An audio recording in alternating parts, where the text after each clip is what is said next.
This story starts with the memory of that day. Countless eerie black monuments fell from the sky. They dropped through the clouds one after another, their shadows covering the city below. Strange glowing spheres and lightning-like energy swirled around them as they descended. Right after that, barriers were deployed. A massive purple beam shot upward from the middle of the city, twisting the sky like a vortex. People standing on the streets stopped and stared, watching the glowing tower rise in front of them. Monsters called disaster beasts broke through the barriers and invaded the human world. Among them appeared a giant dark figure, the demon of destruction, Ringa, standing tall with purple energy swirling behind him. Soon, countless terrifying beasts flooded the streets. Armored monsters, winged creatures, and huge clawed beasts rushed forward while people screamed and ran. Disaster struck instantly. A monstrous armored creature swung its arm, sending a man falling backward as he shouted for everyone to run. Nearby, his child cried and reached out, calling for his dad as his mother ran, while chaos erupted around them. Across the streets, different beasts attacked from all directions. A winged creature swooped down, a burrowing beast erupted from the ground, and blue-flamed monsters charged toward the fleeing civilians. Bodies fell on the road as the destruction spread, and the entire area was swallowed by panic. The armored monster rushed forward with blue flames bursting around its body. Its jaws opened wide as it roared, blue light flashing in its eyes. It shot a swirling vortex of blue flames toward a woman who ran away, holding a child tightly against her chest. The flames spread across the road as the monsters closed in. That woman was caught by the blue flames and threw her child ahead. The small boy reached out weakly while lying on the ground. The woman's voice trembled as she repeated the same word, telling her child, Itsuki, to run. The child looked at her with tear-filled eyes and called out for his mom. Just then, suddenly, someone shouted Itsuki's name again. A drop of sweat slid down a boy's face as the voice echoed. In the next moment, the scene returned to the present. A girl with pink hair turned around toward him. She asked what was wrong, saying he was spacing out. He stood among the lined-up students and answered quietly that it was nothing. Hearing that, she narrowed her eyes and leaned in slightly, asking him again if that was really true. Then, while he was crying, the boy, who was the same Itsuki from that day, stood still with tears running down from one eye. Before he could answer, another student suddenly wrapped an arm around his shoulder and spoke cheerfully. He said Itsuki must be sleepy since he was usually asleep at this time. But today there was suddenly a school-wide assembly. While they were talking, Itsuki pointed toward the stage and told his friends that the teacher there was dressed strangely. On stage, the teacher wearing some kind of armored helmet explained what happened after the disaster beasts appeared. Some humans gained the power to fight back, and they became known as Awakened. The armored man described how, 10 years ago, the largest disaster beast attack happened at the northern shore of the Blue River. Awakened from all over the world crossed the river to repel them in what became known as the River Crossing War. Though attacks had decreased since then, the number of descending monuments had started to rise again. A large-scale attack similar to that war was likely coming soon. Itsuki's classmate leaned in again and pointed at a man on the stage. He explained that the person was Izumi Nento, the commander-in-chief of the northern continent. He asked how Itsuki could be from the north and still not know him. Itsuki looked at Izumi Nento quietly. He said the name sounded familiar and admitted he once imagined a hunched old man with a long beard. But the person on stage looked stranger than he expected. Itsuki's classmate grinned and told him he understood. But despite the odd appearance, Izumi Nento was the first awakened. It was thanks to him that humanity knew about the monuments and the disaster beasts. Itsuki's friend spoke excitedly, saying that this man was the strongest awakened. He added that even Teiwajin, known as the Light of Humanity, was his student. The scene shifted back to the armored man as he explained that recent research showed even ordinary people who had not awakened yet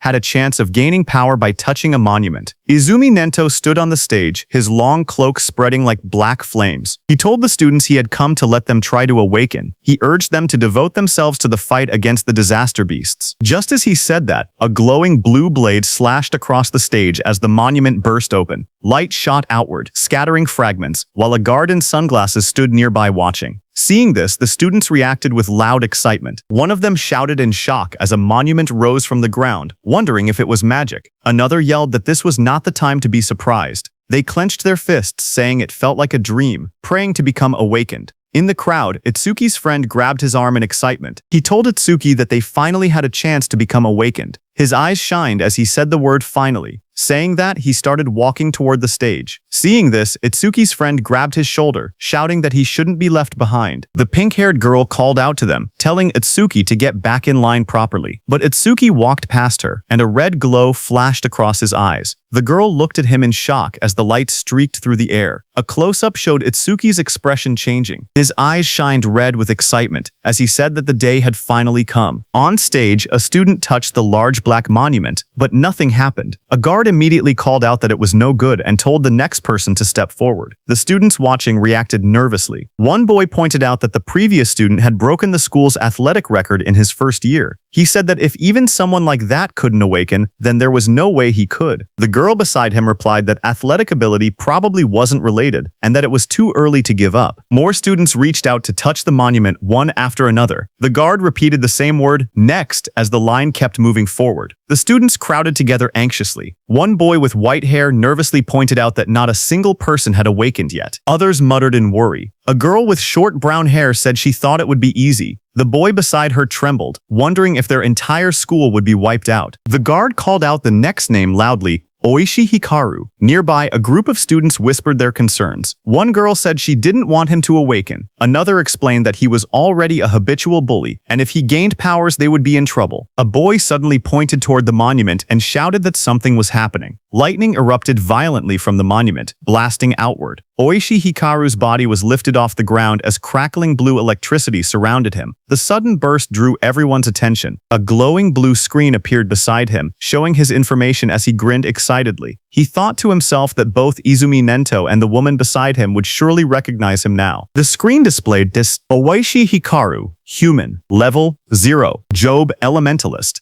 lightning gift, grade 2, undisclosed status, attack 3, agility 4, defense 2, magic 3, total 12 stat points. Watching from beside the monument, the blue-haired woman spoke softly. She told her father that they finally had one. She explained that level 0 stats usually totaled only 5, but this boy had reached 12. Her father, Izumi Nento, remained calm. The girl said it was still better than nothing. The school courtyard grew silent as Oishi Hikaru raised both arms triumphantly. Confetti sparkled around him while he grinned proudly. He muttered to himself, wondering if the old man Nento had anything to say to the first awakened student. But before he could boast further, someone grabbed his shoulder from behind. He turned sharply, surprised to see Itsuki stepping past him. Oishi spun toward Itsuki angrily, shouting at him. He demanded to know why Itsuki was touching him with dirty hands, yelling if he had a death wish. The watching students whispered among themselves. One girl asked who the boy was, noticing that he had cut the line. Another replied that it was Tenma Itsuki from class 5. Someone else muttered that he was finished. Once Oishi targeted someone, it was over. From above, the blue-haired woman and Commander Nento observed quietly. The woman narrowed her eyes and said she sensed incredibly intense emotions coming from that student. Itsuki stood before the towering monument, placing his hand on the stone. His eyes glowed red as dark memories flashed through him. He muttered that he refused to forget his hatred for the disaster beasts. He had burned the events of that day deep into his mind. Commander Nento stared forward as if sensing something unbelievable. Out on the awakening platform, a massive blue apparition rose behind Itsuki. The glowing figure towered over him, holding a sword and radiating overwhelming power. Itsuki stood calmly beneath it as blue light filled the air. The monument erupted with energy. A sharp, glowing structure formed above Itsuki, surrounded by swirling streams of light. The light expanded outward, wrapping around the entire area like a giant lotus blooming in the sky. The crowd below watched as the school grounds were covered in a glowing dome. Students stared upward, speechless. One boy pointed out that the pillar of light reached hundreds of meters into the sky. Another said it looked far more spectacular than Oishi's awakening. Two of Itsuki's classmates watched with excitement. Both of them smiled and cheered proudly, shouting that this was exactly what they expected from Itsuki. The blue-haired officer stared at the sky in shock. She said that this phenomenon only appeared when the rarest job, Order Breaker, was born. She placed a hand near her mouth, unable to hide her surprise. Even Commander Nento said he looked forward to seeing how capable the student would be. Seeing that, Oishi's expression twisted with frustration as he glared at the overwhelming light. Itsuki opened his eyes in confusion. Surrounded by shimmering blue energy, he wondered where he was and asked himself if he had awakened. Looking around, he found himself sitting cross-legged in the center of a massive glowing lotus made of light. Countless petals surrounded him, floating in a calm, otherworldly space. Suddenly, a blue system screen appeared before him. Itsuki stared at it in shock as it displayed Tenma Itsuki's stats. He was a human at level 0, which was fixed. His job was Order Breaker, Nirvana. His gift was Nirvana, a special grade. His level was fixed. His stats increased when acquiring skills. It removed all debuffs and fully healed injuries. Just then, another blue window appeared, showing his skill, Over Mimesis, which was Z rank. It analyzed enemy attacks and allowed the acquisition of counter skills. Then another screen showed Itsuki's stats. His were Attack 0, Agility 0, Defense 0, Magic 0, Total 0. Itsuki's face went pale as he stared at the results. His jaw dropped and he exclaimed silently that everything was at 0. But then 2 blue system windows appeared in front of Itsuki. The first announced that the Z rank skill Over Mimesis had been acquired. The second stated that the special grade gift Nirvana had activated, increasing all of his stats by 200. Another screen displayed the changes. Attack went from 0 to 200. Agility went from 0 to 200. Defense went from 0 to 200. Magic went from 0 to 200. Total went from 0 to 800 stat points. Seeing this, Itsuki's expression brightened. He looked at the glowing screen with excitement and said he understood. He realized that whenever he gained new skills through Over Mimesis, Nirvana would raise his stats. Even if he couldn't level up like others, he could still grow stronger in his own way. He clenched his fist and smiled confidently. He admitted he didn't know what level this power compared to, but he had no doubt he had become an awakened. With determination in his eyes, he declared that he would annihilate the disaster beasts. A massive burst of blue light exploded from the monument. Students around him shielded their faces and shouted that the light was too bright. Some grabbed their eyes in pain.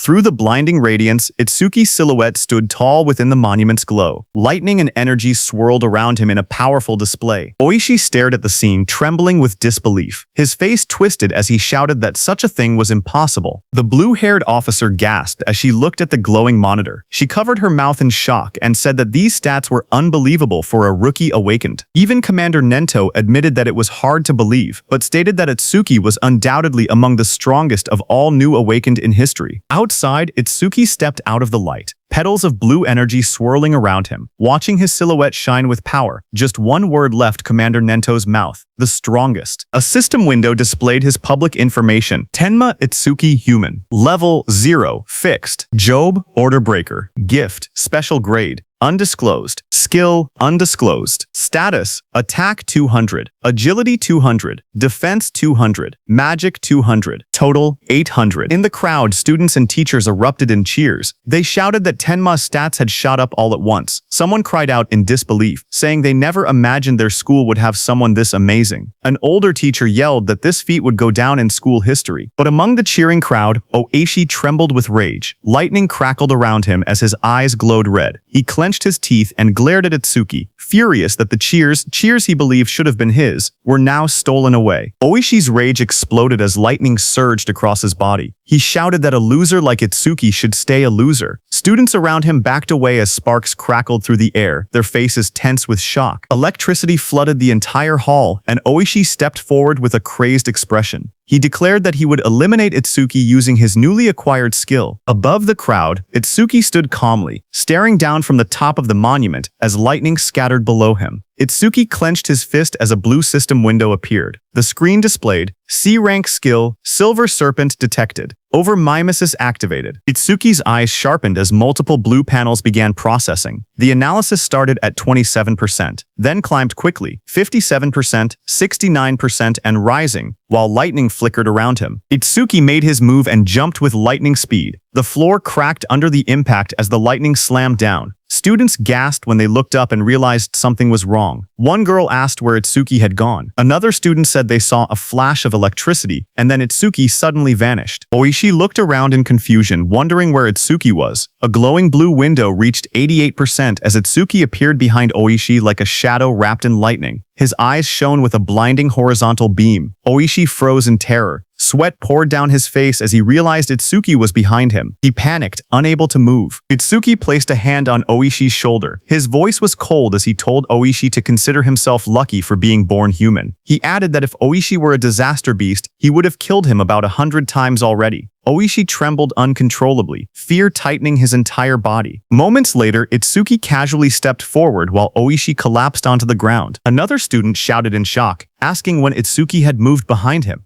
Someone else laughed nervously, saying Oishi must have been so scared his legs gave out. Another warned them to be quiet before Oishi heard them. A new panel floated above Itsuki, showing 94%, then rising quickly. Blue energy swirled around him as the progress reached 99%. Itsuki glanced at the glowing screen and commented that maybe the analysis was fast because it was only a C-rank skill. The display turned pitch black and flashed. Analysis progress 100%. Lightning exploded around him as a new message appeared, saying C-rank skill Thunderbreaker acquired. Itsuki stood in the center of the crackling blue electricity, his body glowing as the newly gained power wrapped around him like living lightning. The students watched nervously as the light began to glow again. One of the boys stared in shock, saying it was happening once more. Another student, wearing sunglasses, adjusted them with a grin, saying it was a good thing he had brought them. Inside the glowing space, Itsuki appeared sitting calmly with a thoughtful expression. He realized that every time an analysis finished, he was forcibly brought into this strange place. In front of him, the system windows appeared, stating that the analysis of Silver Serpent was complete, and the skill Thunderbreaker had been acquired. Another window opened, showing the description of Thunderbreaker, Level 1. The skill allowed him to absorb C-rank and lower lightning attacks into his body. When releasing the absorbed lightning energy, his agility would increase by 50%. It also had a passive effect. Each time he absorbed a C-rank lightning attack, his agility would permanently increase by 5%. Another message added that all his stats had increased by 10, all debuffs were removed, and his injuries were fully healed. Outside, the students shielded their eyes as a massive burst of blue light exploded from Atsuki's body. The lightning wrapped around him in swirling arcs as he stood in the center of the arena steps. The electric pressure pushed outward, and the crowd instinctively stepped back or covered their faces. Someone shouted that Atsuki was now cloaked in lightning from head to toe. Another student panicked, saying Atsuki's lightning was even brighter than Oishi's. Oishi, who had attacked him earlier, stared with trembling eyes, unable to believe how Itsuki had learned a skill like that. Itsuki's body glowed intensely as the system displayed his rising stats. It showed each attribute increasing: attack, agility, defense, and magic, all rising from 200 to 210, bringing his total from 800 to 840. Just then, the students looked up at the sky in confusion. One of them said it had been sunny just a moment ago. Another asked if it was rain. A third student lifted his hand, trying to feel the drops, when someone suddenly shouted that something was falling. A dark, coffin-shaped object wrapped in lightning descended from the stormy clouds. The rain poured harder as it crashed down toward the school grounds. The woman with blue hair and glasses saw it and shouted in shock, calling it a monument. She questioned why it had appeared here, of all places. Commander Nento quickly announced that the school-wide assembly was cancelled and ordered everyone to evacuate outside the school grounds, just like in their drills. He realized that there was no doubt the target was him. The woman turned to Commander Nento and told him that they should escape too, since combat wasn't their specialty. But Commander Nento beside her shook his head. He warned that if they ran, everyone else would panic. He pointed ahead, telling her to look, because the boy standing there was calmer than both of them. Ahead of them, lightning exploded around the descending object. Students ran in all directions, fleeing in fear. Only one boy, Itsuki, remained still in the middle of the field, bathed in a faint blue glow. From behind, the blue-haired woman shouted at him, demanding to know why he wasn't running. A massive dark pillar crashed down from the sky, shaking the ground as debris exploded outward. Rain poured heavily around it. Nearby, a group of students panicked. One boy shouted that disaster beasts were coming and urged Itsuki to escape. But Itsuki, with glowing red eyes, stood still. His voice was cold as he declared that he would exterminate every single one of them. His friends stared at him in shock. One of them yelled that he would die if he didn't run. Another insisted that since he had only just awakened, he couldn't possibly fight disaster beasts. They told him to leave everything to the other awakened. But Itsuki shook his head. He calmly told them to trust him. The pink-haired girl hesitated, worry written all over her face. Finally, she shouted that if he died, he shouldn't blame them. She grabbed the other guy's clothes and dragged him with her. The glasses-wearing boy asked her if it was really okay to let him go, reminding her that the enemy was a disaster beast, a walking weapon of mass murder. As the two ran off, Itsuki looked ahead with a crazed smile. His eye glowed bright red through the rain. He muttered that his first enemy after becoming an awakened was the one who killed his parents, and that it was lucky. Lightning curled around him as he stepped forward. A glowing panel appeared beside him, displaying the status of the creature before him. It was Skeleton Soldier #1369, Level 8. Gift Grade 2, Defense increases by 100%. If the enemy's attack exceeds its own defense, the gift becomes invalid. Skill, Bonefire, B rank. Its stats were Attack 15, Agility 10. Defense 120 plus 120. Magic 30. Total 295. The skeleton soldier stood covered in blue flames as Otsuki faced it head-on. A surge of lightning wrapped around Otsuki's arms as he tightened his stance. His red eyes glowed sharply as he wondered if he should test the skill he had just acquired. In the next moment, he charged forward, electricity exploding around his body. Blue lightning trailed behind him as he rushed toward the flaming skeleton beast on the field. The two forces collided, sparks scattering through the rain. The skeletal beast swung its arms to punch, but Itsuki dodged. Then Itsuki swung his electrified fist with full force, shouting that he would not let anyone else die. His punch struck the creature's chest, and a violent burst of energy erupted. The impact sent the disaster beast flying across the field, smashing through the school building. The ground trembled as debris scattered in all directions. Students watching from afar stared in shock. One student said Itsuki's strength was too overwhelming, that maybe they didn't need to run anymore. A female student was stunned, seeing how the impact had blasted the monster away in a single hit. The blue-haired inspector stared at the ruined wall, stunned that a rookie who had just become awakened could send a level 8 disaster beast flying with only one blow. Heavy rain poured down as Commander Nento watched from a distance, thinking to himself that Itsuki's speed and power were on a completely different level from other level zeros. But even then, he believed that defeating a skeleton soldier was impossible. He explained that skeleton soldiers had two troublesome abilities. The first was a gift that increased their defense. The second was a terrifying skill called Bonefire,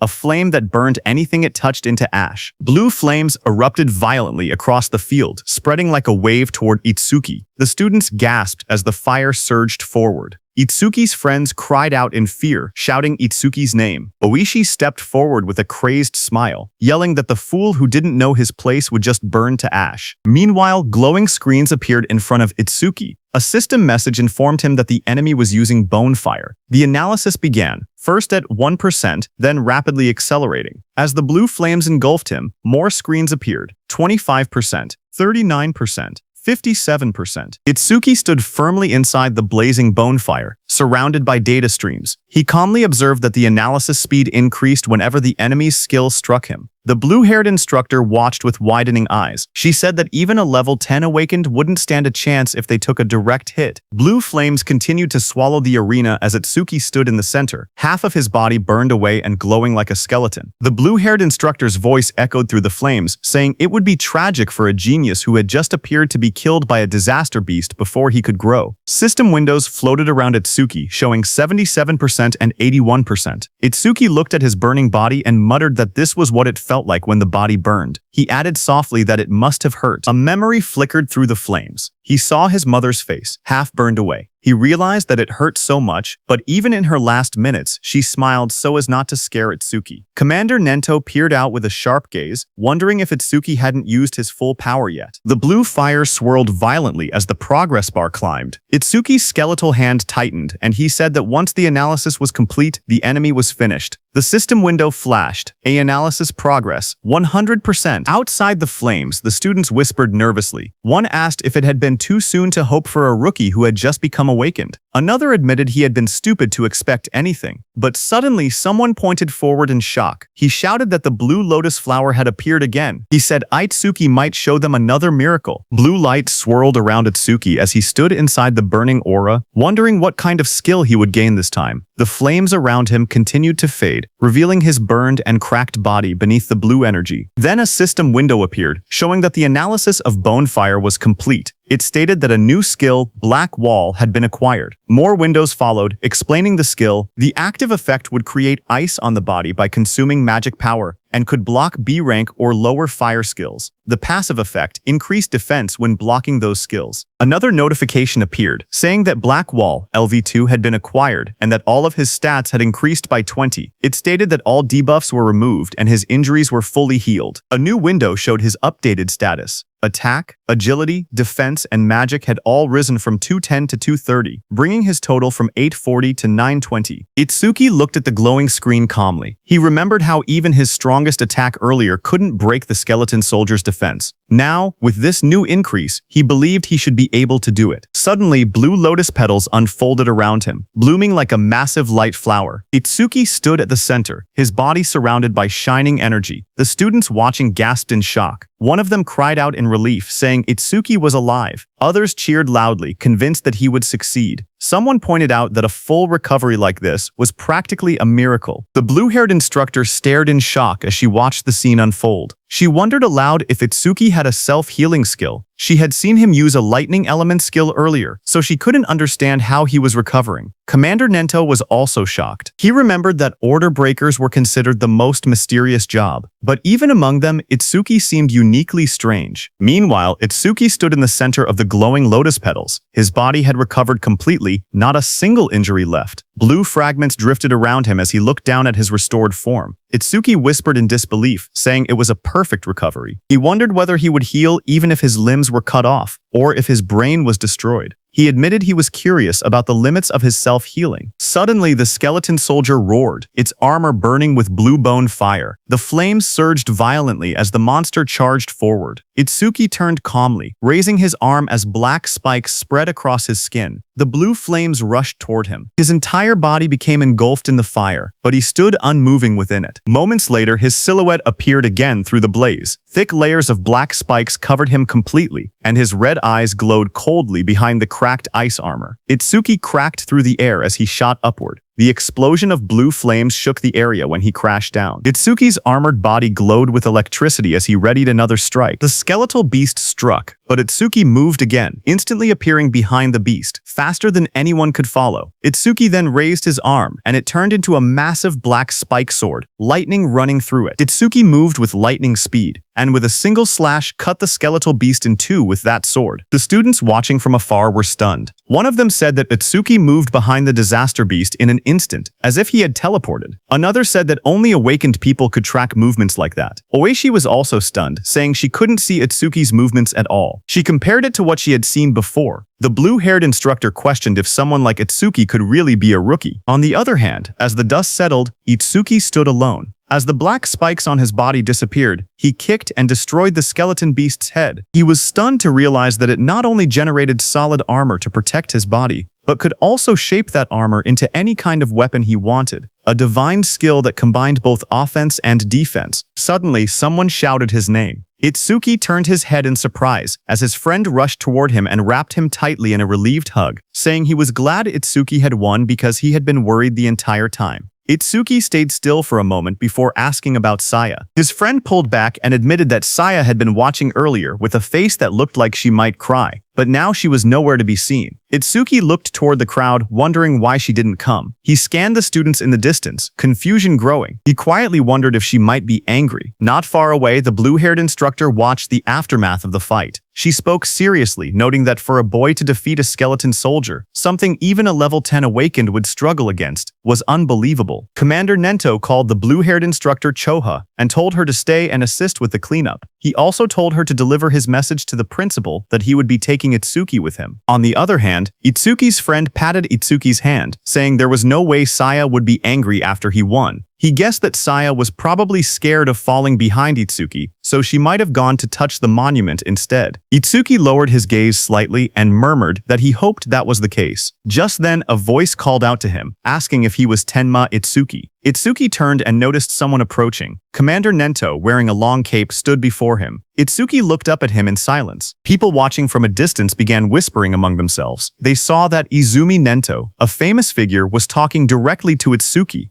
Some wondered if he intended to take Itsuki as a student. Others doubted it, saying the only person Commander Nento had ever accepted as a student was Teiwajin, humanity's strongest. They insisted that no matter how strong Itsuki seemed, something like that wouldn't happen. Itsuki's friend stepped away nervously and said he would go look for Saya. Commander Nento then looked down at Itsuki and spoke calmly. He told Itsuki that he was quite special. Itsuki looked at Commander Nento and repeated the word softly, asking what he meant by calling him special. Commander Nento observed Itsuki closely and saw dark energy gathering around Itsuki. He told Itsuki that his heart seemed filled with anger and hatred. Itsuki stood in the darkness, a glowing light shining across his eyes. Commander Nento then stepped forward and said that he wanted to know the reason behind that hatred. Itsuki finally spoke, explaining that 10 years ago, his parents were killed by disaster beasts while trying to protect him. A scene from his childhood flashed before his eyes, his younger self crying helplessly as danger closed in. He remembered how he had nearly been killed as well, but an awakened appeared at the last moment and saved him.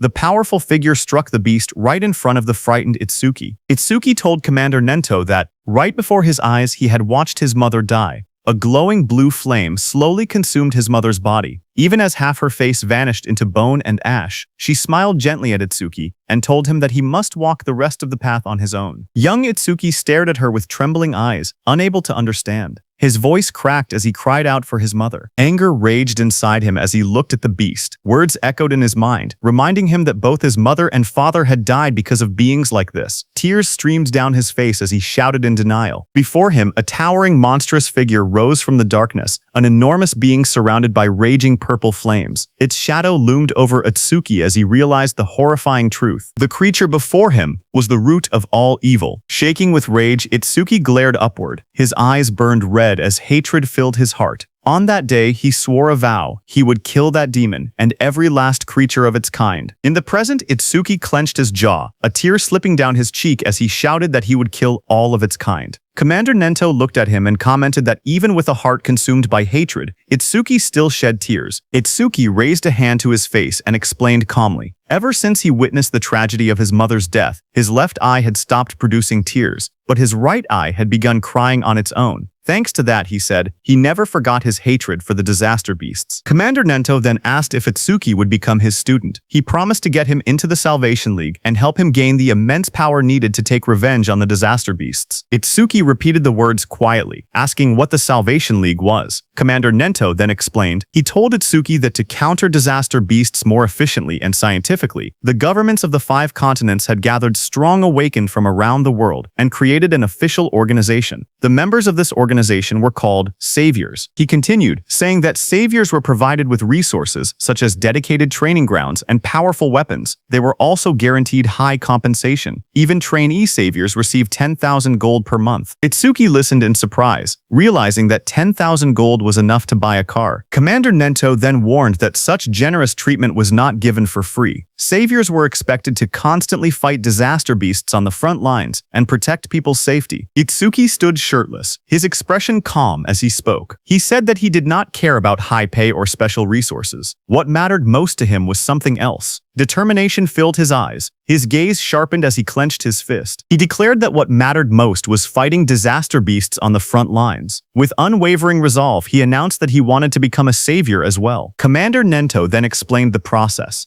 He said that the Salvation League held an exam every February, known as the National Salvation League Tournament, with more than 10,000 participants. Each contestant earned points based on performance, but only those who ranked within the top 100 were allowed to become saviors. Hearing this, Itsuki asked what the highest record in history was. Commander Nento told Itsuki that it would not be very useful as a reference. He explained calmly that the record was 115,000 points, set by Taewajin 11 years ago. He added that passing required only 30% of that score, while securing first place required at least 50%. Itsuki silently recalled the name Taewajin, the strongest awakened, known as the Light of Humanity, the one Rikuru had mentioned. Commander Nento told Itsuki that Jin was special, and that comparing himself to Jin would only bring despair. But even so, Itsuki should still have confidence, because he believed Itsuki could one day stand shoulder to shoulder with Jin. Itsuki stood shirtless on the training ground, his expression steady. With unwavering determination, he declared that he would surpass Taewajin. Hearing those words, Commander Nento's eyes widened inside the helmet, reacting with surprise. He remembered something from the past, a time when he had stood with Taewajin and told him that he had become incredibly popular. The younger generation was trying to follow in his footsteps, but Taewajin warned that following alone would never win the war against the disaster beasts. Someday, someone would surpass him, just as a new sunrise replaces the setting sun. Taewajin said that he looked forward to that day. Seeing Itsuki's resolve, Commander Nento thought that the sunrise Taewajin had been waiting for had finally appeared. A few hours later, Commander Nento took Itsuki to another place. There, when Itsuki saw the massive, dome-shaped structure rising in the distance, glowing under the sky, he asked quietly what it was. Commander Nento explained that these monuments acted as passages connecting the human world to the world of disaster beasts. He said that if the beasts were killed but the monuments were left untouched, new beasts would simply appear again. He pointed at the massive dome-shaped building and explained that this facility was created to isolate monuments that couldn't be destroyed. Awakened individuals periodically entered it to sweep out the disaster beasts that emerged. This kept the danger under control and also served as training. Itsuki looked at the building and asked if it was a training facility. Commander Nento, standing beside him, confirmed it, saying they called these places stages. He explained that the number and strength of the beasts inside couldn't be controlled, making it extremely dangerous. Commander Nento told Itsuki that the beasts in this specific stage were especially strong. Among all rookie-level stages, this one had the highest mortality rate. Because of that, people called it the Rookie's Graveyard. He told Itsuki that when Jin was still a rookie, he had cleared this deadly stage in 3 minutes and 14 seconds. Commander Nento turned to Itsuki and said that if Itsuki truly intended to surpass Jin, then 3 minutes would be his limit. As Itsuki walked toward the giant facility, Commander Nento told him that if he could clear the stage within 3 minutes, he would accept him as his student. Hearing that, Itsuki's eyes sharpened with determination. He wanted to surpass Jin and become Commander Nento's student. People in the lobby turned their heads when they saw a familiar figure. Someone pointed and said that Mr. Izumi had arrived. Another person noticed Itsuki walking beside him and asked if that was the rumored rookie. The crowd stared in surprise, whispering that there was no way a rookie could walk next to Mr. Izumi unless he was an awakened on Teiwajin's level. Itsuki looked around quietly and wondered to himself if this person was really that famous. Thinking that, he walked toward the stage entrance and saw the display showing the Disaster Beast level inside. Level 10. He noted that it was only 2 levels higher than the skeleton soldier he had faced earlier and wondered how strong that really was. But what surprised him more was that even though several people were gathered nearby, none of them seemed prepared to enter the stage. He wondered why that was. Someone nearby muttered that the rookie looked way too confident and assumed that a high-level awakened must be accompanying him. Another wished they could be taken along too, while someone else joked that the rookie probably came just to flirt with the receptionist, saying that with a decent face he was getting cocky. At the counter, the receptionist approached him with a polite smile. She asked if he wanted to enter the stage and how many challengers there would be. He calmly replied that it would be just him. Hearing that, the area fell silent as the receptionist stared at him across the counter. Suddenly, she leaned forward and yelled angrily. She told him not to make unfunny jokes and asked if he was messing around. She warned him that if he was just there to hit on her, it was pointless. She explained that even if the place was an artificial stage, it was still dangerous. People could get hurt or even die. Itsuki stared at her in confusion, wondering what she was even talking about. Behind them, several people watching from afar started laughing. They joked that he really was there to hit on her. Some said that there were always people who treated the stages like dating spots, and those people usually got scolded and went home. Itsuki looked at the receptionist calmly and explained the misunderstanding. He told her he had absolutely no interest in her. He said he only came to challenge the stage, nothing more. But the receptionist sighed and rubbed her forehead. She told him he didn't have to act tough just because he was embarrassed. She even said she would give him her contact information, so he should just go home. But Itsuki's expression darkened.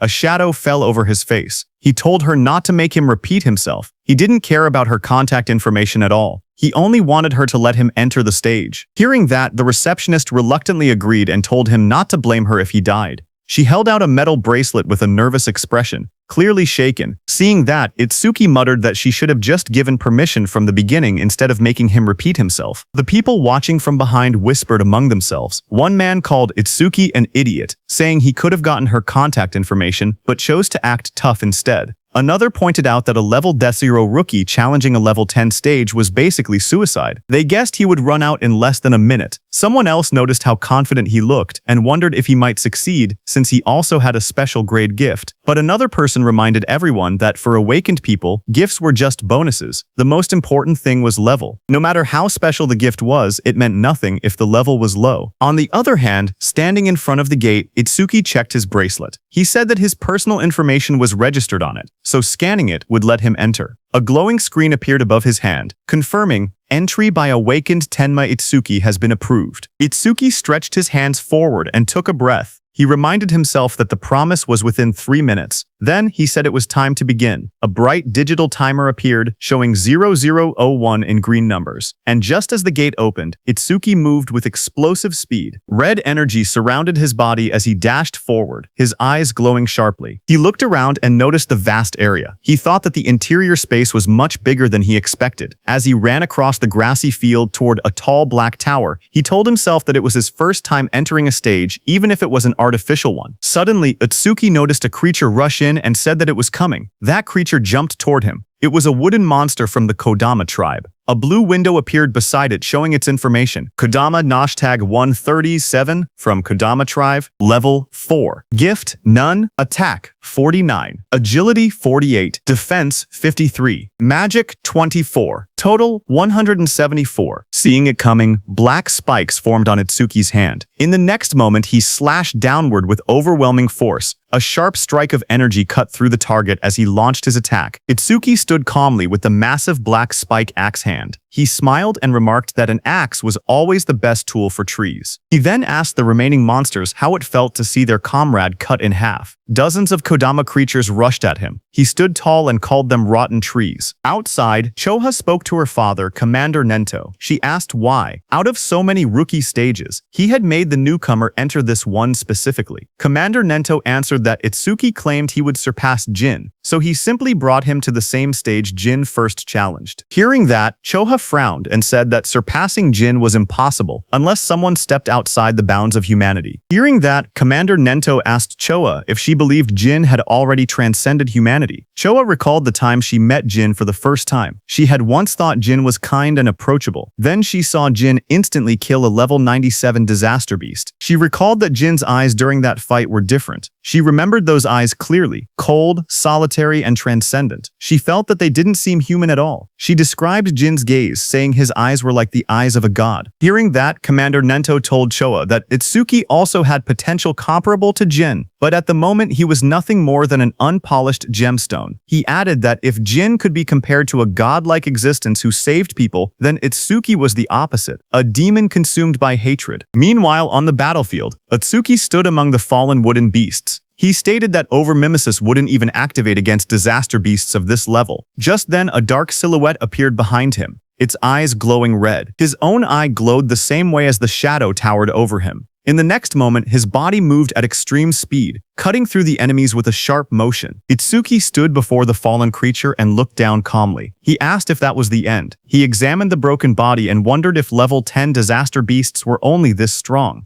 But then he thought that if that were true, this place wouldn't be called the Rookie's Graveyard. There had to be something else. Just then, a blue system window appeared before him. It displayed B-rank skill, self-regeneration detected. Overmimesis activated. Another window followed. Analysis started. Then a second one. Analysis progress 5%. Itsuki turned as a sudden sound caught his attention. His expression shifted slightly. That level 10 disaster beast rose again behind him, its entire form twisting upward with glowing green eyes. Its long vine-like limbs burst outward and lunged at him. Itsuki braced himself, thinking in surprise that he had cut off half its head, yet it had regenerated. The moment the towering monster regenerated, Itsuki narrowed his eyes and muttered that he knew things wouldn't be straightforward. A glowing blue system window appeared in front of him, revealing the creature's details. It identified the monster as regenerated Kodama #520 of the Kodama tribe, a level 10 beast with a grade 2 gift. Its defense had dropped by 50%, but its self-healing ability had greatly increased. Another blue window listed its stats clearly. Attack a 110, Agility 100, Defense 60, Magic 180, total 450. As the creature's roots and branches whipped wildly, Itsuki tightened his fist. A system alert flashed. Black wall activated. The next second, his hand was covered by black spikes cutting through the roots. Itsuki jumped at the monster. While dodging the monster's attacks, he quickly analyzed the situation. He realized the beast couldn't regenerate if he damaged it fast enough. He told himself that he had to deal massive damage in a short amount of time. The analysis window appeared beside him. 17%, then 19%, rising slowly. Itsuki smashed forward with his armored arm, splitting through the Kodama's defenses as sparks and debris burst around them. His eyes glowed red as he moved like a shadow, slicing through the forest of wooden limbs. Each step sent shockwaves across the ground, and each strike pushed the progress window higher. Itsuki surged forward again, his blade-like arm shining with a cold blue light. 21%. Then he shot upward before crashing down like a falling spear, splitting the monster's giant body in half. Light from his attack cut straight through the Kodama, illuminating the entire battlefield. The towering creature's body split down the middle, a glowing crack running from its head to torso. Its golden eyes shone through the gaps as its massive frame began to fracture. Itsuki watched with sharp red eyes, a grin forming on his face. He said he wasn't done yet. He said he would mince the creature completely, so it wouldn't regenerate. In the next moment, he raised both arms. A blinding vertical slash of light tore downward, cutting the giant monster clean in half. Cuts spread across the creature's body, and the wooden shell shattered into countless pieces. The fragments scattered through the air, glowing faintly before breaking apart completely. As the dust settled, Itsuki lowered his arm and exhaled. He said this should be enough. He added that using Black Wall for so long was draining his magic. But before he could rest, vines and roots twisted together again in front of him. That wooden creature's form surged upward with glowing yellow eyes, rising from the remains and preparing to attack. The glowing display in front of Itsuki showed 60%, but the fight still raged on. Wooden tendrils whipped toward Itsuki as he moved between them with sharp, fluid steps. He glanced back with an annoyed expression, thinking that even after all of this, the monster still refused to die. He quietly muttered that it was becoming a real pain. The attacks continued to strike from every angle. As he dodged, he noticed something important. Every time the monster regenerated, Overmimesis's analysis speed increased. His eyes narrowed. That meant the longer this continued, the faster the analysis would complete. He realized he needed a new approach. He decided to cancel Black Wall to conserve his remaining magic and instead rely on Thunderbreaker to avoid the attacks while keeping his distance. Continuing this pattern until the analysis finished would be the winning strategy, but there was a problem. He didn't have much time left before the 3-minute limit ran out. Lightning crackled across his arm as the display climbed to 75%. Determination hardened his expression. He activated Thunderbreaker and Black Wall at the same time, pushing his offense to the extreme, while forcing the monster to repeatedly regenerate. Doing so, he thought, would increase the analysis speed even further. Power surged around him,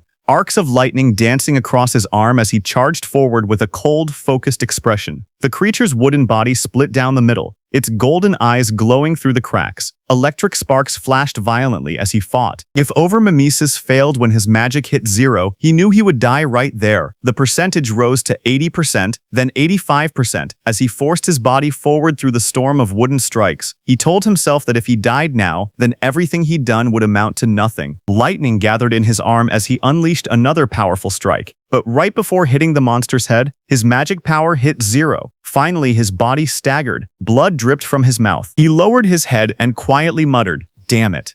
Itsuki stood pierced by sharp wooden spikes, his body battered and barely holding on. He lowered his head as white steam drifted off his wounds. He quietly admitted that his magic seemed to have finally run out. Then a glowing window appeared beside him, showing 99%. Seeing that, Itsuki's expression sharpened. Blood streamed down his chin as his eyes glowed coldly. He declared that, just as he thought, Overmimesis did not need magic to activate. With a strained smile, he announced that this match was his win. The window in front of him then showed. Analysis progress, 100%. A bright lotus-shaped energy began expanding around him, glowing blue and cracking the wooden spikes. A system window appeared, saying, Self-regeneration analysis complete. Lotus burst acquired. The lotus continued to bloom outward, pushing everything away as more spikes shattered. Another window displayed the details. Lotus Burst, LV2, active effect, consumes magic to deal explosive damage to enemies within a 5 min diameter. Power scales with magic consumption, passive effect. Each time Lotus Burst defeats a living creature of level 1 or higher, all skill ranges increase by +1%. The Lotus opened fully. A pink glow surrounded Itsuki as his wounds rapidly healed. Another window appeared. Lotus Burst, LV2 acquired. All stats +20. Remove all debuffs and fully heal injuries. The monster watching him narrowed its glowing yellow eyes. A final window appeared. Lotus Burst activated. Itsuki brought his hands together and clapped. A burst of force erupted instantly, followed by a roaring explosion of flames that engulfed everything in front of him. A blazing wave swept outward, and the monster's shadow shot through the smoke and sparks. When the flames settled, He stood there with blood running down his cheek, his hand still extended from the technique he had just used. With a calm breath, he looked ahead and said that Lotus Burst wasn't bad. Smoke rose around the scorched crater at Itsuki's feet as he examined the destruction. He noted that using only a third of his magic produced this much power, and sweeping away weak disaster beasts would now be far easier. But he admitted he never expected Overmimesis to restore magic that had already reached zero. As he stepped forward, something on the ground caught his attention. He stopped, staring at a glowing green crystal beside him, and quietly asked what it was. Meanwhile, outside, the receptionist stared anxiously at the bright red screen. She said that almost 3 minutes had passed since the rookie Itsuki went inside, yet there was still no sign of him coming out. She pointed at the display where the status window showed, Challenge in progress. Stage level 10. Challenger Tenma Itsuki. Time used, 2 minutes 09 seconds. Seeing this, she nervously added that they should call the rescue team quickly. Choha adjusted her glasses and spoke calmly. She said she didn't think Itsuki would lose to level 10 disaster beasts, but clearing the stage within 3 minutes seemed impossible. Her sentence trailed off as silence fell between them. But suddenly, a new message appeared on the large screen, saying new record achieved. Seeing that, everyone in the hall froze. Shocked whispers spread through the crowd. One woman stepped forward, staring at the green screen in disbelief, whispering, "No way." Choa widened her eyes. She asked aloud how Itsuki managed to clear it, unable to believe what she was seeing. And the most shocking thing was that even 3 minutes hadn't passed. A final notification flashed brightly on the monitor. Challenge success. Stage level 10. Challenger Tenma Itsuku. Time used 2 minutes 14 seconds. Stage clear record updated. The room fell silent as everyone stared at the unbelievable result. The leaderboard screen displayed the results. It showed first place belonging to Tenma Itsuki with a clear time of 2 minutes 14 seconds. Second place belonged to Taewajin, who cleared it in 3 minutes 14 seconds. Third place was Hiten Sho with a time of 7 minutes 17 seconds. Just then, Itsuki came out of the gate, his clothes torn and stained with green liquid.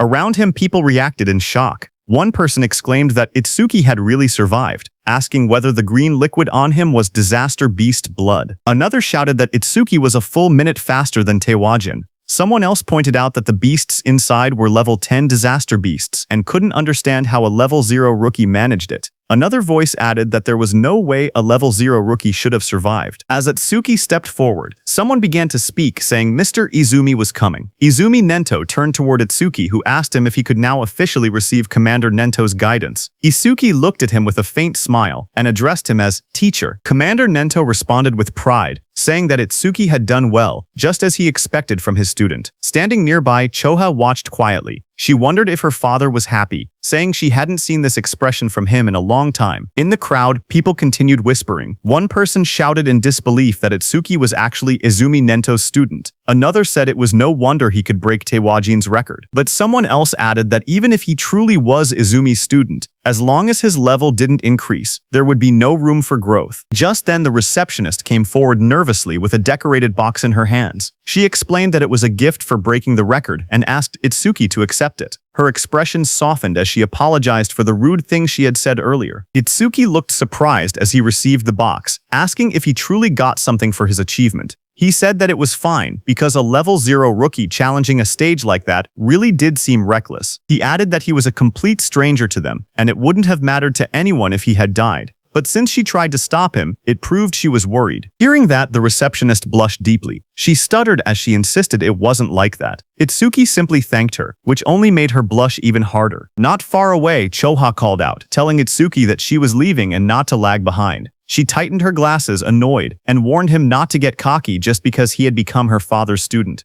Itsuki straightened up and replied quickly, agreeing. Then Commander Nento, beside Choha, studied Itsuki and commented that a stage of this level now seemed too easy for him. He suggested raising the difficulty. He continued, saying that Itsuki should be able to challenge advanced stages now. Itsuki looked at him, surprised, and repeated the words, advanced stages? As the three of them walked together across the rooftop at sunset, Commander Nento continued explaining. He said that a disaster beast's strength was not determined by level alone. The most important factor, he stated, was something else entirely. He explained that the true deciding factor was species. Choa explained that species without intelligence, which moved only by instinct, were usually easy to deal with. but some species possessed intelligence equal to or greater than humans. She explained that such species were far more troublesome than ordinary disaster beasts. Choa continued. She said that awakened beings and disaster beasts were essentially the same type of creature, but with one difference: only humans were said to possess jobs. Because of that, stats differed depending on species. She went on to explain that advanced stages contain these powerful species, or intelligent disaster beasts. Their difficulty was several times higher than normal stages. Most of the northern continent's advanced stages were located in North District 4, and she told Itsuki that this would be his next destination. She asked whether Itsuki had any other questions. Hearing her explanation, Itsuki suddenly remembered the two beasts he had defeated earlier. He thought about them in silence. They hadn't shown any signs of intelligence, and they hadn't screamed even when attacked. He wondered if that meant they didn't even have pain receptors. Itsuki's eyes glowed with sharp intensity as he looked up. He asked Choa whether intelligent disaster beasts had pain receptors or not. Hearing that, Choa suddenly felt a chilling pressure behind her. As she turned, her expression stiffened. She wondered what this terrifying aura was and what Itsuki was thinking. Behind them, a group of people gathered and whispered among themselves. One of them asked if anyone had heard that Mr. Izumi planned to make Itsuki challenge an advanced stage. Another replied that Itsuki, who broke Tewajin's record, should be fine. But one man explained that advanced stages were completely different from normal ones. More importantly, almost all the stages in North District 4 were under a single man's control. He said that every awakened person who had entered an advanced stage there had gone missing, and rumors claimed that the man had killed them. Someone immediately asked if he meant Kinoshita Reiji. Another man began to speak disrespectfully, asking who Kinoshita Reiji even was, and suggesting he acted like a king. His friend quickly covered his mouth, hushing him in panic. He warned him that he would be killed too if that man heard him. After all, he said, that man was the son of the North District 4 governor, Kinoshita Reiji. The scene shifted to a luxurious room. A young man lounged confidently while servants stood around him. He was the infamous Kinoshita Reiji. A subordinate asked him when he would be departing. Reiji smirked as he answered. He said that all the stages in North District 4 were under his control, so he would go whenever he wanted. To him, waiting in line was something only commoners did. He lifted his glass with a satisfied smile. After leaving from there, Itsuki opened the small ornate box, revealing a shining stone resting on a red cushion. As the three of them sat together beneath the shade of the trees,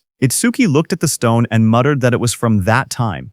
Hearing that, Commander Nento beside him asked if he had seen a karma stone before. Itsuki nodded and explained calmly. After defeating the disaster beasts inside the stage, something identical to this had dropped, but then he paused and added that there was a slight difference. He took out a green crystal. He stared at the one in his hand and said the color was green, but something about it wasn't the same. Hearing that, Choha's eyes widened in shock. She exclaimed that it was an intermediate karma stone appearing inside a beginner stage. She stepped closer, adjusting her glasses to take a look. Itsuki asked what exactly a karma stone was. Choha turned to him and began explaining. She reminded him that he had been a rookie. She said karma stones were also called experience stones. She explained that when a disaster beast or an awakened being died, karma, or an invisible energy similar to experience points, came from their corpse. Absorbing this energy increased a person's level. In other words, a karma stone was an object that contained karma. A figure glowing with energy appeared in her explanation, demonstrating how someone could use a karma stone to absorb the karma inside. She continued, saying that karma stones didn't occur naturally, which made the situation strange. Choha wondered aloud why such a stone had appeared in that stage. Beside her, Commander Nento quietly said it was probably because of Itsuki's gift. Hearing this, both Itsuki and Choa looked confused and asked again about the so-called gift. Commander Nento explained that normally, the karma of a defeated enemy would be absorbed by the one who killed them. Yet even though Tenma had defeated 2 disaster beasts, he never leveled up. That meant the karma had not been absorbed. He added that manifested karma never disappeared without a reason.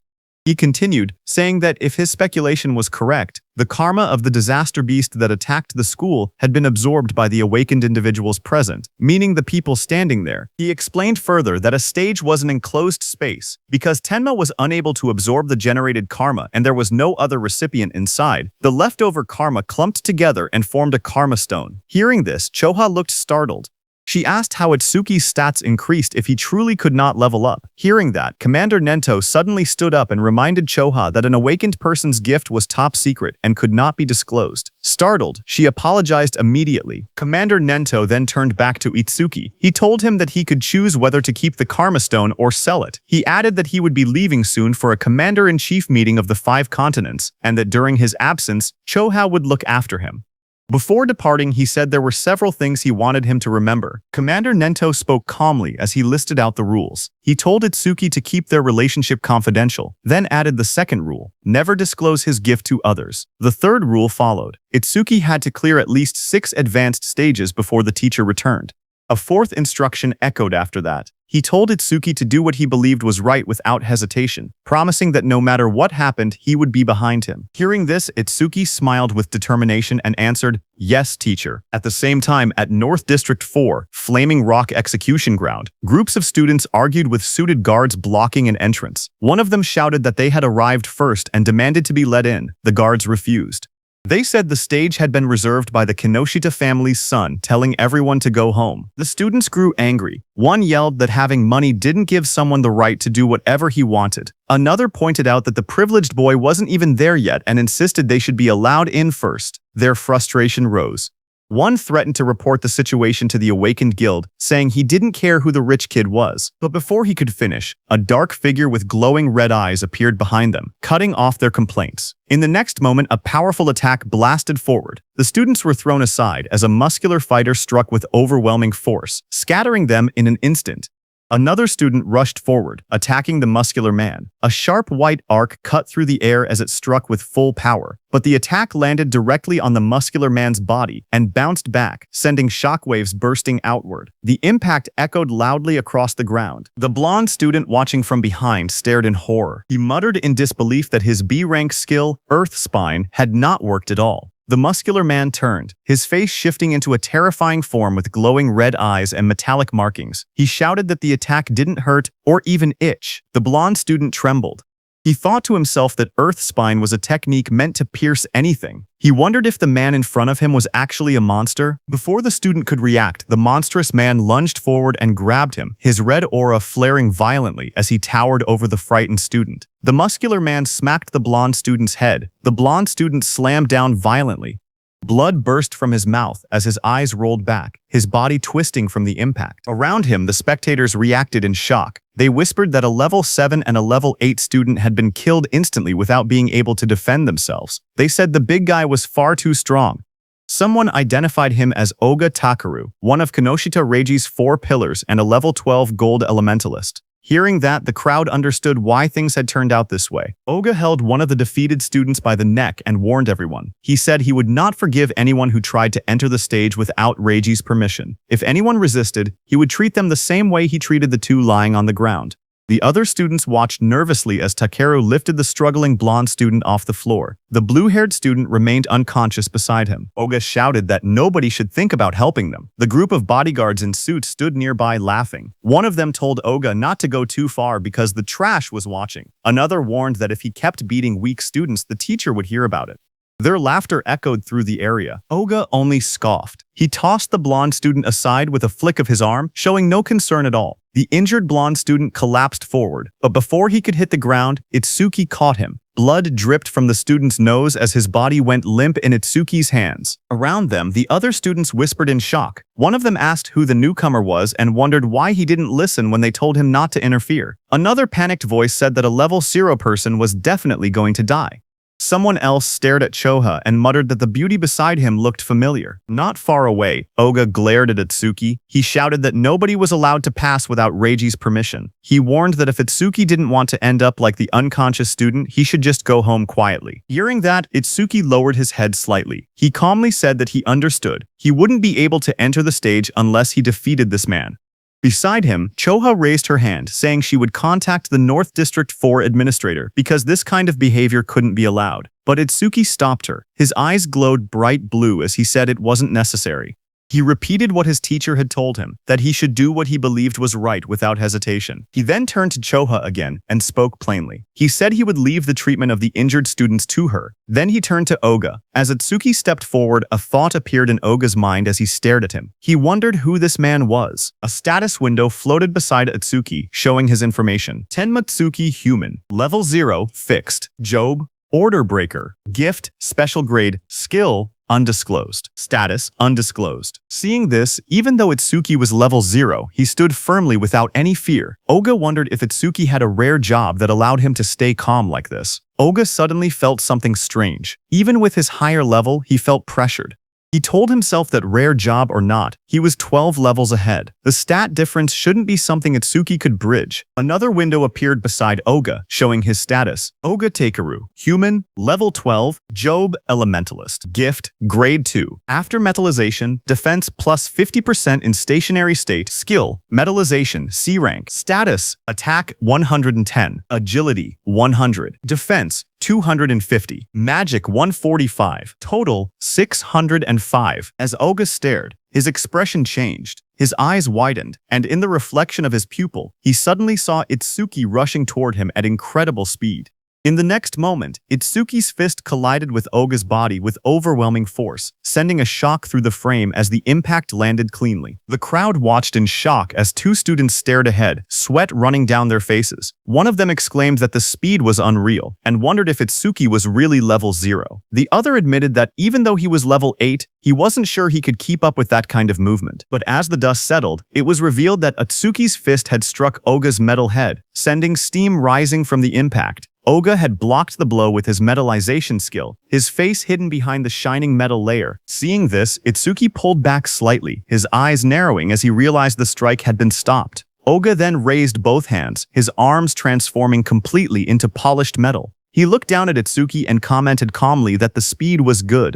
Then he moved and lunged forward with overwhelming force, shouting that Itsuki's attack still lacked power. The floor shattered beneath him as debris exploded outward. Itsuki braced himself, analyzing the situation in silence. He thought about what it would take to successfully land a surprise attack on an enemy above level 10. As his body blurred into motion again, he concluded that he needed to further increase his agility, using Thunderbreaker. Just then, a system window appeared. The display showed Tenma Itsuki's status. It listed him as a human at level 0, with a fixed job called Order Breaker, Nirvana Gift, a special grade ability.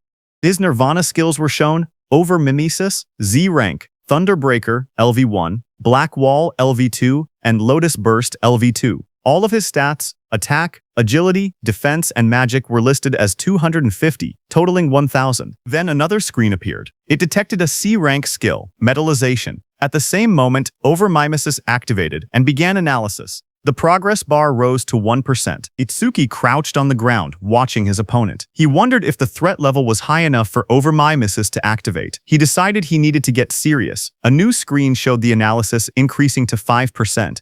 Itsuki observed Oga's metal-covered body in front of him and thought that normal attacks couldn't break through the metallized areas. He concluded he would have to aim for the parts that were still flesh. His foot slid across the ground as he accelerated, but Oga looked at him and laughed, calling him a weakling with no power or speed as he raised his shining, hardened arms to counter. Itsuki tightened his gaze as he thought to himself that his opponent had let his guard down, believing that the speed Itsuki had shown earlier was his maximum. His expression remained calm and focused, a faint glow of blue lightning beginning to trace along his body. Lightning wrapped around him as he prepared to accelerate. He readied his fist, and in that moment he decided to increase his speed using Thunderbreaker. Across from him, Oga widened his eyes in shock when he saw the lightning erupt. He shouted in disbelief, wondering how Itsuki possessed the lightning element. Before he could react, Itsuki surged forward, lightning crackling violently around him. Itsuki declared that he wouldn't give him time to metallize. Itsuki continuously attacked Oga. Dozens of blue screens appeared around them, showing percentages climbing: 25%, 37%, 59%, 66%, tracking the rapid progress of the attack. Spectators from the side watched in shock. One man asked why Itsuki could use skills from another job. Another said the speed was too fast for his eyes to follow. Someone else muttered that the level 0 boy might actually defeat Oga. Oga himself struggled to react. Sweat ran down his face as he realized he had no time to metalize. He gritted his teeth, questioning how a level 0 could move so fast. Desperation grew inside him as he admitted that, at this rate, he would lose. Electricity wrapped around his entire body, trapping him. He couldn't even scream. Panic overtook him as he shouted in his thoughts for the others to stop watching and help him. As the lightning surged around him, Oga clenched his teeth. His expression twisted in desperation, and he thought to himself that he had no choice left. He would have to try that technique. With a loud shout, he suddenly tore off his shirt and released a burst of power. Waves of force exploded from his body as he activated his ultimate skill. Before Itsuki, Oga's entire body turned metallic from head to toe. Itsuki stared in shock, realizing that his opponent had managed to metalize his entire body at once. A system window flickered beside him showing C-rank skill, metalization, analysis progress 88%. Oga glared down at Itsuki with glowing eyes. He said he was grateful. He had never managed to metalize his entire body before, but Itsuki had pushed him enough to finally achieve it. He explained that metalized areas increased his defense by 50%, and his personal gift added another 50% whenever he remained still. With both effects combined, his current defense exceeded 500. His face twisted into a cruel grin as he looked at Atsuki. He said that he had originally planned to cut Atsuki in half, but as thanks for helping him complete his new skill, he would at least allow Atsuki to die easily. Watching from the sidelines, the other trainees were stunned. One of them exclaimed that a defense over 500 at level 12 was impossible to break. Another admitted that they had thought the level 0 newcomer would win, but the opponent was too much of a monster. Suddenly, a glowing blue aura wrapped around Atsuki. He looked ahead with calm eyes and said that if his guess was right, a full-body metal transformation required a large amount of magic. The screen beside him showed the analysis reaching 98%. Itsuki continued, saying that if Oga had used most of his stat points on defense, then his magic shouldn't be very high. The percentage rose again, reaching 99%. Across from him, Oga growled and denied it, calling Itsuki's reasoning nonsense. Even while refusing to believe it, he wondered if Itsuki was truly level 0, surprised by his sharp intuition. Itsuki kept his relaxed smile. He said he wouldn't bother using a boring tactic like draining Oga's magic down to 0. Instead, he declared he would finish the fight quickly. At that moment, the blue screen flashed. Analysis progress reached 100%. High above, a blue lotus-shaped aura began to bloom. Choa, watching, whispered that the lotus had appeared again and realized that Atsuki was about to become even stronger. Others stared at the giant lotus forming around him. One man questioned if this lotus was really a level 0 skill. Another wondered how Itsuki planned to defeat Oga, since it didn't look like an offensive technique. A notification window appeared. The analysis of the metallization skill was complete, and a new skill called Clear Orb had been acquired. Another window described the skill, Clear Orb Level 1. Active effect. It shoots a perfect sphere along a fixed path. The sphere travels at 1 meter per second and pierces through every enemy in its path while ignoring all defense. Passive effect. Every time an enemy with higher defense than the user is defeated with Clear Orb. Seeing that this new skill had defense ignored, Itsuki thought that if he hit with this, he could definitely deal damage. But the problem was flight speed. At 1 maces, even ordinary people could dodge it, so timing was crucial. But then Itsuki thought that against that sandbag Oga, who wouldn't even move, he didn't even need to think about timing. Itsuki's eyes glowed blue as he looked at Oga and declared that Oga's prized absolute defense would be thoroughly smashed to pieces.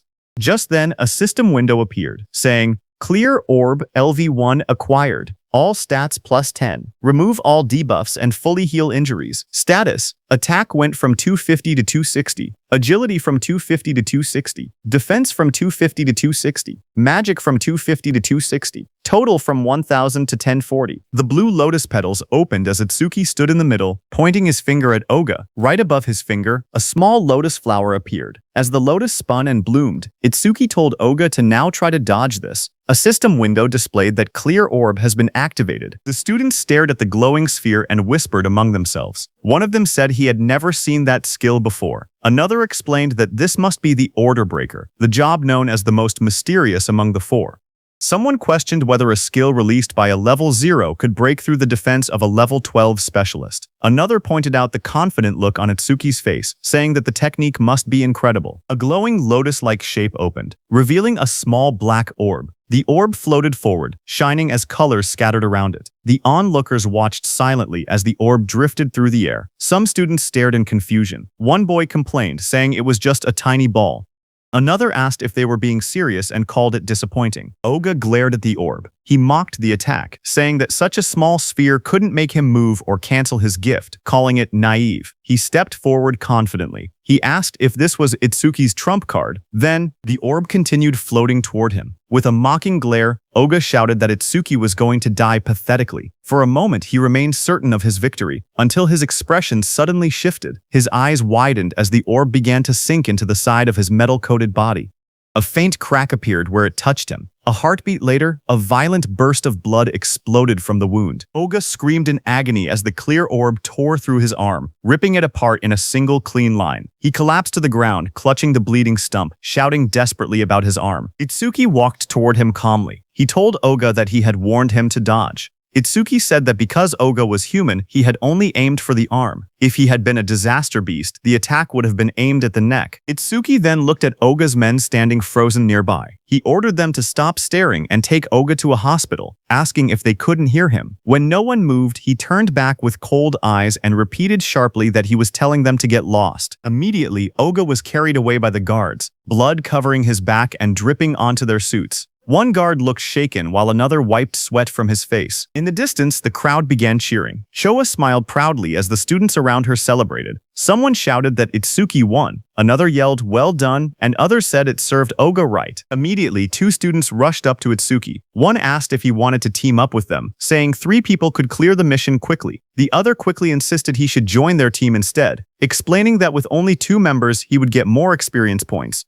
They argued again, asking if he planned to challenge the Flaming Rock execution ground with 3 people. They warned that all the disaster beasts inside had defense equal to Oga's. One of them added that their team had a healer who could restore his magic and let him fire the orbs endlessly. Itsuki looked ahead calmly. He thought that beasts with defense equal to Oga's were perfect. He reminded himself that Clear Orb's flight speed increased each time he defeated an enemy with higher defense. He decided he would increase the orb's speed inside that stage. The 2 boys leaned forward eagerly, asking Itsuki to let them know which team he would choose. Itsuki lowered his gaze and spoke quietly. He said he was going alone. Around him, the others reacted in shock. One person shouted in disbelief that he was challenging a level 15 advanced stage by himself. Another complained that he had become overconfident just because he defeated Oga. Those 2 students walked away. One of them admitted that Itsuki was strong, but insisted there was a limit to arrogance. The other added that they must not meet his standards and suggested they look for someone else instead. Showa stepped forward and spoke calmly. She explained that all the disaster beasts in this place had defenses similar to Oga's. She said she understood he had a way to defeat them, but questioned whether his magic would last long enough. Itsuki turned toward her with a small, confident smile and told her not to worry, he would be fine. Hearing that, Choha's face immediately reddened.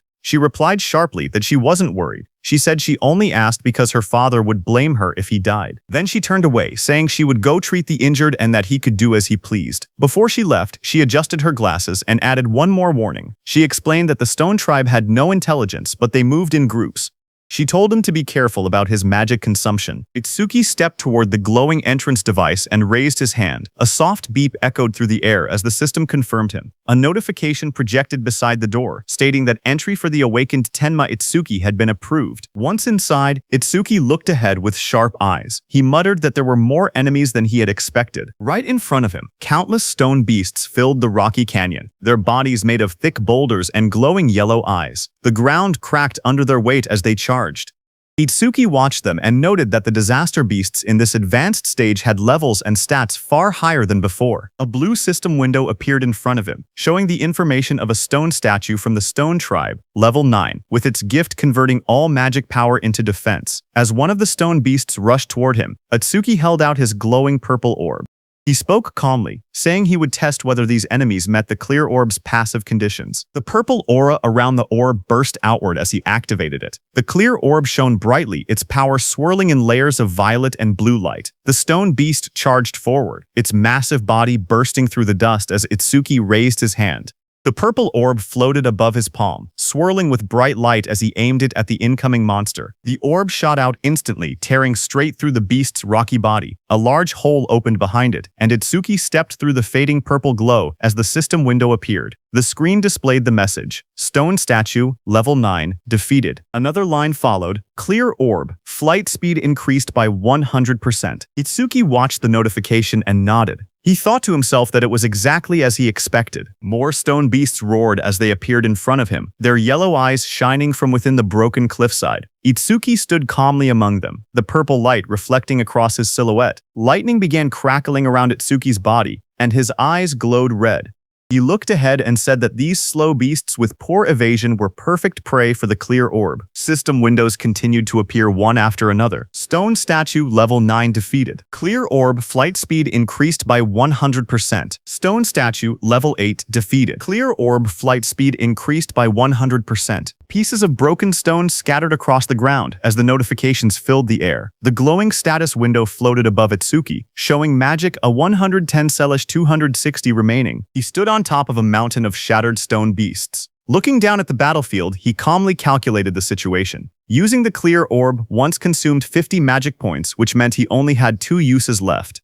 Ahead of him, the ground trembled as 2 massive stone beasts charged straight toward him. He noted that the remaining enemies were 3, including a boss that still hadn't revealed itself. Seeing the 2 stone monsters rushing in at full force, he understood what he had to do. He thought that he needed to defeat 2 enemies at once with a single orb. Itsuki lowered his stance and gathered the purple energy swirling from the clear orb. With a powerful jump, Itsuki left the ground and shot upward. Then the beasts crashed with explosive force, shattering the rocky ground. As dust and stone fragments blasted outward, Itsuki leapt forward. "Now," he said, moving straight through the debris. His eye glowed blood red as he pushed through the shockwave. A fierce grin formed on his face. "Take this," he shouted, preparing the next strike. The purple orb shot downward with blinding speed, its light stretching across the sky as Itsuki hung in the air above it. Immediately, glowing system windows appeared one after another displaying Stone Statue LV9 defeated. Clear orb, flight speed increased by 100%. Stone Statue LV10 defeated. Clear orb, flight speed increased by 100%. After the impact, Itsuki collapsed on the ground, panting heavily. Sweat dripped down his face as he lay flat on the rocky floor. He muttered that the exhaustion he felt right before his magic ran out was rough. He hoped he would someday get a magic recovery skill. He slowly sat up and looked at the glowing screen in front of him. He said that with the orb now flying at 5 meters per second, he could catch up to running enemies. The system window displayed the details of the skill. Clear orb, level 1, active effect. Fires a perfect sphere with a fixed trajectory. The sphere flies at 5 ms and penetrates all enemies in its path, ignoring defense. Passive effect. Each time an enemy with higher defense than yourself is defeated with clear orb, flight speed plus 100%. Current flight speed increase, 500%. While he was checking the details, suddenly the ground shook, and a massive stone arm dropped toward him with a loud crash. Itsuki looked up in surprise as the enormous mass slammed into the earth, sending dust and rock exploding in every direction. A massive stone giant charged forward, its rocky body trembling with each step as dust exploded around it. A system window appeared, detecting a B-rank skill and revealing the monster's details. Giant Stone Man #28. Level 15, Stone Tribe. Grade 2 gift. Converts all magic power into defense. Attack 239. Agility 60. Defense 478. Magic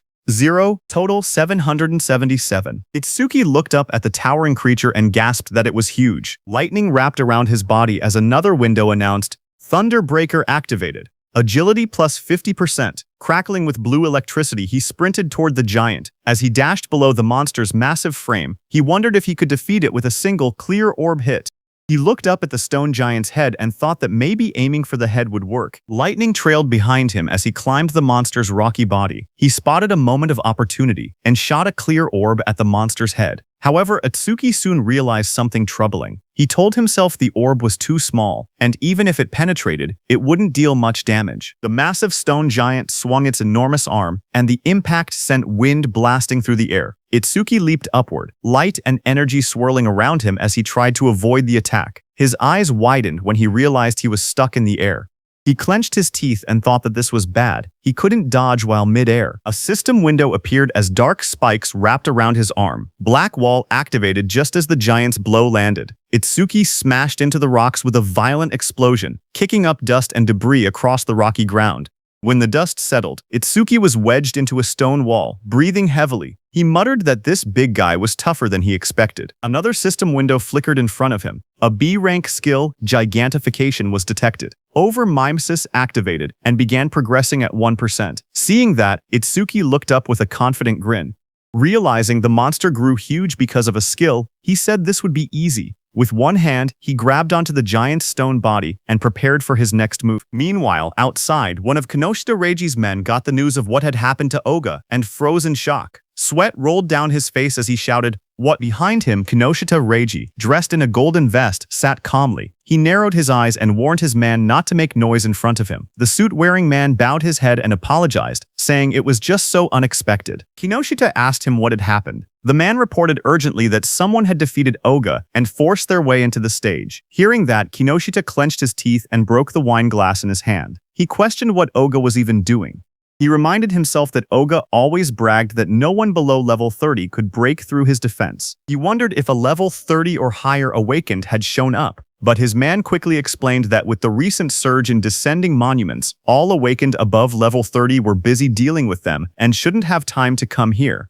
He added that challengers at the Flaming Rock execution ground were mostly level 10 rookies. Hearing that, Kinoshita shouted that there was no way a level 10 could beat Oga. His guard behind him looked down with a serious expression and said that if he was given some time, he would gather detailed information. Kinoshita adjusted his vest and tie and said that gathering information was unnecessary. Even if the opponent was level 30, he himself was already here. He mentioned that the Flaming Rock execution ground was known for its stubborn disaster beasts that slowed down challengers. He added that if they headed there now, they would make it in time. However, his guard said that since the opponent's identity was unknown, they should still be cautious. Hearing that, Kinoshita's expression grew sharp. His glasses glowed as he told the guard that he had already said they were heading there now, and that he shouldn't have to repeat himself. The guard stiffened, sweating nervously, and replied with a quiet, "Yes." Kinoshita then threw his arm upward confidently and declared that he would make them regret opposing the Kinoshita family. At the same time, in the dungeon, blue energy lotus surged around Itsuki. A glowing screen appeared behind him, showing 100%. Seeing that, Itsuki smirked and said that he no longer had to run around like a mouse anymore. He was standing on top of the massive stone beast, and a bright blue lotus had formed on the beast's forehead. At that moment, a system window opened in the air, announcing that the B-rank skill Gigantification had been fully analyzed. Itsuki looked at the window in surprise. He muttered that instead of gaining a new skill, something else had happened.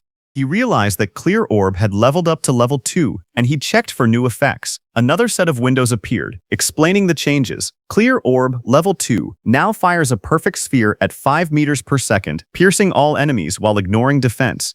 New effect. After activation, the orb's size can now be adjusted by consuming additional magic power. Passive effect. Each time an enemy with higher defense than your own is defeated using Clear Orb, flight speed increases by 200%. Current accumulated speed boost, 500%.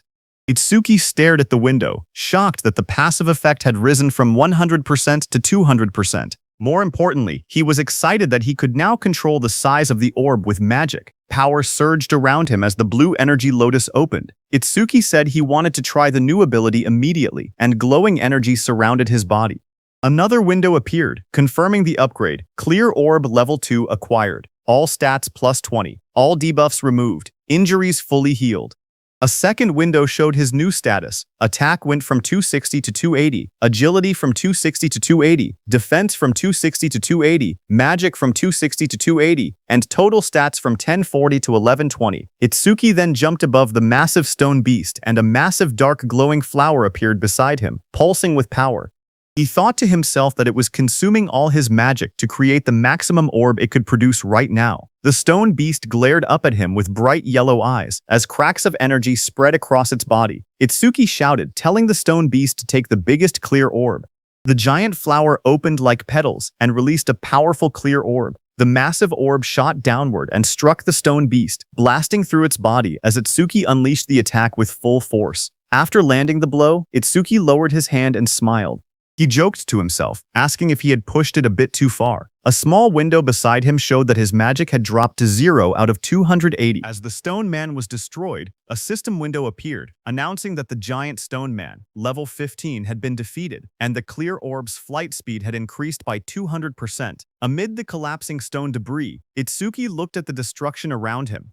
He realized that the orb he created by consuming all his magic had grown this huge. He examined its power calmly. The orb's flight speed had reached 7 meters per second. He thought to himself that if he cleared this stage 2 more times, it would become as fast as a car. Just then, a new system panel displayed the skill information. Clear orb, level 2, active effect. Fires a perfect sphere on a fixed path. The sphere travels at 7 memotas and penetrates all enemies, ignoring their defense. After activation, the orb's size can be adjusted by spending more magic. Passive effect. Each time he defeats an enemy with higher defense than his own using Clear Orb, the orb's flight speed increases by plus 200%. The current total increase had reached 700%. Itsuki held a glowing green crystal in his hand while reading the information. He admitted that he had ignored passive effects until now, but now saw how useful they actually were. Dust settled around him as he walked forward. He then thought about another passive skill. Lotus Burst's passive expanded the range of all skills. That meant Clear Orb's range should also increase along with it.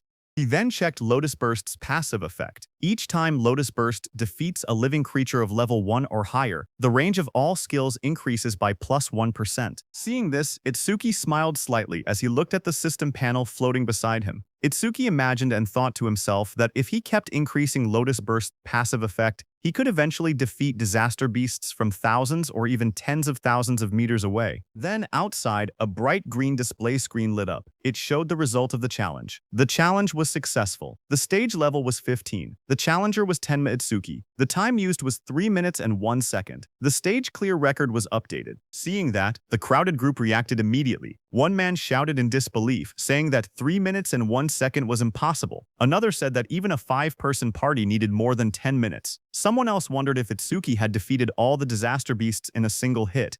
Another person pointed out that he had even broken Tiwajin's 3-minute 19-second record and asked what kind of monster he was. They all turned as someone announced that he was coming out. More voices followed. One person questioned why he was still level 0 and wondered if the clear notification was a bug.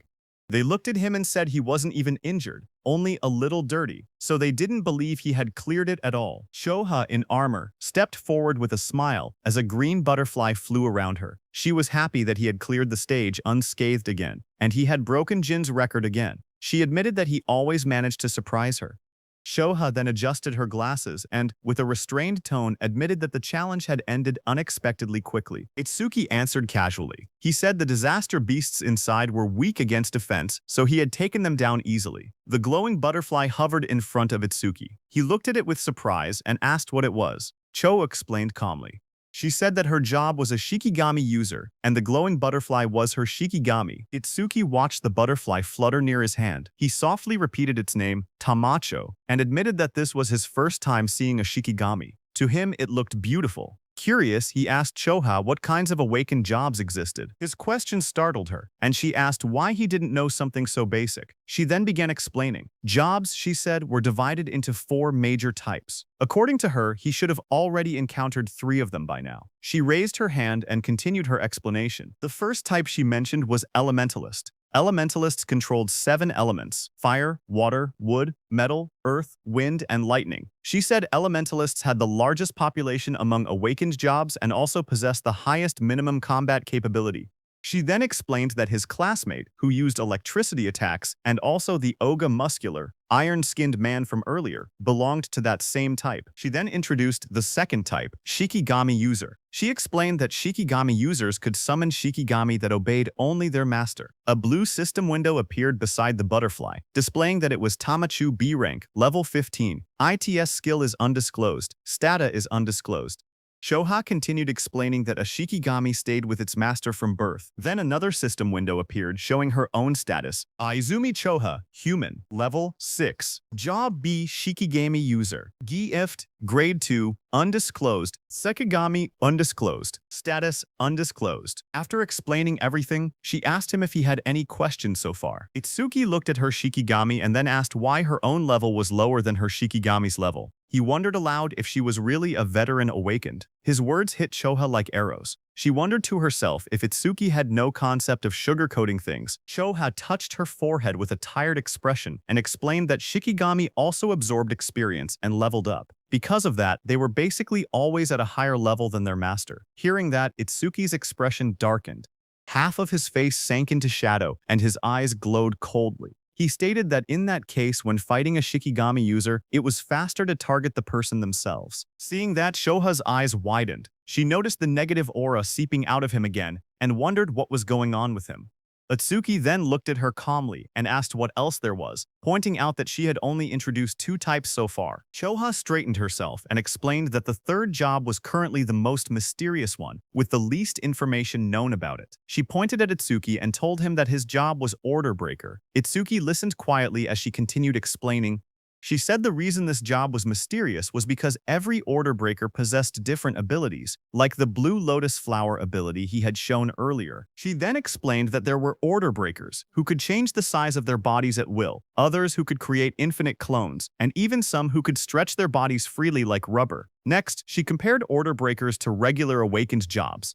She explained that normal jobs had skills divided into 4 ranks, C, B, A, and S, while Order Breakers had only Z-rank skills, abilities that stood completely outside that ranking system. Choha said that Order Breakers were treated differently because of these rare exclusive skills. She warned that if an Order Breaker's abilities became known to their enemies, they would lose their greatest advantage. That was why her father had scolded her earlier when she tried asking about his skills. She looked at him seriously and added that he was an irregular existence even among Order Breakers. From what she had observed, he could already use at least 3 different skills, and 2 of those skills were normally only possible for elementalists. Hearing her words, Itsuki looked uneasy as he realized the teacher wasn't there. He thought to himself that he would be in trouble if Choha continued talking about him. Itsuki then asked her about the last job, adding that he had never seen it before. When Choha heard Itsuki asking about the last job, she kept a calm expression and told him she would only explain it after he actually saw it. She added that this was his punishment for never telling her anything about himself. Hearing that, Itsuki let out a quiet sigh and answered with a simple, "Fine." As she turned away, Choha reminded him that the students he saved were now safe. Then she asked what he planned to do after this. Itsuki replied that he was thinking of clearing the stage a few more times. Choha looked back at him sharply. She asked him if he really didn't know anything, explaining that stages had cooldown times. She warned him that this one had an especially long cooldown, meaning he couldn't enter again for at least 2 days. Hearing that, Itsuki's eyes widened in surprise. He wondered aloud if cooldown times really existed. He realized that this must be why Kinoshita monopolized the stages. Determined, he decided that if he couldn't raise the passive effect of his Clear Orb skill, then he would increase the power of his Lotus Burst instead. Itsuki then turned and asked Choha if there was a stage filled with disaster beasts. Choha thought for a moment, trying to remember any stage filled with disaster beasts. She then smiled confidently and chose a stage for him. She explained that in that stage, the levels of the disaster beasts were not very high, but the number of them was enormous. The place was called Locust Wasteland. She explained that there were at least 100 locust-type disaster beasts, even by a conservative estimate, and many awakened people backed out just from seeing how many there were. She then looked at him seriously and asked what he planned to do, since it would be difficult without AoE skills. For those who didn't know, AoE meant Area of Effect, or area attacks. Itsuki answered firmly that he was going. In his thoughts, he remembered that he hadn't used Lotus Burst in front of her yet, so she didn't know he actually had an area attack. A shocked Choha asked him again if he was really going. She reminded him once more that without AoE skills he would have a really hard time, but Itsuki told her not to worry, saying he would be fine. Some nearby awakened individuals became shocked as they listened. One of them asked if he was really going to the Locust Wasteland and said he must not know fear. Another person whispered that once Kinoshita Reiji heard about Oga, he would definitely come. The group decided to leave quickly. They said they should get out before getting caught in the crossfire. Then, a few minutes later, Kinoshita Reiji arrived there and looked around the empty area. He asked in shock why there wasn't a single person present. His bodyguard in a suit stood behind him and reported that the target had gone somewhere. Kinoshita Reiji asked how it was possible. It had only been 30 minutes since the target entered, yet the target had already cleared the Flaming Rock execution ground. His bodyguard said it was hard to believe but seemed to be true. He then asked what Kinoshita planned to do now. Kinoshita Reiji gritted his teeth and said the target was making a fool out of him. He then said that if the target had used skills, there should still be magic traces left behind. He ordered his bodyguard to contact the hound and make it track the target. Kinoshita Reiji shouted angrily for them to capture the target alive no matter what, saying he would make the target taste what living hell was. At the same time, inside a dim alley lined with machinery, a man pressed his back against the wall, hidden in the shadows. His panicked thoughts echoed as he regretted taking the assassination request. He muttered to himself that he never knew Kinoshita Reiji had such a strong subordinate, and cursed himself for accepting the job. That same man slumped to the ground, exhausted and trembling. He breathed heavily and admitted that, without his earth escape technique, he would have been killed. Sweat dripped down his face as he caught his breath.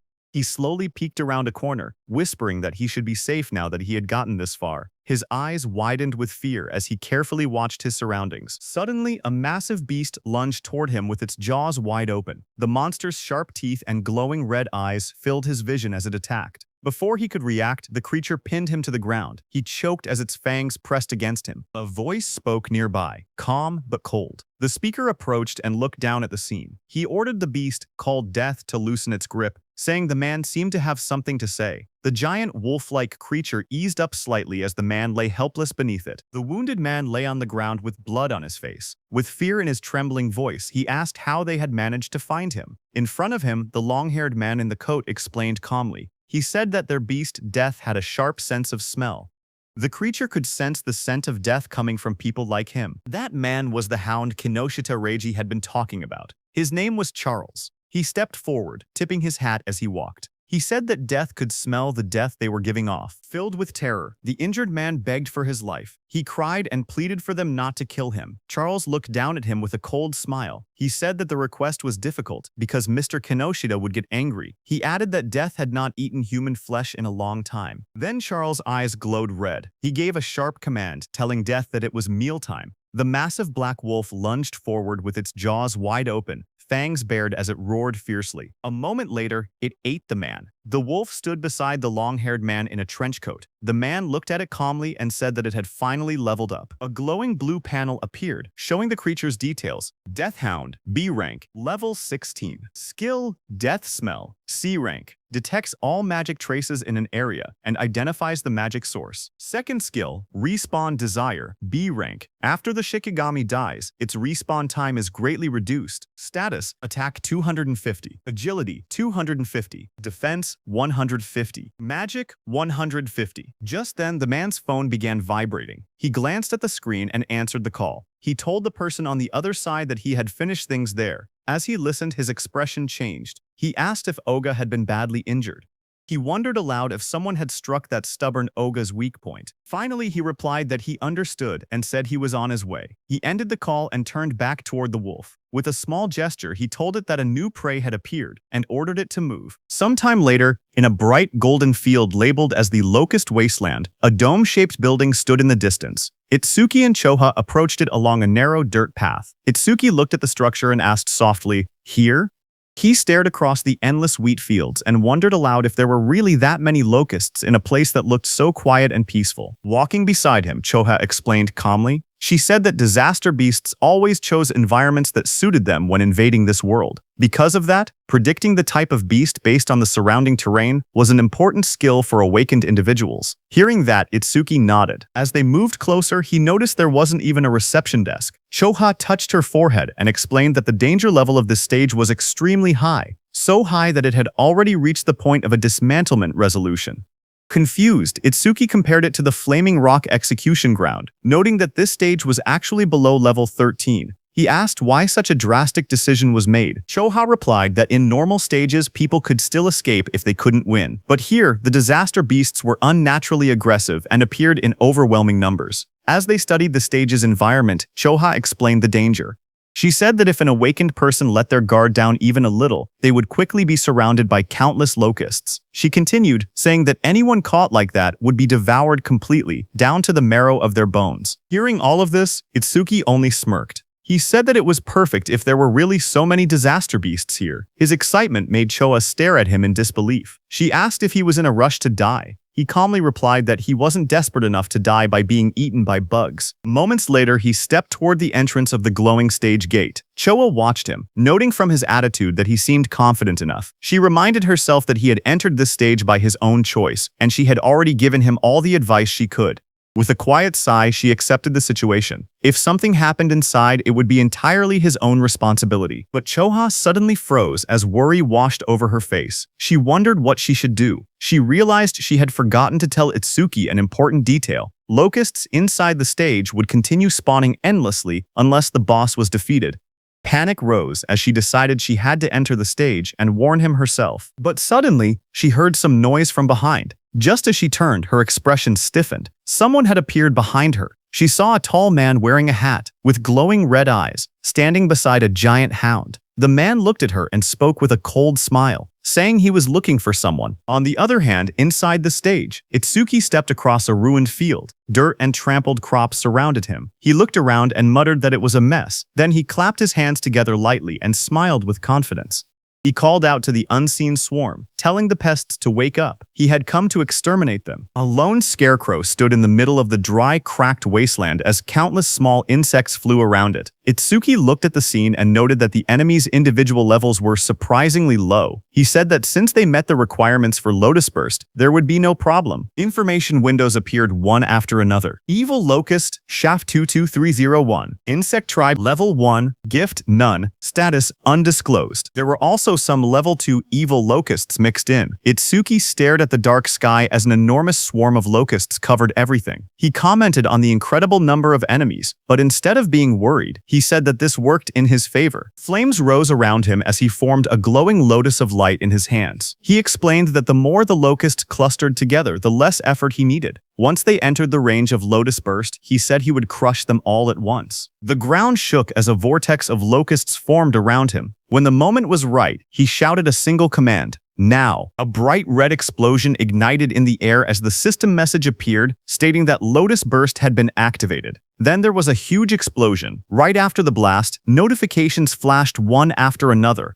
Each one reported that an evil locust had been defeated by Lotus Burst, increasing all of the user's skill ranges by 1%. More messages followed, showing both Level 1 and Level 2 locusts being wiped out instantly. When the smoke cleared, Itsuki stood calmly in the middle of the scorched ground. Sparks drifted around him while charred insect bodies lay scattered at his feet. Another notification floated beside him, confirming the defeat of a Level 2 locust and awarding another 1% increase. New windows opened, explaining Lotus Burst's abilities.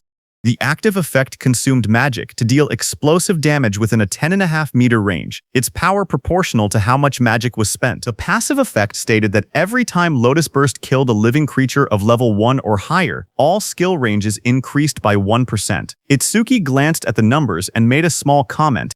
He had defeated 110 enemies, which meant a 10% increase, therefore receiving 10% at once. Lotus Burst's range had now expanded to 10.5 meters, which he considered impressive. He analyzed the situation calmly. Against disaster beasts of this level, consuming 10% of his magic to output 10% of his firepower should be enough. Taking his remaining magic and recovery speed into account, he could probably use about 10 more shots. If he gained even 100 kills per use, he could increase his total skill range by 1000%. Another screen displayed his magic level, 252 out of 280. He looked at it and muttered that things would go much more smoothly if stages didn't have cooldown times. But suddenly, Itsuki noticed something. He stared at his bracelet with a confused expression.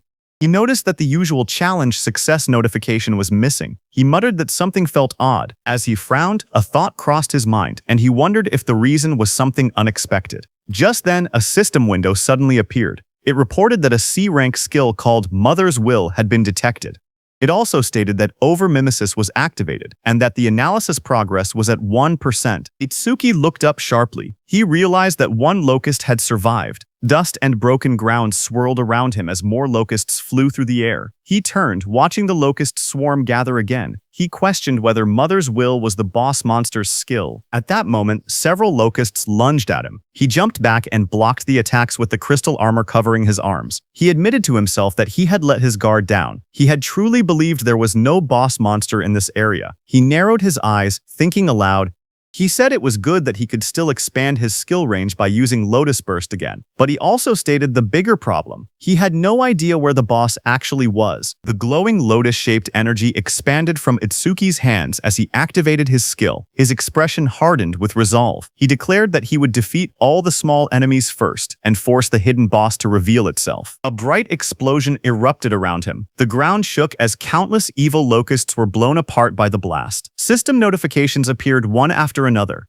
Each message showed that an evil locust, either level 1 or level 2, had been defeated with Lotus Burst, and every kill increased all his skill ranges by 1%. The notifications continued stacking until the Lotus Burst total experience reached 220%. His Lotus Burst leveled up. Another message explained the updated skill. Lotus Burst LV2 now consumed magic to deal explosive damage within a 16-meter diameter, and its power increased based on how much magic was used. Itsuki looked at the smoking battlefield and murmured that the range had expanded to 16 meters, calling the new effectiveness outstanding. But even after defeating 10 small enemies, the boss still hadn't appeared. Deep underground, inside a dim nest filled with shifting shadows, many insect-like creatures began to crawl and move. Their wings rustled as more of them gathered around a glowing cluster hidden in the darkness. As the locusts crawled out of the cracked ground, a notification floated in front of Itsuki, showing the analysis progress rising to 27%. He looked ahead sharply and muttered that they had spawned again. Another screen appeared, showing his magic at 232 out of 280. He noted that he could still use Lotus Burst 9 more times. Fire erupted around his hand as he stepped forward, declaring that no matter how many times the monsters appeared, he would thoroughly deal with them. His arm swung through the flames, and he shouted that he would sweep them all away. A fiery explosion burst across the battlefield, and several notifications appeared one after another, stating that evil locusts of level 1 had been defeated with Lotus Burst, and that all skill ranges increased by 1%.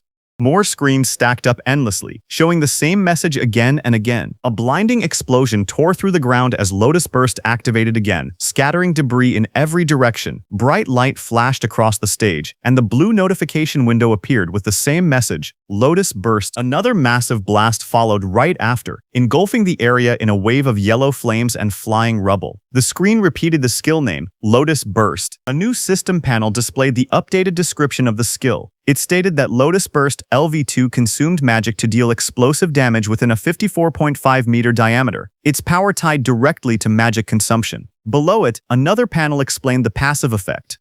Every time the skill defeated a creature of level 1 or higher, all skill ranges increased by plus 1%, now reaching a total of plus 990%. Itsuki ran forward through the burning battlefield, sweat rolling down his face. He glanced at the glowing screen. He said that up until now, he had wiped out large groups 9 times and expanded Lotus Burst's range by 990%, but he only had enough magic left to use it one more time. He wondered why the monsters kept appearing non-stop. His magic display dropped to 52 on 80. He looked up as the sky darkened with swarming insects. He muttered in frustration that there was no end to them. The swarm grew thicker overhead, but even after all the destruction, he saw no trace of the stage boss. He frowned and said that there was still no sign of the boss appearing at all. He considered withdrawing temporarily from the stage and returning after the analysis finished. But even as he thought it through, the endless swarm closed in around him. Itsuki narrowed his eyes sharply as a thought erupted in his mind. He declared that behaving like that was what third-raters would do. Fire gathered in his hand, and flames wrapped around his arm. With determination burning in his expression, he stated that no matter how many disaster beasts appeared, he would defeat every single one of them. A massive explosion erupted like a lotus blooming in fire, sending shockwaves across the ground. As smoke rose around him, Itsuki steadied himself and muttered that, with this attack, but before he could finish, countless more insects filled the air. Swarms surrounded him, and he realized in frustration that there were still more, and their numbers hadn't decreased at all. A glowing system screen appeared before him, showing the analysis progress at 91%. Itsuki's eyes widened as he tried to make sense of the situation. He wondered what was happening. All the disaster beasts that had appeared since the first defeat were still only level 1. Their bodies were small too, as if they had just hatched. As he connected all the dots, he realized the truth at once. The boss's ability was infinite reproduction. A massive golden insect, the queen locust, crouched in the darkness as glowing eggs shot out from its abdomen. A system window identified it. Queen locust #0379. Insect tribe, level 13. Gift. Grade 1. Lays large quantities of evil locust eggs. Skill. Mother's Will, C rank, remotely controls up to 110 hatched evil locusts. Itsuki looked up, sweat trailing down his face. If the queen could reproduce endlessly, then fighting the small ones meant nothing. The only way forward was to defeat the boss itself. His magic was nearly gone, but the analysis bar floated in front of him, rising steadily. 98%. 99%. He clenched his teeth as the final percentage completed. The blue sphere of the analysis pulsed outward. Analysis progress. 100%. A new message appeared. Mother's Will analysis complete. Skill acquired. Magic Detection LV1. Another window followed. Magic Detection LV1. Active effect. After activation, continuously consumes magic to sense magic flow within a 100 m diameter. Passive effect. Range expanded to 1100 m because of Lotus Burst's passive effect. Additional passive. Each time one enemy unit is detected, the user's magic recovers by 10%. Seeing this, Itsuki's eyes widened as he read the description. A detection skill. Its effective range now stretching over 1,000 meters, and every enemy detected would restore his magic. A smile curved across his lips. The passive effect was perfect for this stage. Hunting the smaller creatures again and again would now benefit him greatly. He tilted his head slightly, his eyes shining with confidence. He thought that leaving the queen alone for a moment and clearing out more enemies wouldn't be a bad plan at all. As he lowered his gaze, he thought quietly to himself. He realized he had been keeping Choha waiting. For now, he decided to finish clearing the stage before returning. A blue system window appeared before him, announcing that Magic Detection LV1 had been acquired. All of his stats rose by 10 points, all debuffs were removed, and his injuries were fully healed. Another window displayed the up. His attack increased from 280 to 290. His agility rose from 280 to 290. His defense moved from 280 to 290. His magic stat climbed from 280 to 290. His total grew from a 112-20 to a 160. Itsuki then raised his hand to his forehead as swirling energy surrounded him. He activated the new skill, focusing intently. He began locating the boss using magic detection. Wide ripples of energy spread out from his body, expanding across the entire area like rings on water. The waves traveled far into the distance, lighting up the surroundings as they moved. Down below, the massive golden insect boss lifted its head, its yellow eyes glowing as the waves passed over it. Itsuki's eyes suddenly sharpened. In the next instant, he spotted the reaction in the distance. He slowly raised 2 fingers and pointed them forward, a confident smile forming on his face. A surge of dark, swirling energy formed at his fingertips, twisting the air around him. He was going to use his clear orb skill. Amid the chaos, his steady voice echoed. He said that even if the enemy used its children as shields, it would be useless. The clear orb began to glow, merging with the power of Lotus Burst. A bright lotus-shaped light burst outward, illuminating the battlefield. He declared that with Lotus Burst's passive effect and the clear orb's current flight range, the attack would definitely reach its target. A system window appeared, stating that the clear orb's flight distance was now 120 meters. In the next instant, the glowing orb shot across the field like a streak of purple lightning. Wind burst apart in its wake as the queen locust recoiled in shock, spreading its golden wings wide to escape. But Itsuki was already behind it, surrounded by crackling blue crystal. His transformed figure loomed like a shadow, sparks dancing across his body as he struck with overwhelming power. Lightning surrounded Itsuki as he appeared above the queen. Looking at her, he said, "Checkmate." He slammed his attack down, overpowering the queen with sheer force. He cut down the queen into pieces. Immediately, the whole insect swamp was disturbed. Seeing that, he realized the swarm fell into chaos after losing its queen. Itsuki turned toward them with cold eyes. Flames erupted from his crystal-covered arm as he promised to send the remaining creatures to their mama right away. After the Lotus Burst explosion, all insects fell to the ground. Itsuki stood in the settling dust, looking at the battlefield calmly. He stated that all his skill ranges had increased by 1,210%, that Lotus Burst's explosion radius now reached 65.5 meters, and that the clear orb's flight distance had expanded to 131 meters. A system window appeared, describing Lotus Burst at level 2. It explained that the active skill consumed magic to cause explosive damage within a 65.5 meter diameter, its power tied to magic consumption. The passive effect showed that every time Lotus Burst defeated a living creature of level 1 or higher, all skill ranges increased by 1%, now totaling plus 1,210%. A second notification appeared, showing the flight distance of the true ball, 131 meters. Itsuki looked at the result and smiled, saying it had been a good harvest. He held a green leaf in his hand while sitting on the ground, surrounded by rising dust. He then thought to himself that when the cooldown ended, he would challenge it again and raise Lotus Burst's passive effect to 5 digits. As he returned to exit the dungeon, a new notification appeared, stating, "New record achieved." Another line reported, "Time used 17 minutes 7 seconds." Standing in front of a glowing blue portal, Itsuki looked at the timer and noted that it had taken 17 minutes. He thought that Choa must be worried. He imagined Choa waiting outside. He believed that when he returned safely, she would probably act aloof again, yet he knew she was actually kind and considerate. He thought her inability to be honest was somewhat cute. Stepping out of the portal, surrounded by a swirl of blue energy, he lifted his hand and greeted her, saying he was back and sorry for worrying. But then his eyes widened sharply, shock filling them. Right in front of him, Choa appeared injured, blood on her lips. A man with glowing red eyes held her up by the collar. He looked down at Itsuki and spoke coldly. He said that going solo and coming out of the stage safely could mean only one thing. Itsuki was the guy Reiji had been looking for. Charles in the wide-brimmed hat looked at Itsuki and spoke calmly. He said the timing was perfect. He had been trying to get information about Itsuki from Choha, whom he had captured, but even in her current condition, she refused to talk. Charles added that Choha had more backbone than most men. Across from him, Itsuki stepped forward. His voice was cold as he told Charles to let go of Choha with his filthy hands. He warned that if Charles did not do so now, he would only be half killed. Hearing that, Charles laughed loudly. He mocked Itsuki and told him not to get cocky, calling him just a level 0 rookie. But in the next moment, blue electricity burst from Itsuki's body as he shot forward with incredible speed. His eyes glowed with a sharp red light as he charged toward Charles. Charles flinched in fear, shouting that he was fast, then called out to Death.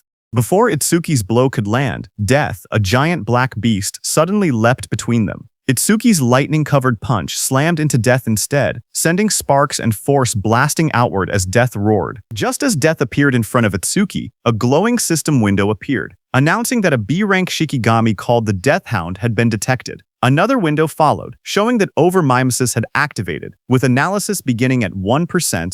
When Itsuki saw the notification, he realized the truth. This dog was a Shikigami, which meant the man wearing the hat was its user. The analysis window continued to rise, reaching 12%. Charles narrowed his eyes as he watched Itsuki move. He noted that there were no wasted movements and that his opponent's speed was extremely high. He understood now why Oga had lost. Oga likely did not even have enough time to metalize before being defeated. But Charles showed no fear. He grinned and declared that he had Death and a hostage. Behind him, Choa struggled weakly in his grasp. Hearing this, Itsuki shouted her name, his expression tightening in alarm. Itsuki, who stood firm and was holding Death's snout with one hand, got distracted. Death broke free from his grip and roared, baring its sharp teeth as it lunged. The monster's glowing red eyes locked onto him. Charles smirked as he spoke. He said that Death's bite force could crush any enemy with a defense lower than 30. At best, he said, Itsuki would get his arm bitten off. But the next second, Charles's expression suddenly froze. His eyes widened in shock as he looked ahead. In front of him, black spikes grew around Itsuki's body, blocking the beast's bite. Immediately, Itsuki used his Lotus Orb skill, aiming at Death. With a violent burst of energy, the Lotus Orb was released from Itsuki's hand and hit Death directly in the head.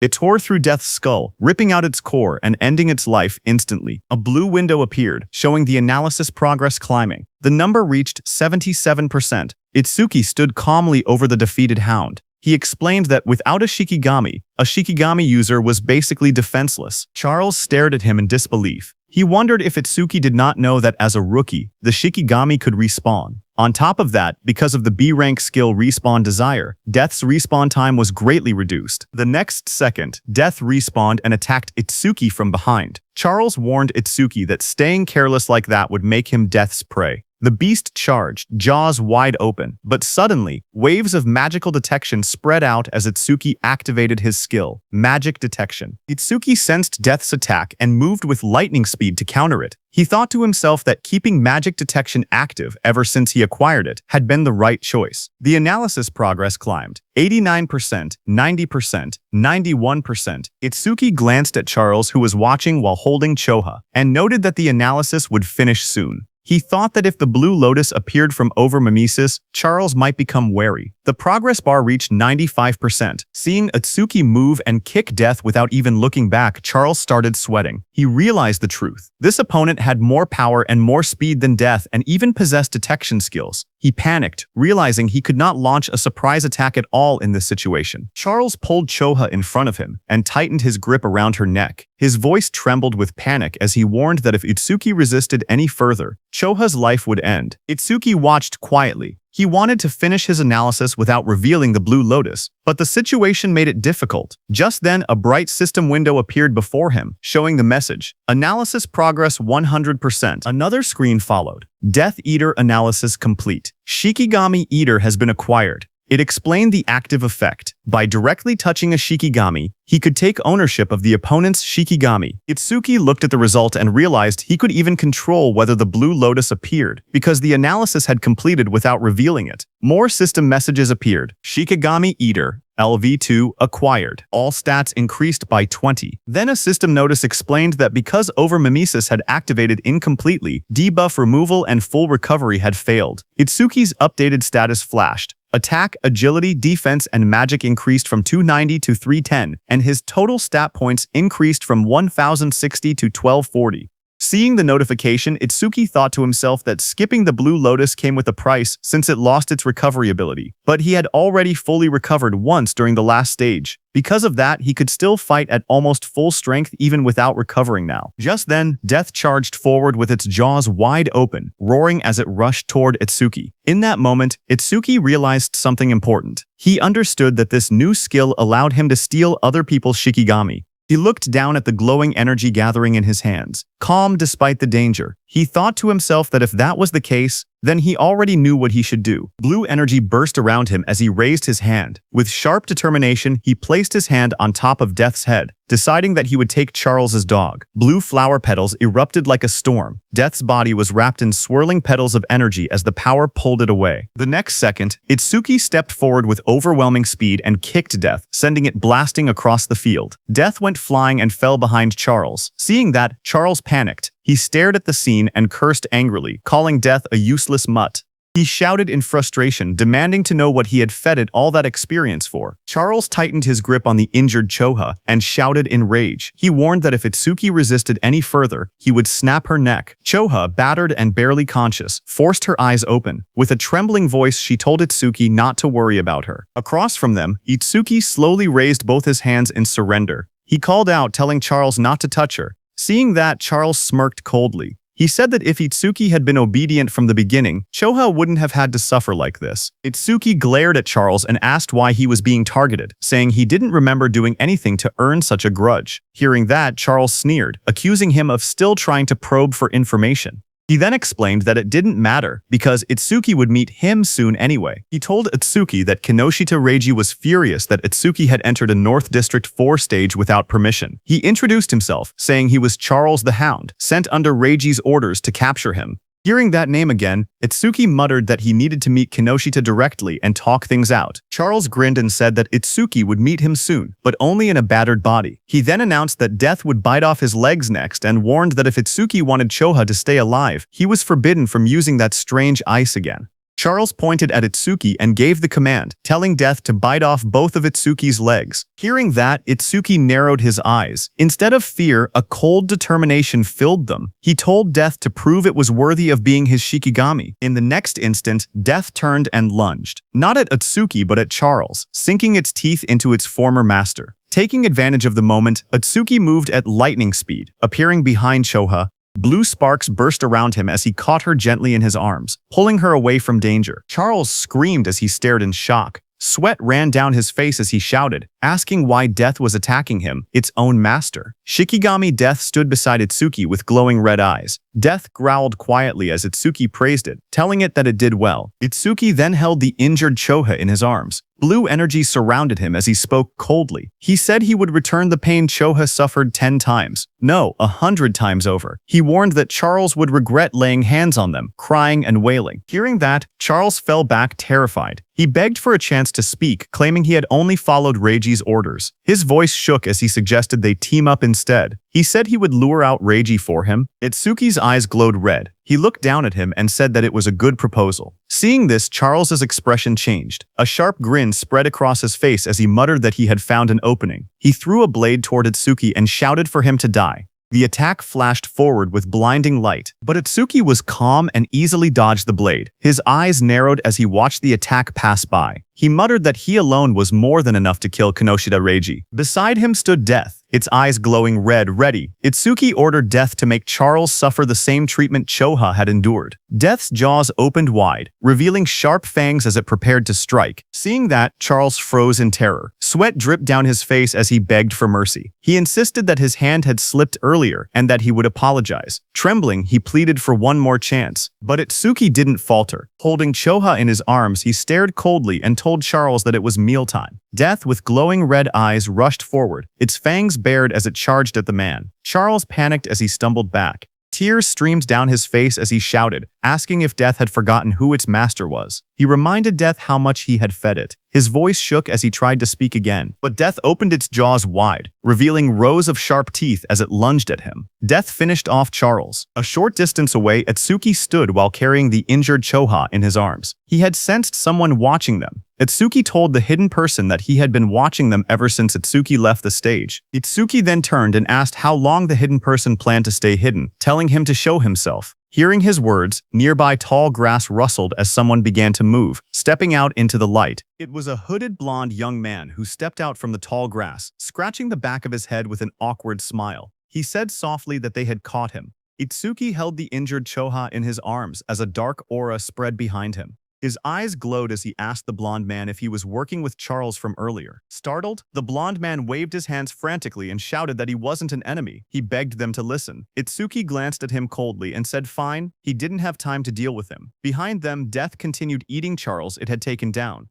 Itsuki ordered Death to follow him after finishing the meal. The blonde man watched in shock. Even a savage beast like Death obeyed Itsuki without hesitation. He thought that someone like Itsuki might actually be able to help him. He quickly approached and introduced himself as Iberia, asking for Itsuki's name.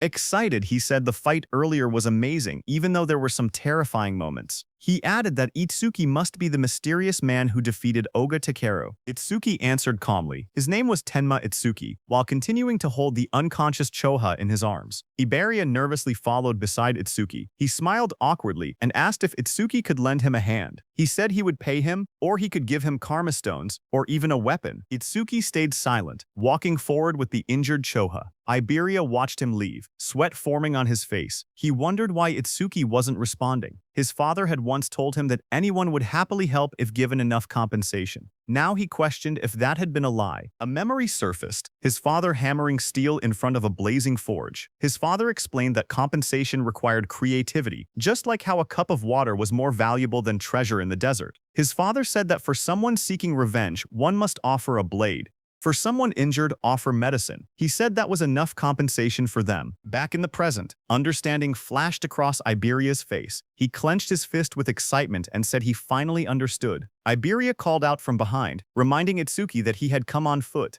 He said that with an injured person, it was impossible to move quickly, and that the nearest hospital was dozens of kilometers away. He warned that if Itsuki walked that slowly, the woman he was carrying would die. Iberia then reached into his bag and held up a glowing scroll. He said that he happened to have healing items, but even hearing that, Itsuki continued walking. Iberia shouted in a hurry that he could save her. Hearing this, Itsuki stopped and turned his head, asking if that was really true. Iberia explained that he couldn't fully heal her right away, but he could save her life. The two of them knelt beside the injured Choha. Itsuki asked if the healing could be done through her clothes. Iberia replied that the bandage he was using wasn't ordinary. He wrapped the glowing bandage around her, explaining that it was a rare karma tool made from bandages worn by the Shadow tribe and bark taken from the Kodama tribe. Itsuki looked at Iberia and repeated the unfamiliar term, asking what a karma tool was. Iberia studied him and said that, at his level, he must have just become an awakened. He explained that it was no surprise Itsuki didn't know. Iberia explained that modern weapons didn't work on disaster beasts. Guns were useless against them, so firearms couldn't be used in real combat. However, crafters were able to forge special anti-disaster beast items known as karma tools, created from monument materials and the body parts of disaster beasts. He said that karma tools were divided into 4 ranks depending on the crafter's skill and the materials used. The 4 ranks were normal, rare, epic, and unique. Iberia then explained using a simple longsword as an example. Normal karma tools weren't much different from regular weapons, except they were capable of damaging disaster beasts and awakened beings. The sword was labeled an ordinary longsword. The next weapon was the ocean sword, rare, which increased agility and magic. Iberia said that rare karma tools boosted their owner's stats. The third weapon was the blood sword, epic, which increased attack power and absorbed blood to raise the blade's temperature and reduce an enemy's self-healing by half. Iberia explained that epic karma tools not only boosted stats, but also possessed special effects. Iberia continued by explaining the final rank of karma tools, which was the holy sword, unique. It granted increased attack and agility. Its unique effect allowed the user to obtain the inexhaustible magic sealed inside it, enabling infinite magic usage. Iberia said that the ultimate goal for every crafter was to create a unique karma tool, weapons with massive stat boosts, and powerful one-of-a-kind effects. Iberia went on to explain that crafters themselves didn't have much combat power, and there were very few of them. But because they could forge karma tools, all awakened people respected them. Hearing that, Itsuki asked Iberia if his father was a crafter. Iberia smiled and replied that his father wasn't just any crafter. He explained that countless crafters couldn't create a unique karma tool even once in their entire lives. Across the 5 continents, there were only 10 crafters who had achieved that level. Then he proudly added that 3 of those 10 unique tools were made by his father. That was why everyone called his father the Crafter King of the Northern Continent. Saying that, Iberia grinned proudly. Finally, he turned and saw that Itsuki wasn't even looking at him. He got angry and shouted, asking Itsuki if he was even listening. He complained loudly that he was explaining everything kindly while Itsuki was being rude. He shouted at him not to ignore him, but Itsuki didn't respond. Instead, he quietly examined the crossbow in his hands and said that it was the same crossbow Charles had been using. Iberia was shocked, seeing that even after hearing about his father, Itsuki didn't look surprised at all. He muttered that any normal awakened person would have already been flattering him. Meanwhile, Itsuki kept studying the weapon and thought that having it would let him reduce how often he needed to use the clear orb and also lower the risk of exposing his abilities. Iberia looked at it and told Itsuki that this weapon was a rare karma tool. Hearing that, Itsuki commented that it was unfortunate there were no arrows left. Iberia explained that projectile karma tools didn't need normal arrows. Any ordinary ammunition could be assimilated into karma tool ammunition, so there was nothing to worry about. Just then, a screen appeared showing the name Hunter's Crossbow, rare, with an agility increase of +50. Then the crossbow vanished. Itsuki looked surprised and asked why it disappeared. Iberia told him that this was another feature of karma tools. Once a karma tool linked with its owner, it would be stored away and reappear whenever the owner wished to use it. Hearing that, Itsuki said it was convenient. He thanked Iberia for the treatment and told him to let him know if he ever needed help. He added that once he finished his own business, he needed to go find Kinoshita Reiji. Hearing that name, Iberia reacted and said he thought he had misheard earlier. He said Itsuki must be incredibly bold to go against someone like Kinoshita Reiji in North District 4. Hearing his words, Itsuki looked at him calmly and asked if he was also going to tell him to give up. Iberia told Itsuki that if his target was Kinoshita Reiji, then they were after the same person. Itsuki asked calmly if Iberia had angered Reiji as well. Iberia said it wasn't exactly like that, and explained that he wanted the two of them to team up for the Salvation League National Tournament preliminaries, happening the day after tomorrow. Hearing about the preliminaries, Itsuki remembered Shoha mentioning that only the top 10 would advance to the main tournament, and he had been grinding stages non-stop these past few days to prepare. Itsuki asked Iberia what the tournament preliminaries had to do with Kinoshita Reiji. Iberia explained that the preliminaries were divided by continents, and for the northern continent, the venue was located in North District 4. He explained that as the son of the North District 4 administrator, Reiji was determined to compete in the main tournament. His older brother was also a savior, so failing to reach the top 10 would disgrace the Kinoshita family name. Hearing that, Itsuki then understood why Reiji monopolized all stages in North District 4 to level up quickly. He looked at Iberia and asked why someone like him would want to team up with him, especially since he had been receiving help from him this whole time. Iberia raised his voice confidently, saying it was because Itsuki was strong. He believed that if they teamed up, they would definitely pass the preliminaries. Itsuki then asked why Iberia was so fixated on this year, pointing out that he was younger and had plenty of opportunities ahead. Hearing Itsuki ask that, Iberia looked tense as he clenched his fist. Then he answered softly that there was a reason. He recalled his childhood. Since he was young, he had watched his father create karma tools right in front of him. His eyes had always sparkled as he watched. Every completed karma tool looked perfect, like a piece of art. His admiration for his father kept growing. He remembered his dream. He had always wanted to become an awakened one someday. He imagined himself fighting disaster beasts using the karma tools his father made. In that memory, a month ago, he finally awakened. Excited, he begged his father for a karma tool. But his father refused, telling him it was too early. His father said that only saviors could use his karma tools. Iberia didn't give up. He kept begging. Finally, his father set a condition. If he passed this year's preliminaries, he would receive one. Iberia clenched his fist tightly. With determination in his eyes, he declared that this was why he had to win this year's preliminaries, no matter what. Itsuki looked at Iberia and spoke calmly. He said that with such an amazing father, Iberia should have plenty of options. There was no need for him to team up with someone like a level 0. Iberia lowered his eyes and replied that his father had thought of that too. So before he left, his father told him to pass the preliminaries with his own skills. His father warned him that if he teamed up with strong partners using his father's name, he would not receive any karma tools. Hearing that, Itsuki commented that his father seemed strict. Iberia explained further that according to his information network, most strong participants had already been bought off by Kinoshita. What remained were lone wolves who disliked teaming up, or groups with fixed members. He had no prospects for teammates. With excitement, Iberia grabbed Itsuki's hand and explained that 2 days ago he had heard news that someone had defeated Oga Takeru, one of the 4 pillars, and even broken stage records. Because of this, he dug for information continuously and eventually found his way here. Itsuki first freed his hand and then agreed to team up. He said the team was no problem, but first he wanted to take Choha to the hospital. With excitement, Iberia declared that he would come along. From now on, they were a duo. Iberia then said they needed a duo name. He brought up possibilities, combining Tenma Itsuki and Iberia. He suggested Ibiten, but rejected it because it sounded like a store name. He tried Ibulaitsu, then Tenmaria, then Tenibei, changing ideas one after another. Nearby, Itsuki carried the unconscious Choha in his arms. He looked tired and thought to himself that he was in trouble because Iberia talked even more than Rikuru. Suddenly, Itsuki thought about Rikuru and Saya. He wondered how they were doing and whether they were participating in the preliminaries now that both had awakened. Just then, Iberia suddenly brightened with an idea. He said that since both of their names contained the letter I, they could call their duo Double I. Far away, as Itsuki thought of Rikuru, Rikuru suddenly sneezed while training. Saya looked at him and asked if he had caught a cold. Rikuru scratched his head and said maybe someone was talking about him. Maybe Itsuki.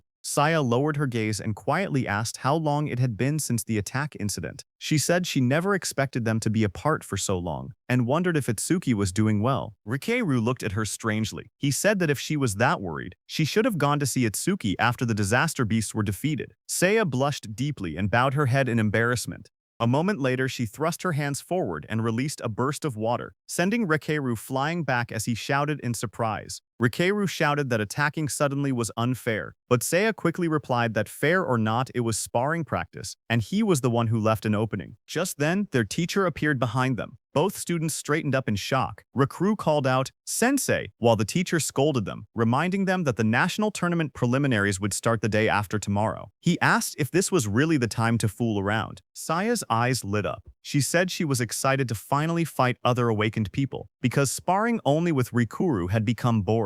A glowing screen appeared beside her, revealing her stats as an awakened water elementalist. Rikuru looked at his own status window as well. He said he had never been to North District 4 and had heard it was a prosperous town. He said he wanted to see it with his own eyes soon. Elsewhere, someone opened a metal case holding 3 sharp crystal stones. It was Kinoshita. He looked at the crystals and frowned impatiently. He commented that the hound still hadn't arrived and said it was unusual for him to be late. His bodyguard standing behind him wondered if something unexpected had happened. Hearing that, Kinoshita's expression darkened. He muttered that those useless fools had failed again. His glasses glowed red as a message appeared, saying the Karma Stone had been used and experience had been gained. His bodyguard asked if they should send people to search. Kinoshita looked frustrated and said to forget about that person.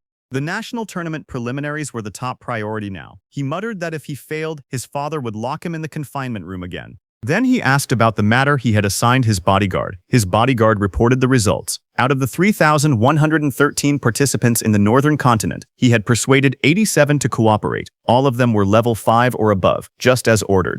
Hearing that, Kinoshita smiled and said his subordinate had done well, and that he was the only one he could rely on. He then took another glowing stone. His bodyguard told him that it was the last Karma Stone. Light surrounded Kinoshita as he broke it.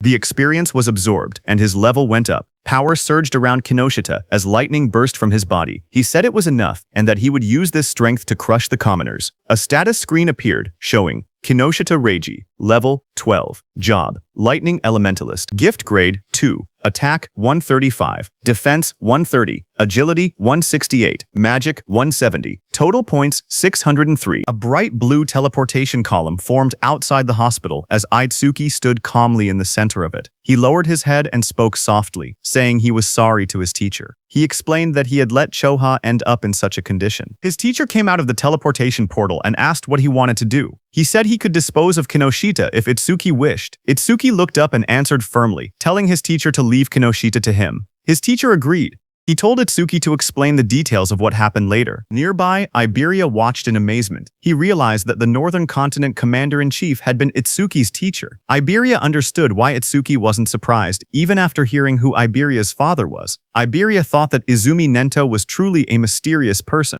He even wondered if he should ask for his autograph later. Then, in the hospital room, Itsuki calmly explained what had happened and told his teacher that that was why he chose to participate in the Salvation League National Tournament preliminaries. His teacher said he understood and turned toward Choha, asking how she was feeling. Choha smiled softly. She said Tamachu had treated her, so she had fully recovered. A glowing green butterfly floated near her hand. She added that Iberia's rare karma tool had also helped in her healing. Hearing that, Izumi Nento looked at Iberia in surprise. He said that since Iberia possessed the rare karma tool Kodama Bandage, crafted by Aiden, he must be Aiden's son. Iberia was surprised to hear that. Realization hit him as he thought to himself that Izumi Nento knew about karma tools and even recognized his father. He reminded himself that he needed to show the dignity of the Crafter King's eldest son.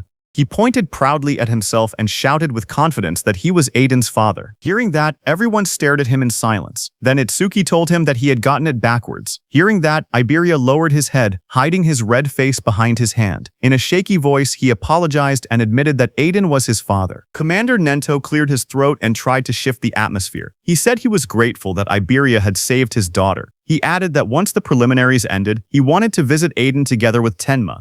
He then reminded Itsuki and Iberia that they had to prepare for the tournament and told them to head out. He promised that he and Choha would come to watch tomorrow. Iberia raised his fist excitedly and agreed. He told Commander Nento that he could relax because they would definitely pass the preliminaries. Beside him, Itsuki stood quietly and nodded. After they left, Choha commented that her father had really taken a liking to Tenma because she remembered how, when he used to meet with Jin, he would always bring her along to meetings. Hearing that, Commander Nento told her that because of childhood trauma, whenever Itsuki faced disaster beasts, powerful self-destructive impulses would awaken inside him. But Itsuki's self-destructive impulses weakened only when someone he wanted to protect was nearby. He explained to Choha that this was the reason he placed Choha by Itsuki's side. Hearing that, Choha realized that her father wanted her to become Itsuki's friend, become his weakness, and become the person he wanted to protect. Choha repeated the thought quietly, wondering if she was truly the one Tenma wanted to protect. While she was lost in her thoughts, the commander then stood up and revealed to Chohei that the disaster beast attack at Itsuki's school had been planned, not a coincidence. Hearing that, Chohei reacted with surprise.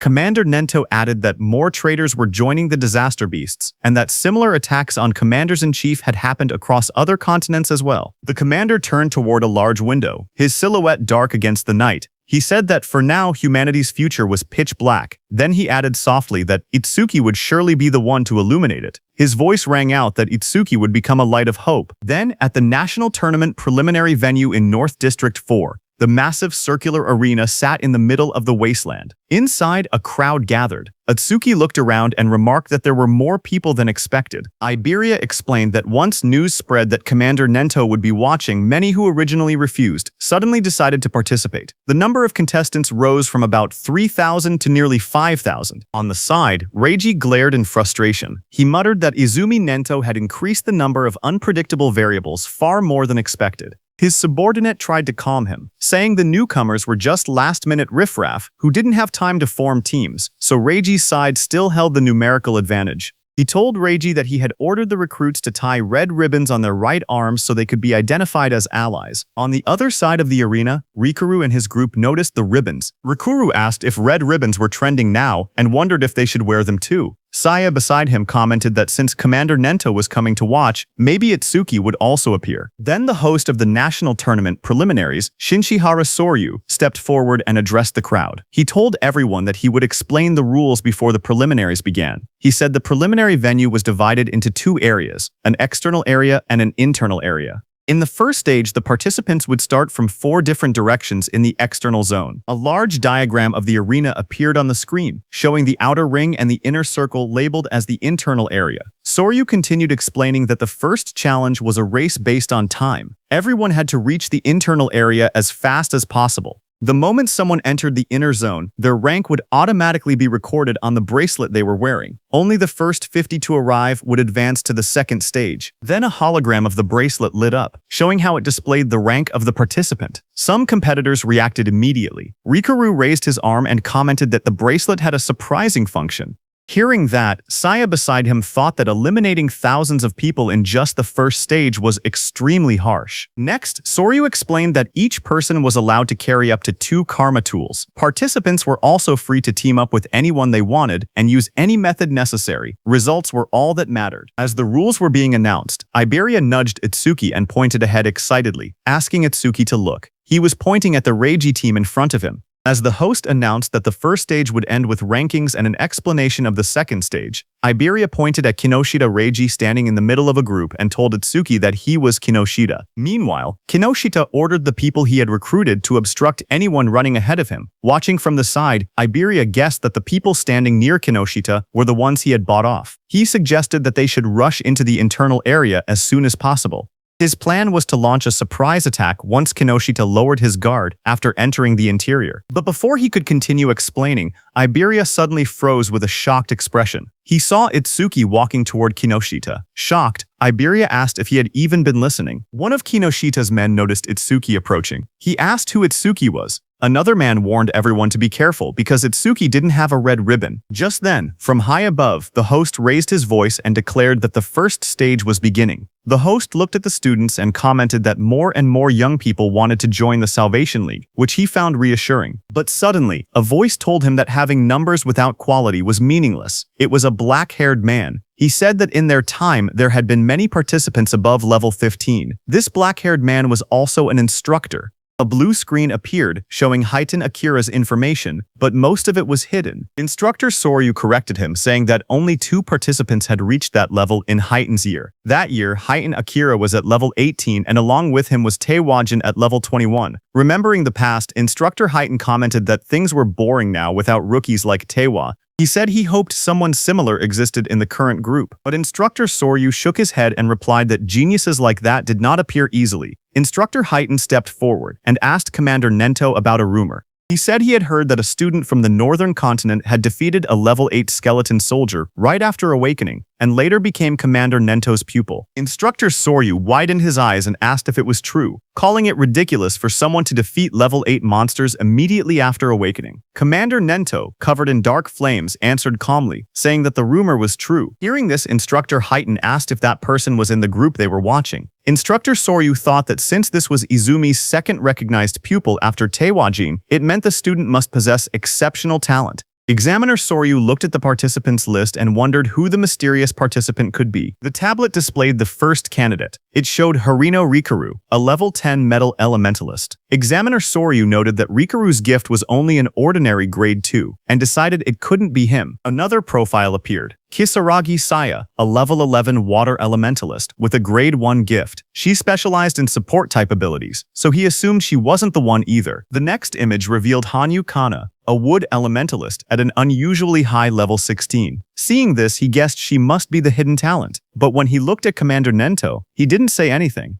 Seeing that, Instructor Soryu realized that his guesses seemed incorrect, even though Hanyu had the highest level among all participants. Just then, Instructor Heitan pointed out that among this year's participants, there was even someone at level 0. But Instructor Sorya didn't think much of it, and remarked that there was always one person every year who joined the tournament, out of curiosity, only to get beaten badly and withdraw soon after. On the other hand, Kinoshita's group burst into laughter as Kinoshita pointed toward Itsuki, shouting in disbelief that a level 0 had really joined the competition. His team laughed loudly, mocking Itsuki and asking if he had gotten lost. Hearing them, Itsuki stepped forward silently and raised his hand, showing the mechanical glove of Charles on his hand. Kinoshita froze when he saw the glove. He stuttered, recognizing it as something belonging to Charles. Fear spread across his face as he demanded to know who Itsuki was. Itsuki stared directly at Kinoshita and asked if Kinoshita was the one who had been looking for him this whole time. Hearing that, Kinoshita grew furious. He refused to believe it. He shouted that there was no way a level 0 could have defeated Oga.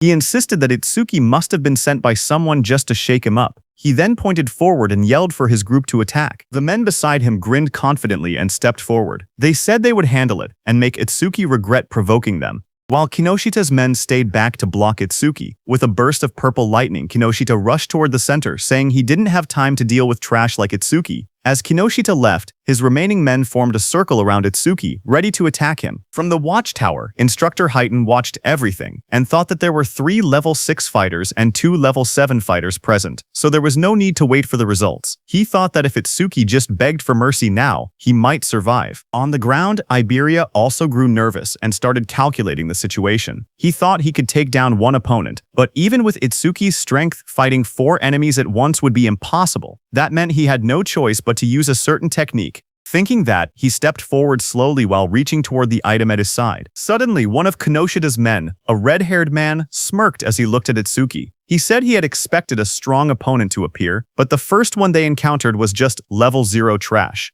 Hearing that, Itsuki lowered his head slightly, his face hidden in shadow as he told the man in front of him to move. The red-haired man widened his eyes in surprise on hearing that. He hadn't expected such blunt words. For a moment he froze, then burst into loud laughter, throwing his head back. He mocked Itsuki's attitude, but Instructor Heaton smirked instead when he heard Itsuki. He said he liked that attitude and offered to step in later, claiming he would save Itsuki when things got bad. Then the red-haired man leaned forward with a twisted grin. He told Itsuki to let him crack open his head and see what was inside. Itsuki didn't reply to him. Instead, the next second, Itsuki struck. His fist slammed into the red-haired man's face with overwhelming force, sending blood and broken teeth flying. As the red-haired man fell backwards, screaming, Itsuki repeated in a cold voice that he had already told him to move. Instructor Heaton was shocked to see that Itsuki's opponent had been 7 levels higher than him, yet Itsuki had defeated him instantly. He couldn't believe that Itsuki had instantly killed the red-haired man. Kinoshita's other fighters stared in shock. One man shouted that Handa was level 7 and couldn't understand how a rookie defeated him.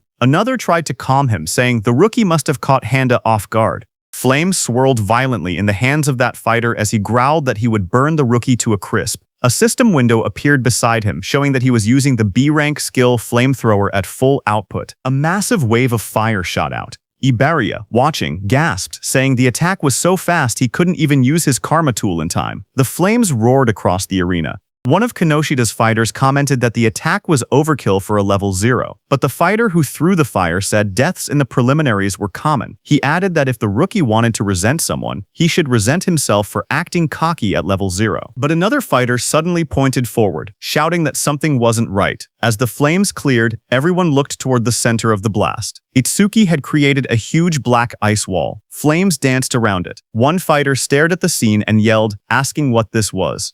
Inside the black ice wall, Itsuki and Iberia stood unharmed. Iberia stared at the scene with wide eyes. He shouted in shock that Itsuki had blocked such a wide-range flame attack completely. To him, it was exactly what he had expected from someone that strong. Itsuki didn't react to the praise. Instead, he looked to the side and told Iberia to get away from him. A system window appeared beside him. It stated that he had blocked a B-rank fire skill using Black Wall, and his defense increased by 10%. Another window listed his updated stats: Attack 3110, Agility 3110, Defense 341, Magic 3110. His total rose from 12040 to 12,071. Seeing that, Itsuki noted that his defense had increased by 31. He thought to himself that he needed to confirm whether Black Wall's passive effect would activate again if he blocked the same skill more than once. From a distance, one of Kinoshita's fighters pointed at Itsuki in disbelief. He asked how Itsuki was still unscathed and wondered if that strange ice-like shield was really his ability. He looked around in confusion, saying there wasn't even a water elementalist present, so how could Itsuki use ice skills? Itsuki then stepped forward and raised a finger. His voice was steady as he told the fire user to use that technique one more time, saying that this time he wouldn't block it. Hearing this, the fire user glared angrily at him as flames rose around his hands.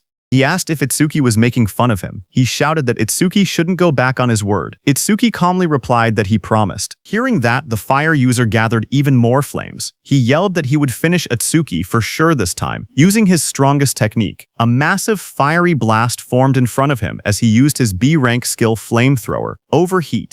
Seeing the fireball coming, Itsuki just stood there, unfazed in front of the swirling firestorm. He noted that the power was stronger than before, but it was still just a fire attribute skill. A wave of flames roared forward, engulfing Itsuki and the whole area around him. Seeing that, the fire user pushed both hands out desperately. Another fighter behind him looked shocked and said he was taking things too seriously. But the fire user muttered that the attack's power probably rivaled level 8. Sweat dripped down his face as he felt his magic drain instantly. He thought to himself that this was his ultimate technique. It felt wasteful to use against a level 0, but he declared that the farce would end now. But the next second, the fire user fell back in shock, his eyes wide and sweat dripping down his face. He stared at Itsuki standing calmly before him and shouted that it was impossible. Across from him, Itsuki examined the black ice covering his arm. He muttered to himself, realizing something.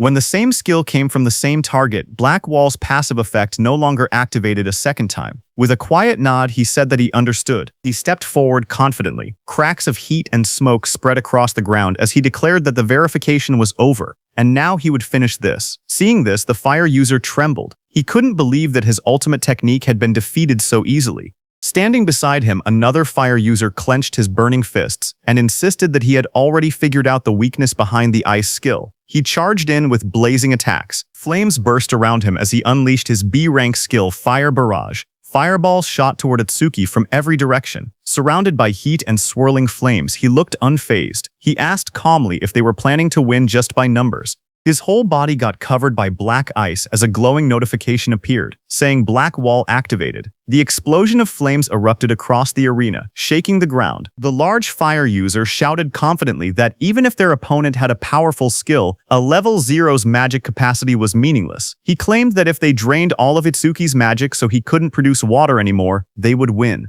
As the flames roared, suddenly someone grabbed that large fire user's hand. The fire user's eyes widened in shock as he asked what was happening. He was shocked to see that Itsuki closed the distance between them instantly. Itsuki now chose to fight hand-to-hand because he realized that even after being hit by so many fireballs, the passive effect of the Black Ice Wall skill had only activated once. That large fire user rushed forward, shouting that if speed was Itsuki's strength, then power was his. But Itsuki stared at him calmly and asked if he was truly putting his full strength into this. Itsuki told the fire user that he looked strained, so he would make it easier for him. Saying that, he pulled the fire user near, and before the fire user could do anything, Itsuki stepped in and kicked him in the face. The blow landed so hard that the fire user's face twisted. He staggered, unable to get up. Itsuki looked down at him calmly. He analyzed the system message, noting that his defense increased by 31, not 34, which meant the calculation was based on his original defense before enhancement.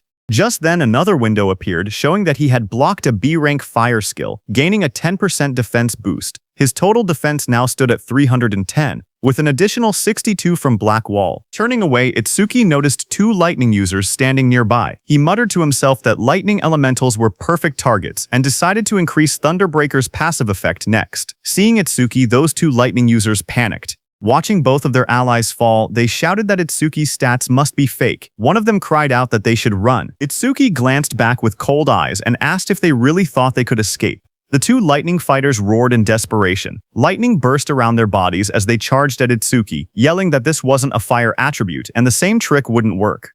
Their combined skill, C-rank Silver Serpent, activated in a surge of electricity. As the lightning attack hit Itsuki, a system message appeared again, showing that Itsuki had absorbed the C-rank lightning skill with Thunderbreaker, raising his agility by 5%, twice in a row. His new stats displayed: attack increased to 310, his agility to 341, defense to 372, and his magic to 310, making his total 1333 points. Instructor Highton, watching from the control room, was shaken. He realized that Itsuki before him was defeating awakened individuals several levels higher than himself, and he was doing it as if it were nothing. On the battlefield, Itsuki stood calmly among unconscious enemies, lightning wrapping around his body. Instructor Haiten, watching him, trembled and wondered what kind of monster he was facing. Itsuki analyzed the situation. He thought about how Thunderbreaker's passive effect worked, the same as Black Wall. It only increased once for the same skill coming from the same target. Nearby, Iberia checked the fallen enemies and was surprised to see that everyone had been knocked out. He admitted that he expected a difficult battle, but never imagined Itsuki would be this strong. Just then, one of the fire users who was badly injured asked from behind what ability Itsuki was using. His voice shook as he shouted, insisting that Itsuki wasn't level 0 at all. Hearing the fire user ask who they were, Iberia stepped forward with a grin. Seeing that, Itsuki realized that Iberia was going to do something. Iberia looked back as his smile widened. He proudly declared that together they were double I, and that one day they would become the strongest duo on the northern continent. He told the fire user to remember them. But before he could finish his proud introduction, Itsuki cut him off and said they should stop talking and chase Kinoshita. Iberia flailed in frustration, shouting that what he was going to say next was the good part of his speech. From the side, the fire user whispered double I to himself in disbelief. He muttered that it sounded lame. On the other hand, Kinoshita, who was running at full speed surrounded by crackling purple energy, noticed the commotion. He assumed that the level 0 participant was probably being beaten badly by now, but then he hesitated. He remembered the crossbow he had seen on Itsuki earlier. It had definitely belonged to Charles. He told himself that he needed to investigate later because he knew that, other than the saviors, there shouldn't be many people on the northern continent capable of capturing Charles. While he was lost in thought, something in flames passed him. It was another participant who shot into the sky. Kinoshita's eyes widened in surprise as the fiery trail blurred past his face. That brown-haired participant, moving with extreme confidence, smirked as he rushed forward. He thought to himself that he had passed another opponent with ease and had overtaken yet another one. Unlike the brute force types, he considered himself someone who specialized in pure speed. But before he could enjoy that pride, a violent surge of purple lightning hit him from behind. It swallowed him completely. The brown-haired boy screamed as the electricity tore through his body. He crashed onto the ground, coughing out smoke. Still stunned, he muttered in disbelief, wondering how an attack managed to hit him even while he was running at full speed. He struggled to understand who could possibly land such a blow. Just then, a shadow appeared behind him, followed by a sharp kick smashing that brown-haired boy's head into the ground. It was Kinoshita, wrapped in purple lightning, stepping forward. He looked down coldly and declared that this was what happened when someone dared to run ahead of him. He then turned and shouted at the group he had hired, telling them to get it together. He reminded them that they needed to conserve stamina for the second stage and ordered them not to waste time on the trash in front of them. Commander Nento, seated in the control room, looked down at Kinoshita and asked Instructor Soryu if that arrogant boy was the son of the North District 4 Administrator, Kinoshita Genkyo. Instructor Soryu said yes, and wondered what kind of education he had received to act like that. Choha was also there and was very angry, but Instructor Soryu told them that what Kinoshita was doing wasn't against the rules, so they couldn't intervene. Kinoshita stood surrounded by flames and crackling power. He said that thanks to the others clearing obstacles for him, their stamina was almost full. He confidently declared that they could pass the second stage easily like this. He looked at the gigantic blue barrier ahead and said that the internal area was right in front of them. He called the entire process surprisingly easy, but suddenly, lightning burst across the sky and someone shouted, calling Kinoshita's name. Kinoshita's eyes widened in shock. A cold sweat rolled down his cheek as he turned his head sharply, startled by the sudden shout calling his name. He asked who called him by name. The group behind him immediately panicked. Some of them raised their hands in fear, insisting it wasn't them. One man stuttered that he didn't do anything. Another voice said the call came from behind. Just then, someone suddenly pointed, saying it was the level 0 rookie. Whispers spread through the crowd as they cleared the way to look back. From behind, two shadows appeared, moving forward. Hearing that it was level 0, Kinoshita was shocked, thinking it shouldn't be them. But as those two figures came forward, they turned out to be Itsuki and Iberia. Kinoshita recognized Itsuki instantly and shouted that it was that guy. Kinoshita froze. His eyes trembled as he realized that his men had been taken down. He gritted his teeth, saying there had been too many enemies for just a level 0 and level 7 to handle. But then his expression twisted. He convinced himself that Itsuki must have bought them off. Kinoshita leaned forward with a furious glare. His voice dropped into a snarl as he demanded to know how far a level 0 trash planned to follow him. Rain poured heavily as Itsuki and Iberia stood side by side. Itsuki told Kinoshita that he would stay here until the matter was settled. Standing beside him, Iberia admitted that he had made it this far only because of Itsuki. Every enemy they met had been taken down instantly, and without Itsuki he would have been defeated long ago. Ahead of them, Kinoshita turned and raised his hand. He said he was too busy to deal with them himself, but he would prepare some playmates to handle them. Then Kinoshita's eyes glowed red as he shouted for his men to take out Itsuki. Hearing that, his group of armed men stepped forward.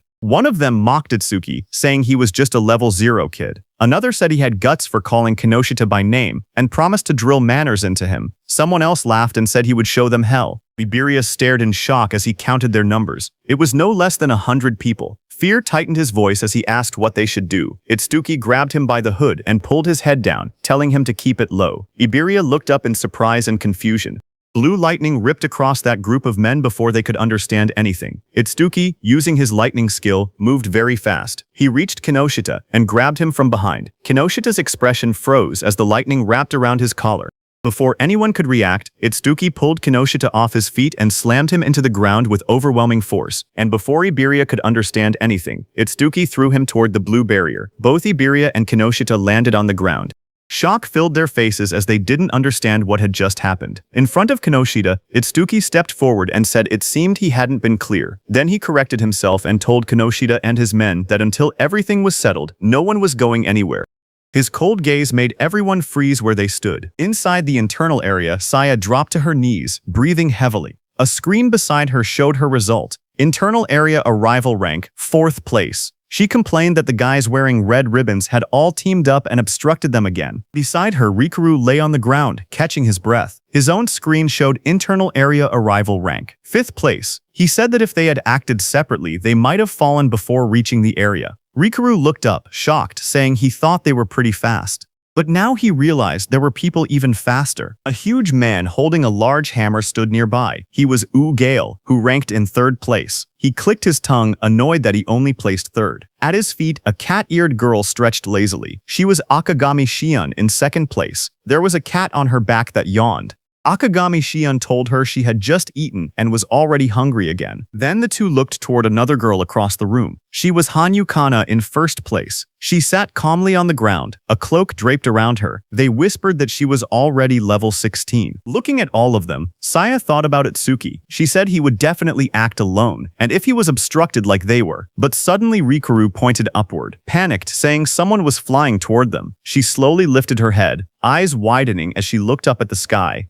A man was thrown across the ground, landing hard as the notice showed internal area arrival rank, 6th place. That was Iberia, who pushed himself up and shouted desperately, calling out Itsuki's name. Saya and Rikuru both heard it. Rikuru stared in surprise and asked if that boy had really said Itsuki. Saya looked over and confirmed that she heard the same thing. As they looked out into the arena, they saw a silhouette standing in the rain. Saya recognized the posture and muttered that there was no doubt. They realized the truth. It was Itsuki. The scene then shifted to Itsuki himself. He stood firm under the falling rain and repeated his earlier words that until they settled this, he wasn't letting anyone go anywhere. From inside the control room, Instructor Soria watched the scene unfold. He noted that the rookie was only 1 step away from entering the internal area. He wondered why he was so focused on Kinoshita Reiji. Choa watched Itsuki with a worried expression. Sweat slid down her cheek as she looked toward the scene in front of her. Instructor Soria then turned to Instructor Heighten beside him and told him calmly to help Itsuki if things became dangerous. But Instructor Heighten's eyes widened slightly as he looked at Itsuki.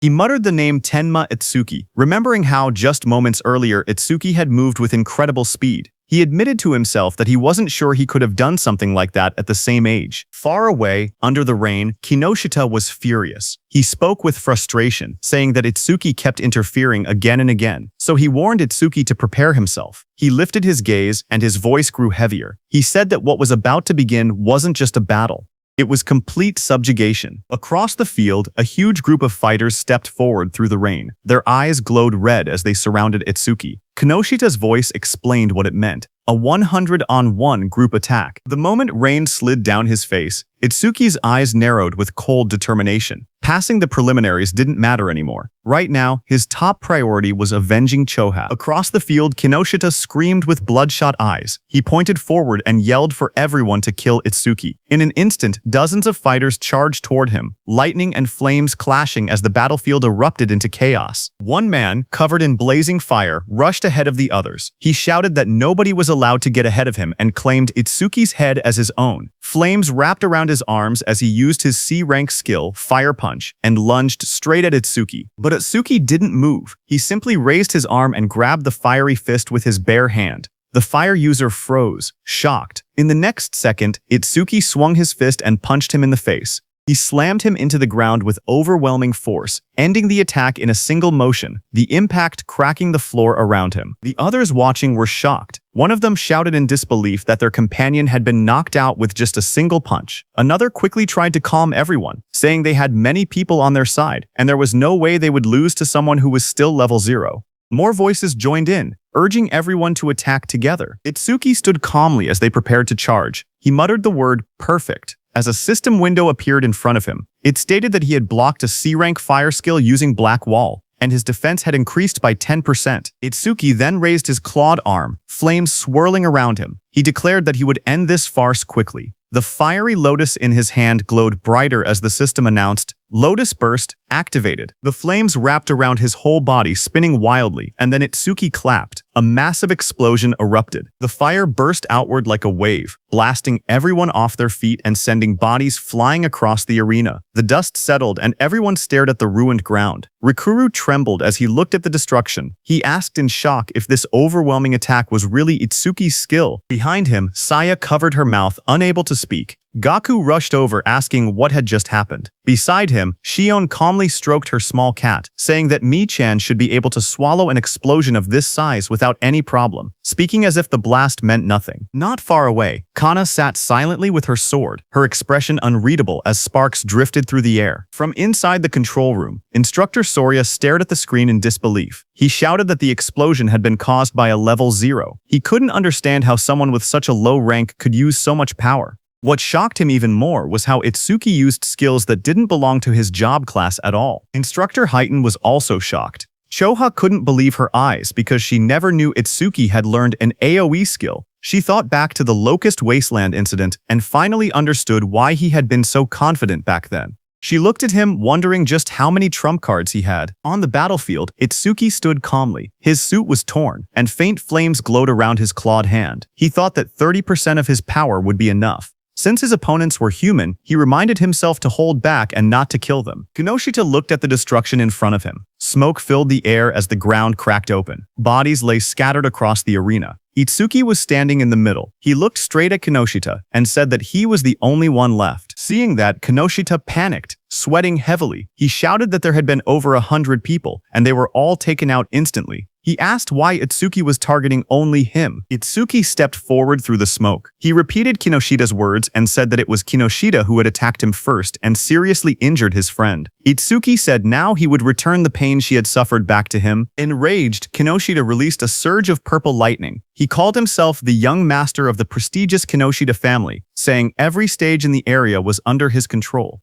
He bragged that with his family's karma stones, he could reach levels commoners would never achieve without even fighting disaster beasts. He raised his crackling hand and shouted that he and Itsuki were on completely different levels, and that he would definitely kill him. Purple lightning gathered as he unleashed his B-rank skill, Lightning Cannon, Purple. But at the same moment, Itsuki's system activated. It detected the skill, and Overmimesis started copying it. The analysis began at 1%. Lightning fired at Itsuki, but he dodged easily. He then moved with lightning speed and punched Kinoshita in the stomach. Kinoshita fell to the ground as shock spread across his face. He couldn't understand how a supposed level 0 could move that fast. Real fear replaced his confidence. He realized there was no way he could win. Desperate, he screamed for help, calling out to 40. A bald man with glowing red eyes suddenly charged forward into the arena to help Kinoshita. He admitted it broke the rules, but he couldn't care anymore. He had to help.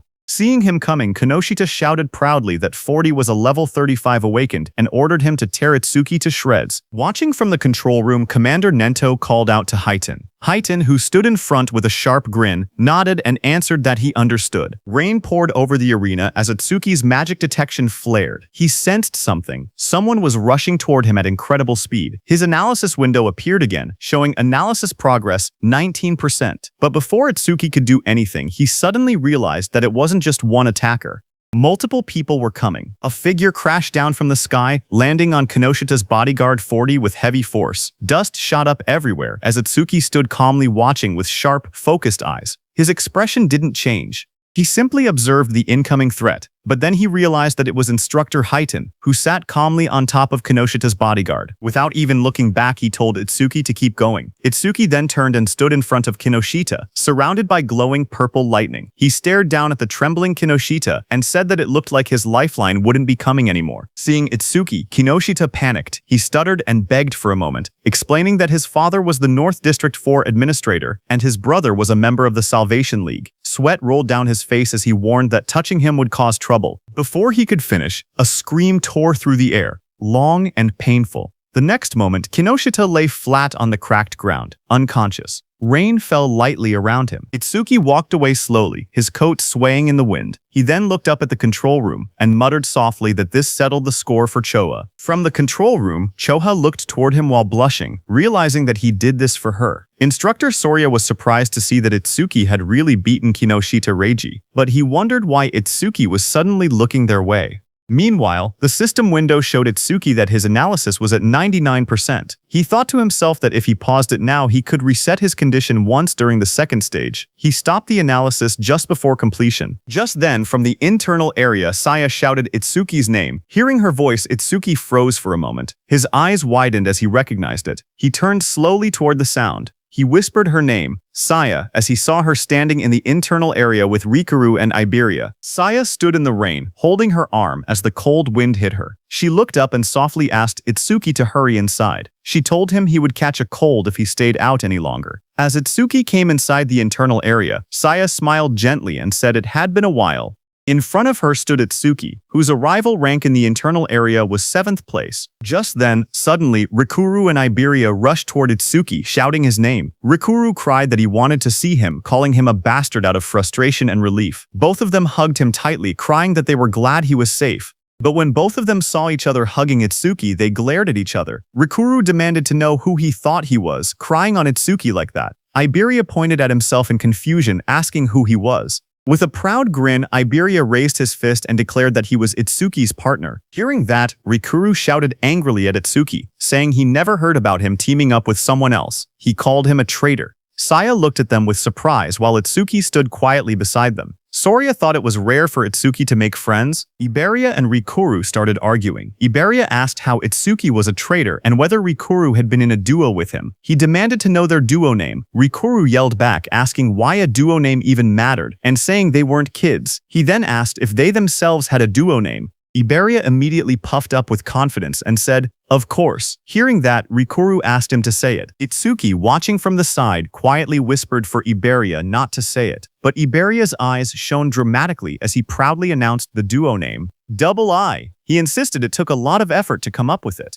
Hearing that, Rikuru fell to the ground laughing, saying Double I sounded lame. Iberia became frustrated and shouted that it was a good duo name. Just then, Instructor Sorya walked out onto the high platform. He announced that 500 people had reached the internal area, and those who had not arrived were eliminated. He said the second stage would begin shortly. He told them that in the second stage they would fight disaster beasts alone in the trial grounds for 1 hour. Hearing that, Rikuru got very excited, saying finally it was the second stage, but Iberia was shocked when he heard that he had to be alone in the second level. A wide smile appeared on Instructor Hitten's face when he heard that the second stage was finally here. He had been looking forward to it. He looked at the top 7 participants, wondering what they had got. These 7 participants were Kana at first stage rank, 1st, Shion at first stage rank, 2nd, Gaku at first stage rank, 3rd, Saya at first stage rank, 4th, Rikuru at first stage rank, 5th, Iberia at first stage rank, 6th, and Itsuki at first stage rank, 7th. Then sometime later, as the large metal structure stood in the center, countless participants gathered around it from all sides. Itsuki and the others walked toward the entrance.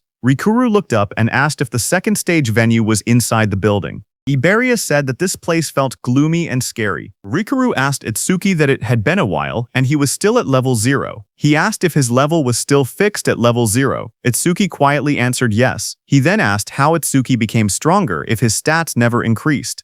Iberia agreed, saying he was also curious why Itsuki was so strong despite being level 0. Itsuki looked away awkwardly and said his teacher told him not to tell people. Saya reminded them that they learned in class that order breaker skills were state secret level. She told Itsuki he didn't have to deal with the questions. Then suddenly, far ahead, the instructors and Commander Nento, along with Choha, appeared. They walked forward with serious expressions. Instructor Soria asked if everyone was ready. Hearing that, Iberia suddenly stiffened in shock, turning his head sharply. Up on the raised platform stood several well-known figures. Someone in the crowd whispered that the man in front was Fujiwara Soryu, the one who oversaw the national tournament every year. Another person explained that the muscular man beside him was Hiton Akira, a war veteran known for having the strongest physique. They also pointed out the masked individual and called him the legendary Izumi Nento. The murmurs spread as people recognized them as all legends. Instructor Soria then stepped forward and began speaking. He announced that he would now explain the second stage rules and told everyone to listen carefully. He continued, saying that various disaster beasts would appear in the trial grounds and kill points would differ based on difficulty. A screen appeared showing the values. A hard-class disaster beast gave 1,000 kill points. Another screen listed the full chart. Beginner class 100, normal class 500, hard class 1,000, and nightmare class 5,000 points.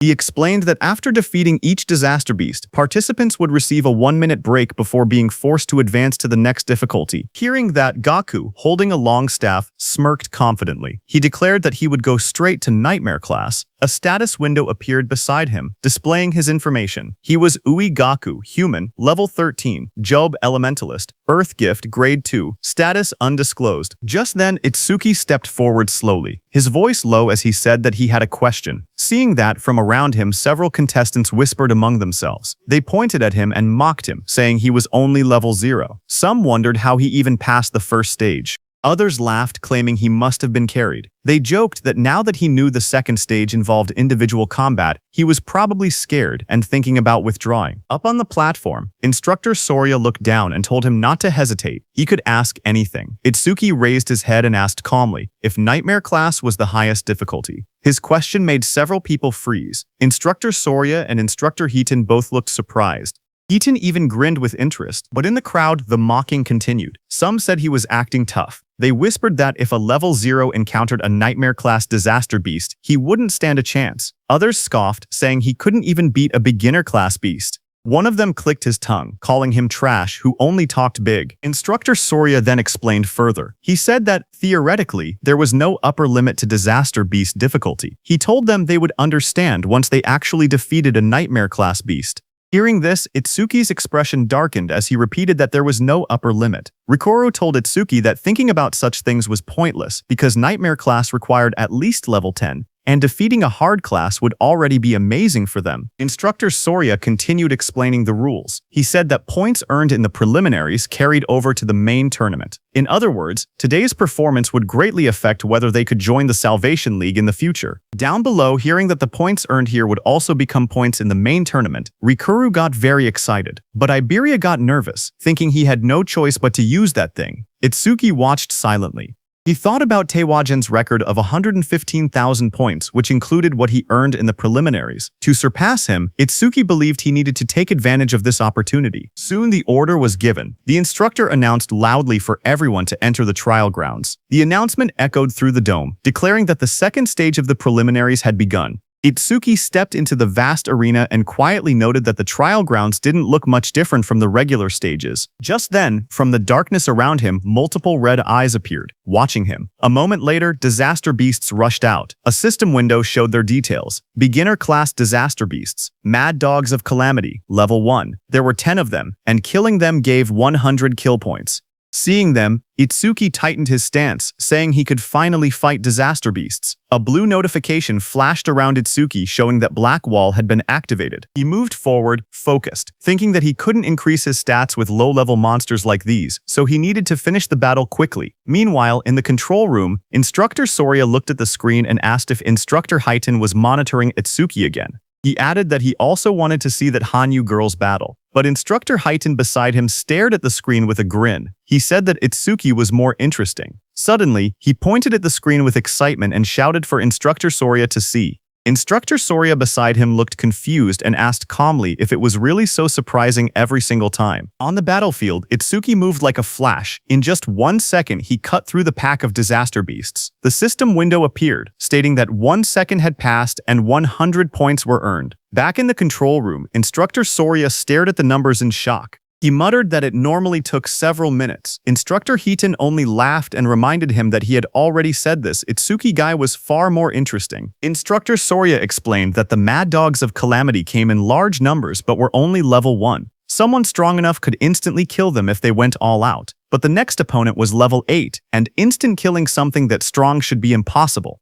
Inside the trial grounds, a massive red salamander covered in flames appeared. The system window identified it as a level 8 salamander worth 500 points. Itsuki stepped forward to face it, his expression calm. From the control room, Instructor Soria commented that fighting a disaster beast 8 levels higher would make anyone struggle, but Instructor Haiten disagreed, saying the level 8 salamander didn't seem like much of a threat. Just then, Commander Nento, standing behind, asked them how the other participants were doing. Instructor Soria apologized, saying he got too focused and switched the display to multi-screen mode so they could watch the top 10 contestants at once. Choha beside him narrowed her eyes and remarked that her father was clearly trying to divert attention away from Itsuki's performance. Instructor Soria checked his screen and spoke calmly, saying that most participants were still fighting beginner-class beasts. On the screen, Saya unleashed swirling water as she attacked a beast while Gaku slammed his giant hammer down with force. Instructor Soria continued watching and noted that only Hanyu Kana was managing to keep up with Itsuki.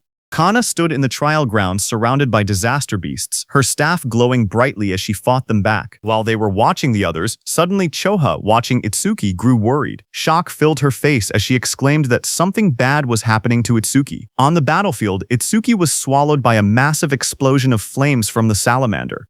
The fire roared around him as the monster unleashed its attack. Watching from the monitoring room, Instructor Soria panicked. He wondered if Itsuki had used too much stamina on the earlier enemies and failed to dodge. He shouted that taking those flames head-on would end badly and ordered the medical team to be called. But Instructor Haiten beside him stopped him with one arm. He told Instructor Soria to wait and watch a little longer. With the speed Itsuki had shown earlier, he believed dodging this level of attack should be easy for him. On the battlefield, as the flames disappeared, Itsuki came out covered in dark ice-like armor, wrapped around his entire body. A system window appeared beside him, announcing that Black Wall was activated. In the next moment, he rushed forward. Blue flames flared around him as he swung his arm, creating 2 bright arcs of power that sliced past the massive monster. The creature's huge body trembled, a clean cut appearing across its scales, its giant body splitting apart. In front of it, Itsuki stood calmly, smoke drifting from his shoulders. A system window appeared in front of him, displaying that time used was 5 seconds, and he earned 500 points. Watching from the control room, Instructor Soria stared at the screen in shock. He shouted in disbelief, wondering how Itsuki remained completely unharmed and whether the ice armor covered his entire body.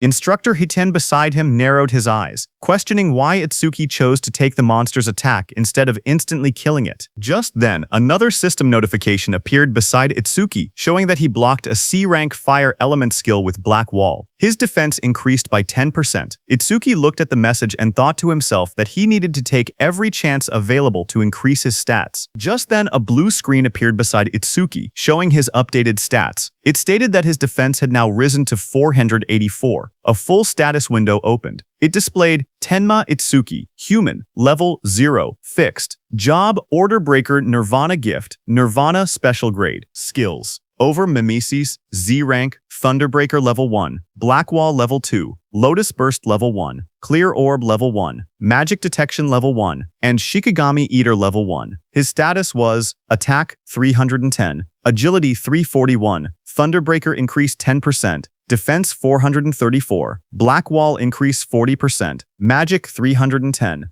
Total 113.95 points. Then another screen appeared counting down remaining break time 58 seconds. There was an option to skip break. Itsuki lifted a finger toward the yes option and pressed it. He calmly decided that he wanted to test his enhanced defense against the next disaster beast. From the control room, instructors observed the next trial. Instructor Highton asked Instructor Soria if this upcoming difficulty would test a participant's speed and combat sense. Instructor Soria nodded. On the battlefield, as the next stage monster, a glowing blue creature appeared next, an Eleki rhino. Instructor Soria continued the explanation that the rhino stored electricity in its horn when charging and could unleash a double physical lightning attack. A status window showed that it was a hard-class disaster beast, level 10 Eleki rhino, that gave 1,000 kill points. Instructor Soria warned that taking the attack head-on carried two risks. With low defense, the horn would pierce the body, and with low lightning resistance, the shock would paralyze the body, leaving the person unable to move. Instructor Soria quietly explained that to defeat the Eleki rhino, there was only one method. He said a fighter had no choice but to rely on speed, using clever movements to wear the beast down, and strike only when it was exhausted. But then his eyes widened. He suddenly leaned forward, shocked, and asked aloud what Itsuki was planning. Inside the arena, Itsuki calmly stood before the massive blue rhino. He reached out and placed his hand on the creature's glowing horn. Itsuki examined the horn closely and said that this horn was perfect for testing his defense. The rhino didn't like Itsuki touching it. The Eleki rhino let out a heavy breath, electric sparks rippling across its body as it prepared to attack. Power surged through its horn. The next second, the rhino hit Itsuki with its thunder horn, sending him flying upward, heading straight toward the rooftop. The impact sent Tenma flying backward as swirling energy wrapped around his body. Choa saw him fall and screamed his name in panic. Instructor Hiton watched quietly and remarked that Itsuki always acted unpredictably, yet his results always went beyond imagination. A massive explosion shattered the rooftop as Itsuki hit it hard, but he was completely fine. A system window appeared, stating that Itsuki had absorbed a C-rank lightning element skill called Thunderbreaker, increasing his agility by 5%. Itsuki crouched amid the broken rooftop and noted that the test was complete. Attacks from disaster beasts below level 10 could no longer injure him. With his eyes glowing red, he lifted his head and declared that it was time to settle this. Lightning wrapped around Itsuki's body as the system announced that Thunderbreaker had been activated. His speed shot upward as his agility increased by 50%, and he launched himself forward like a bolt of blue lightning. The Eleki rhino exhaled steam, its glowing horn crackling with electricity as it braced for impact. Itsuki's swirling sphere of lightning tore across the ground. Before the rhino could even react, Itsuki's speed overpowered it. In a flash, the lightning sphere struck. A moment later, Itsuki stood over the fallen rhino. He had pinned his hand, covered by ice wall, into the rhino's head. Mist swirled around him as the result window appeared. Time used, 7 seconds, 1,000 points earned. From inside the control room, Instructor Heaton stared at the screen in disbelief. He said that the total time Itsuki used so far was under 15 seconds. He laughed, saying Itsuki was even faster than he had been in his youth, and it still didn't look like Itsuki was using his full power. But then Instructor Soria narrowed his eyes, his tone shifting. He said softly that what came next was on a completely next level. Its sharp claws moved swiftly, slicing enemies into shreds. Iron chains shot out, and a giant mouth opened wide, ready to swallow everything. The creature's massive body was covered in a rigid, armor-like exoskeleton. Instructor Soria explained that a ferocious disaster beast possessed all these traits. It was the most powerful creature in the preliminaries, and the greatest goal for every participant. A system window appeared, showing the identity of the monster. Nightmare-class disaster beast, Inferno Giant, level 15, kill points 5,000. The giant charged forward with a roar as chains rattled around its body. Seeing that, Itsuki raised his hand and purple energy gathered around his hand. A system notification came, saying his skill Clear Orb activated. The next second, a beam of dark purple energy shot forward, striking the giant. The impact tore through its body. Itsuki lowering his hand after using his skill. A system window appeared below him. It announced that the Inferno Giant, level 15, had been defeated, and the Clear Orb's flight speed had increased by 200%. Inside the control room, both instructors and Commander Nento stood frozen. Their eyes widened in shock as they stared at the screen.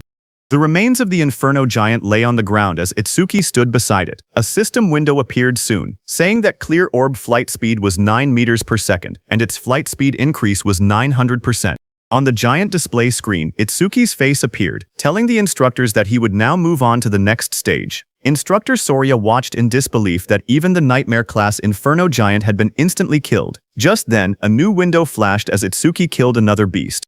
It showed that time used was 3 seconds, and he earned 5,000 points. On the other hand, a massive beast with glowing red eyes opened its jaws wide to attack, but a torrent of blue energy burst out like a violent stream and killed it. A system window appeared, announcing that a C-rank skill, Water Bullet, had been activated. The one who used that skill to kill the beast was Saya. She stepped forward with her fingers pointed like a gun as water swirled around her hand. She told herself that if she defeated the remaining 2 monsters, she could advance to normal class. Another window displayed her current status. Beginner class, clear progress, 80%. On the other side, Gaku faced a giant monster. Flames burned beside him as he spoke confidently. He said that since the other person skipped the break time, he would definitely reach normal class first. His panel showed, normal class clear progress, 0%. Meanwhile, Hanyu Kana stood atop a defeated creature, surrounded by bright green magic. She said she needed to recover the magic she used before moving on. Her window displayed, normal class clear progress, 100%. Just then there was an announcement saying, Nightmare class clear confirmed, time used, 21 seconds, rank first. Hearing the notification, Saya reacted first. She said the one who finished must be Asuki.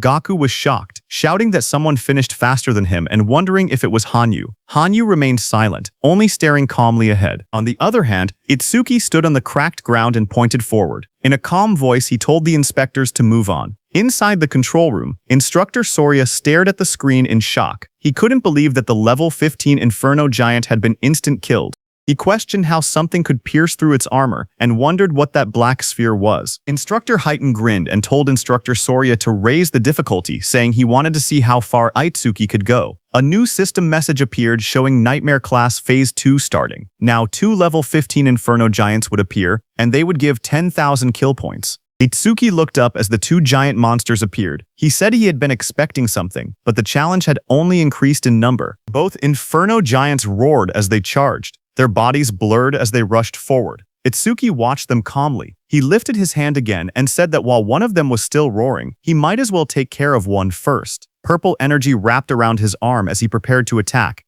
The clear orb activated, glowing as one Inferno Giant was struck down. The system window appeared, announcing that the level 15 Inferno Giant had been defeated, and the clear orb's flight speed had increased by 200%. Another window followed, showing the orb's speed, 11 meters per second, with its total increase reaching 1100%. From the control room, Instructor Soria stared in shock. He shouted that it was another one-hit kill and questioned what that strange sphere was. He wondered aloud if there was no limit to how many of those spheres could exist. Instructor Heighten stepped forward, watching the screen closely. He admitted that Itsuki's skill was extremely powerful, but warned that it carried a fatal flaw. Instructor Soria beside him turned slightly and asked what flaw he meant. Back inside the battlefield, the remaining Inferno Giant crashed down in front of Itsuki. Dust exploded upward as the huge creature roared with glowing red eyes. Itsuki looked at the charging beast and muttered that its speed was faster than any disaster beast he had ever encountered. Watching from the control room, Instructor Heighten explained that Inferno Giants were often mistaken for being slow because of their large bodies, but that assumption was wrong. Instructor Soria asked what he was trying to say. At that moment, Itsuki moved forward. Purple energy wrapped around Itsuki's arm as he aimed. His eyes glowed sharply, and dark cracks of power spread around him. A system window appeared, announcing that the Clear Orbi skill was activated. Itsuki shot, and at the same moment, the Inferno Giant rushed toward him with chains rattling and red light burning in its skull. At the same time, Instructor Heighten explained the Inferno Giant's traits. He said that as a racial trait, the Giants had no magic power, but their other stats were greatly enhanced. Despite their huge bodies, they were technically a speed-type race. Just as he said that, on the battlefield the Inferno Giant moved to the side with lightning speed and dodged Itsuki's clear orb. A glowing window displayed its information. Inferno Giant of the Giant Tribe, level 15, unable to use magic, but all other stats raised by 25%. Its attack, agility, and defense numbers flashed on the screen. Itsuki stared in shock. He couldn't believe that such a big monster moved that fast and dodged his attack. Back in the control room, Instructor Heighten analyzed the situation. He said Itsuki's black ball caused massive damage but wasn't actually very fast. Itsuki had taken advantage of the giant's habit of roaring before fighting to catch the first ones off guard. He added that Itsuki clearly had good combat sense, but if he couldn't increase the Black Ball's flight speed, he wouldn't be able to advance any further. As he said that, the Inferno Beast charged at Itsuki with overwhelming force to punch. The Inferno Giant hit Itsuki with so much power that Itsuki's body shot forward like a cannonball, tearing across the battlefield and smashing into the ground with explosive impact. Dust and shockwaves rippled outward as the ground cracked under the force. Through the cloud of debris, Itsuki pulled himself up from the crater. He calmly noted that from mid-range, this Inferno Beast's attack could still be dodged. In the control room, Instructor Soria commented that even knowing the attack wouldn't land, Itsuki still used it, meaning he probably had no other moves left. But Instructor Hiton didn't believe it. He wondered if that were the case, then why was Itsuki smiling? Lightning flickered around Itsuki's face as he grinned, blood running down his cheek. He admitted that the monster's speed wasn't bad at all. Then he said he would simply close the distance and finish the fight his own way. Saying that, Itsuki moved. A blue notification appeared in the air, stating that Thunderbreaker had activated. Lightning burst across the ground as the shockwave exploded. He shot upward like a streak of blue light, electricity trailing behind him. The giant monster looked up as he rose through the air. The monster swung its massive fist, wrapped in spinning force, aiming straight toward him. Its punch landed hard, crashing into the ground as the impact spread in wide circular shockwaves.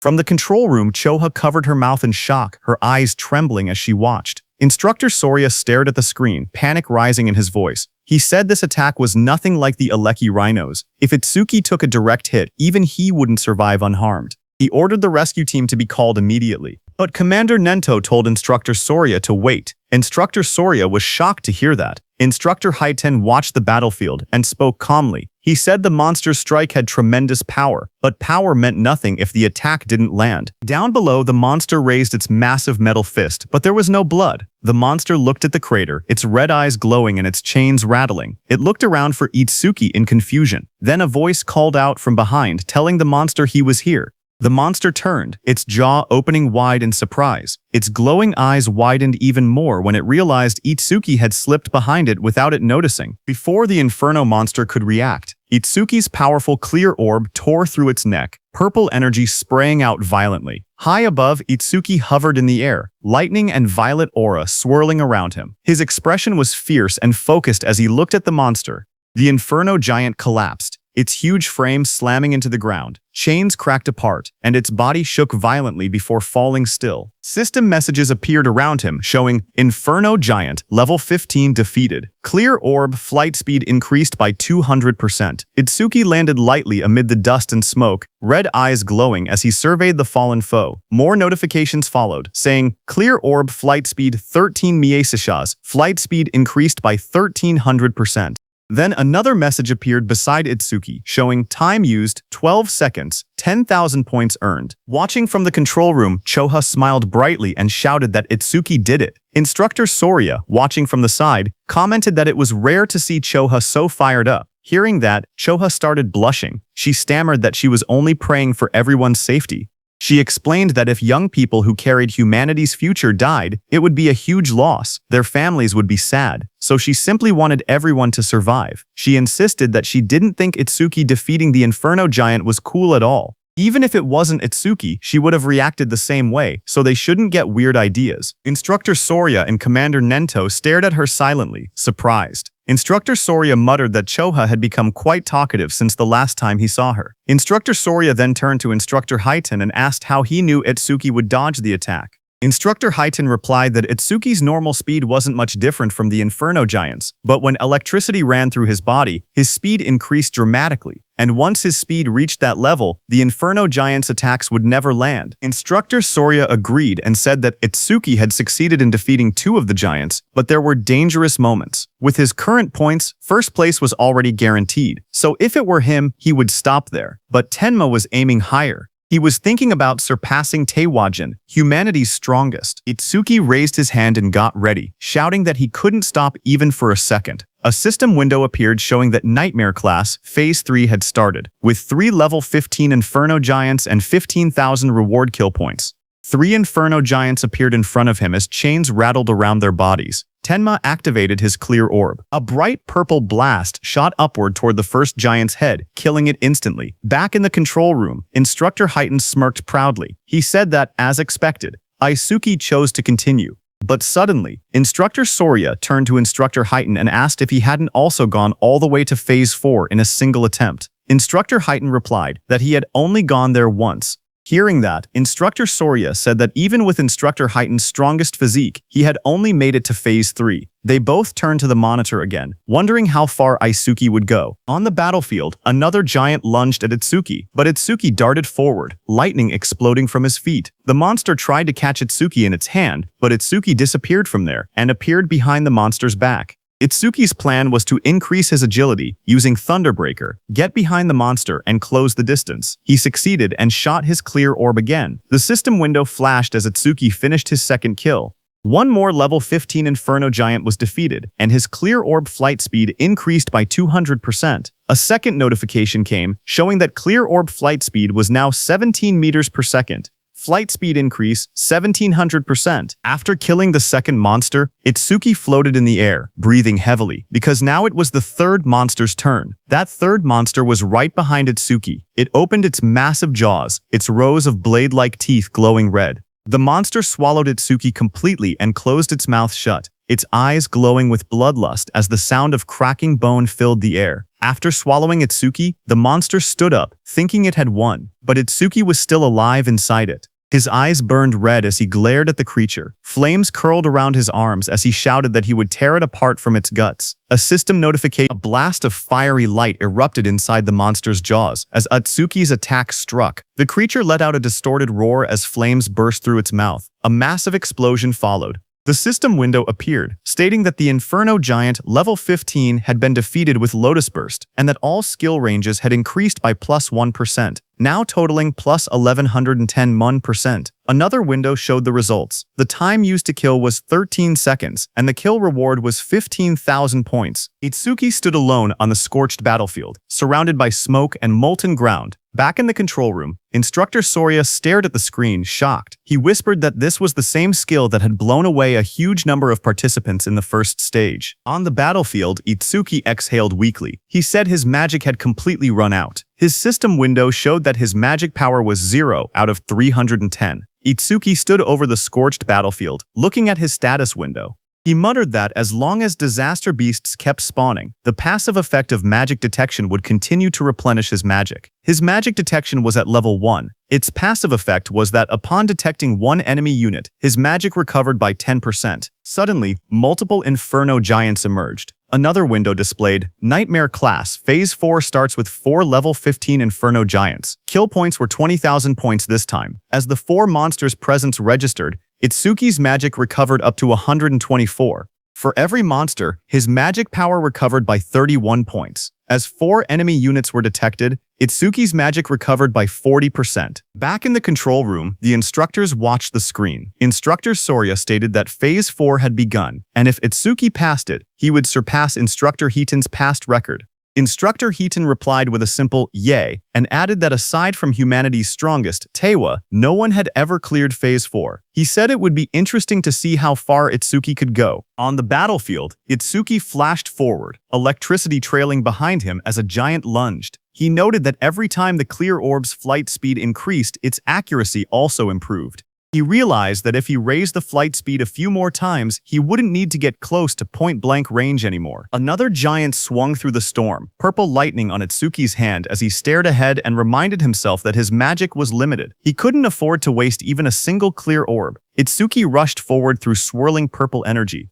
Dark lightning wrapped around his arm as he threw his hand out, aiming the spinning orb in his palm. But before he could shoot, one inferno beast with red glowing eyes lunged toward him, its metal-like jaws wide open. Chains rattled around its body as it shot forward and grabbed Itsuki's hand. Another similar monster crawled beside it, both of them towering over him. Itsuki's eyes widened in shock when he noticed the iron chains, as he had completely forgotten about them. The Inferno Beast snapped its head upward, the chains pulling tight across its armored mouth as it roared. Itsuki was dragged by the chains, but as he dashed past the Inferno Beast at high speed, he struck it with the purple energy, clear orb. The monster moved slightly and dodged his attack. The Inferno Beast swung back violently, punching with full force where Itsuki had been standing. The Inferno Beast's massive armored hand pinned Itsuki down. He struggled beneath it, his body crushed against the cracked ground. Then the giant tightened its grip, dragging him upward as dust and debris scattered everywhere. Its claws clamped around his torso, squeezing harder.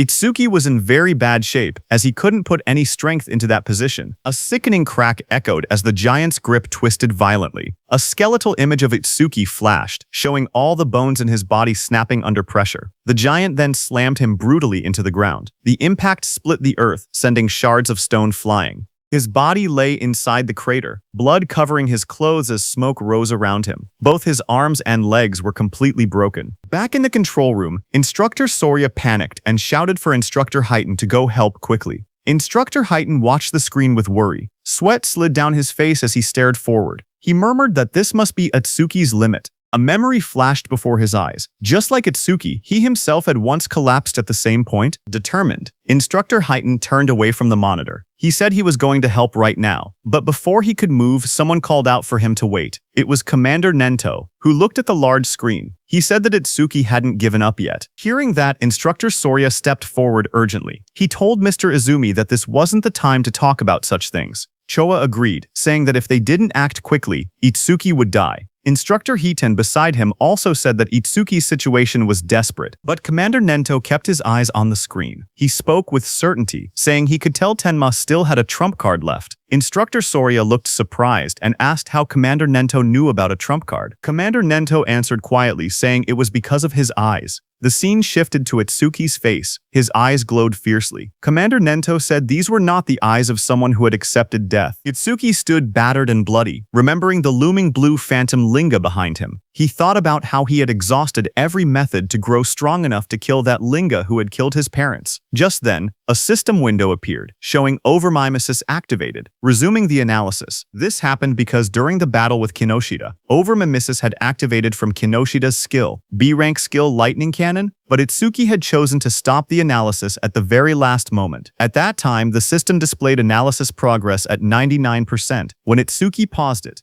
Now, when the analysis resumed, the progress reached 100%. Blue energy wrapped around Itsuki's body as he rose upward. He stated that he had prepared exactly for a situation like this. A system window appeared, showing B-rank skill Lightning Cannon analysis complete. Thunderbreaker Level 2 acquired. Shoha suddenly pointed at the screen with excitement. She said that the usual blue lotus had appeared again. Beside her, Instructor Soria stared in shock and asked if that blue lotus was also one of Itsuki's skills. But he wondered aloud what use it could possibly have in Itsuki's current condition. Instructor Hiten looked toward Shoha. He noticed how happy she seemed and wondered whether she knew something they didn't. A system window appeared, explaining Tenma's new power. It showed the details of Thunderbreaker Level 2. Active effect. He could absorb B-rank and lower lightning attacks into his body. When releasing the absorbed lightning energy, his agility would increase by 100%. Absorption count 0/5. Passive effect. Each time a B-rank lightning attack was absorbed, his agility increased by 10%, currently increased by 15%. Blue energy swirled around Itsuki's body. His legs lit up first, then his hands slowly clenched as the power surged. Another window appeared, showing that Thunderbreaker Level 2 had been acquired. All stats plus 20, all debuffs removed, and injuries fully healed. Just then, the Inferno Beasts attacked the blue energy lotus as lightning burst outward, but Itsuki pushed himself up from the shattered ground, covered in swirling energy, and blocked their attacks. He declared that his warm-up was over. From that moment on, he said he would be going all out. A status screen appeared beneath him, showing that his attack, agility, defense, and magic had increased from 310 to 330 points each. The total rose from 1,240 to 1,320 points. Instructor Soria stared in shock.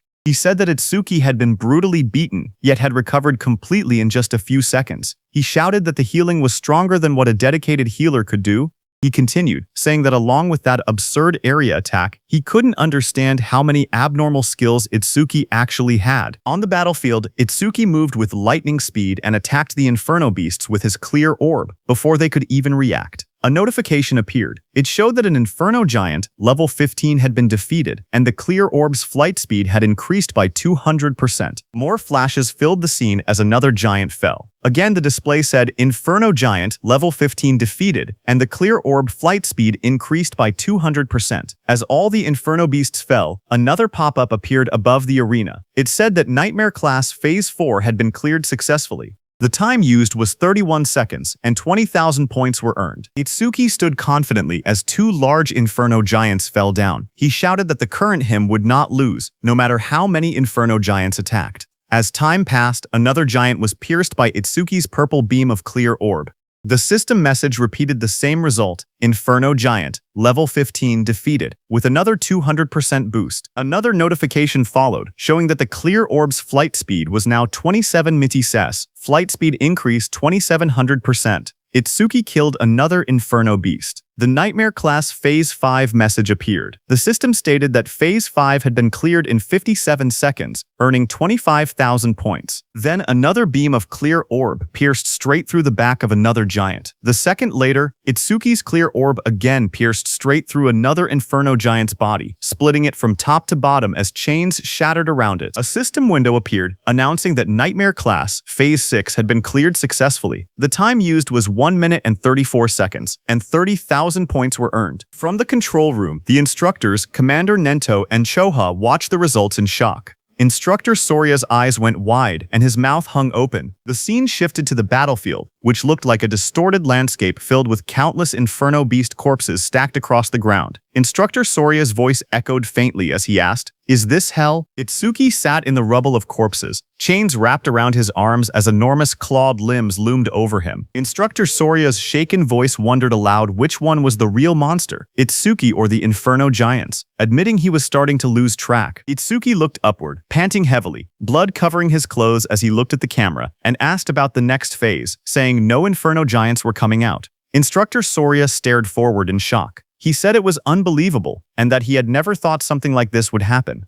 Sweat ran down his face as he looked at the scene before him. He slowly reached out his hand and pressed a glowing red button on the platform. With a heavy voice, he spoke into the microphone. He told Itsuki that it was over. On the battlefield, a loud announcement echoed. Instructor Sorya told Itsuki that all the Inferno Giants they had prepared had already been defeated. As the huge pile of fallen Inferno Giants lay scattered across the ground, Instructor Sorya told Itsuki that he had defeated every Inferno Giant they had prepared. Hearing that, Itsuki took off the chains around his body, exhausted and covered in wounds. He asked if he had really beaten them all, reminding Instructor Sorya that he had said the difficulty had no upper limit. He stood up slowly, trying to recall how many enemies he had taken down. He wondered how many points he had ended up getting. He thought to himself that if he had hit the ceiling, then the gap between him and Taewajin couldn't be that big. As he walked forward, he noted that he had achieved his other goal too, increasing the clear orb's flight speed. He considered it not a bad haul at all. A glowing panel appeared, showing the results.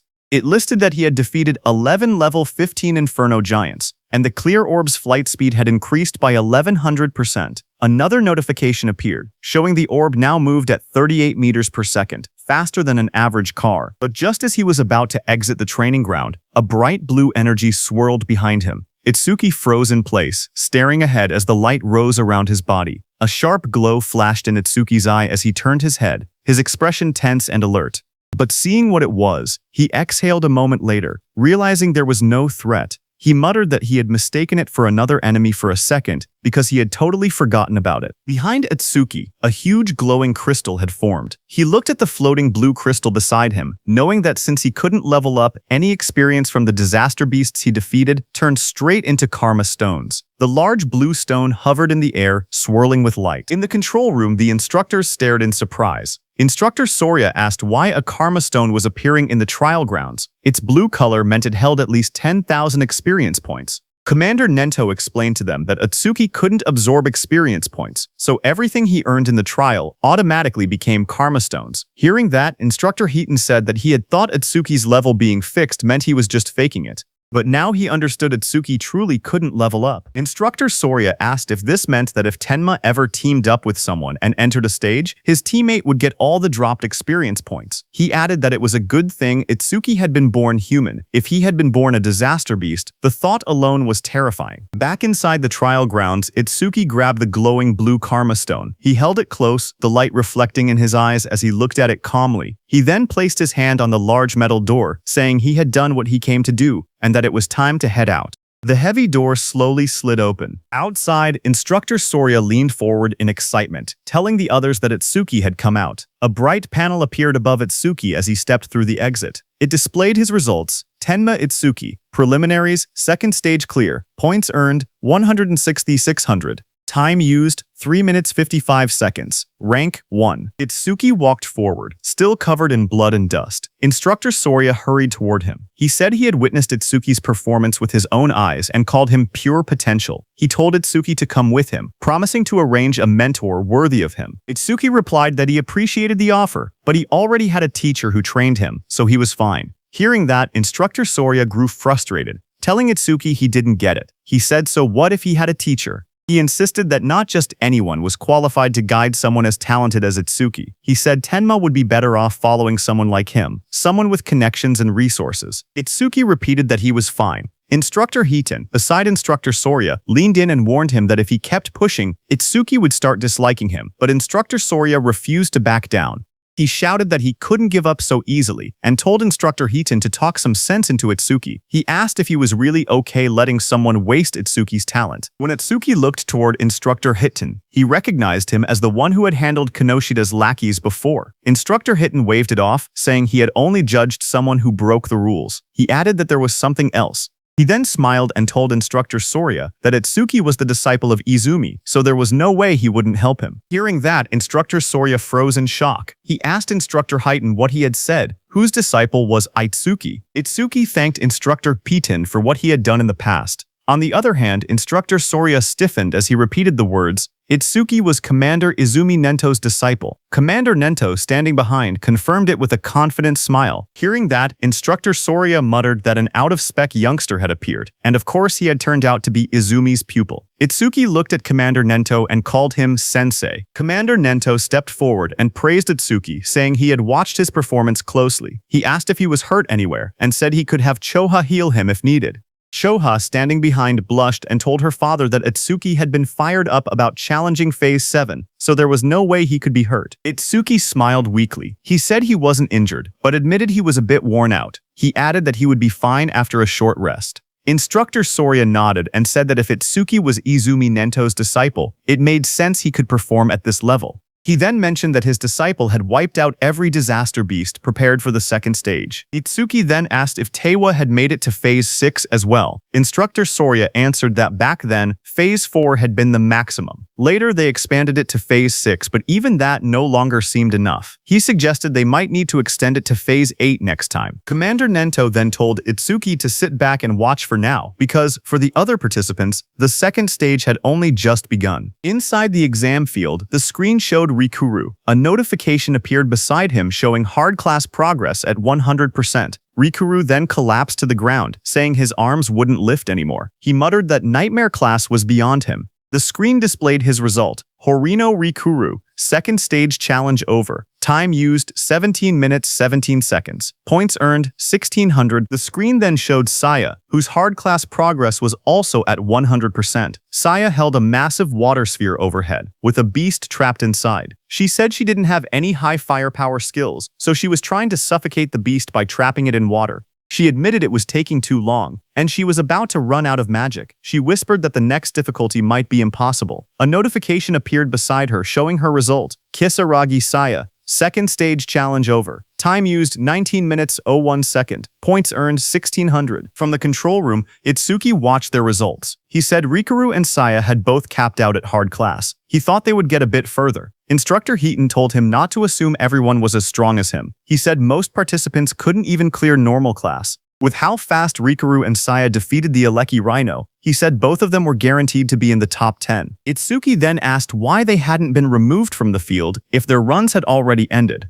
Instructor Soria explained that unless someone was seriously injured or a special circumstance occurred, participants weren't allowed to leave the trial grounds. He added that Itsuki was a special exception. At that moment, Instructor Heighten then looked up and said someone else had reached Nightmare Class. Inside the stage, Uegaku swung a huge hammer down with full force. Instructor Heighten explained that with a rare karma tool, Gaku should be able to take down at least one Inferno Giant. Another scene showed a silver-haired girl fighting an Inferno Beast. Instructor Heighten said that the Shikigami user Akagami Shion reaching this far was impressive too. Just then, Shion shouted for her cat Michan. Her cat jumped as Shion used its complete form. The cat turned into a massive black creature and moved forward as red light burned in its eyes. The monster rose to its full size, towering over the battlefield. Across from it, Shion stood calmly, watching as the creature roared. The beast then charged and struck down with overwhelming force, fighting the Inferno Beast. Their claws crashed with destructive power. Itsuki watched all this from the control room. He asked if Shikigami could change into different forms. He asked Choa if her Tamacho could do the same. She replied with a simple no, explaining that it was her first time seeing one that could transform. She said Shikigami came in many types, and their abilities were still full of mysteries. She warned him to be extra careful if he encountered Shikigami users from now on. Itsuki looked at the scene and said Shikigami were unexpectedly strong. He thought about the black dog he had taken from Charles and said he had been leaving it alone until now, but from this point on, he would give all dropped experience to it. He then looked down slightly and said that since Saya and Rikuru had already retired, there was no point staying any longer. Hearing that, he thought it was time to head out. But suddenly, Itsuki's eyes widened as he saw something on the screen. It was Iberia. He was wrapped in glowing red energy and stood in a hardened stance. Itsuki was shocked to see him and asked what that armor was and if he had gotten it from his father.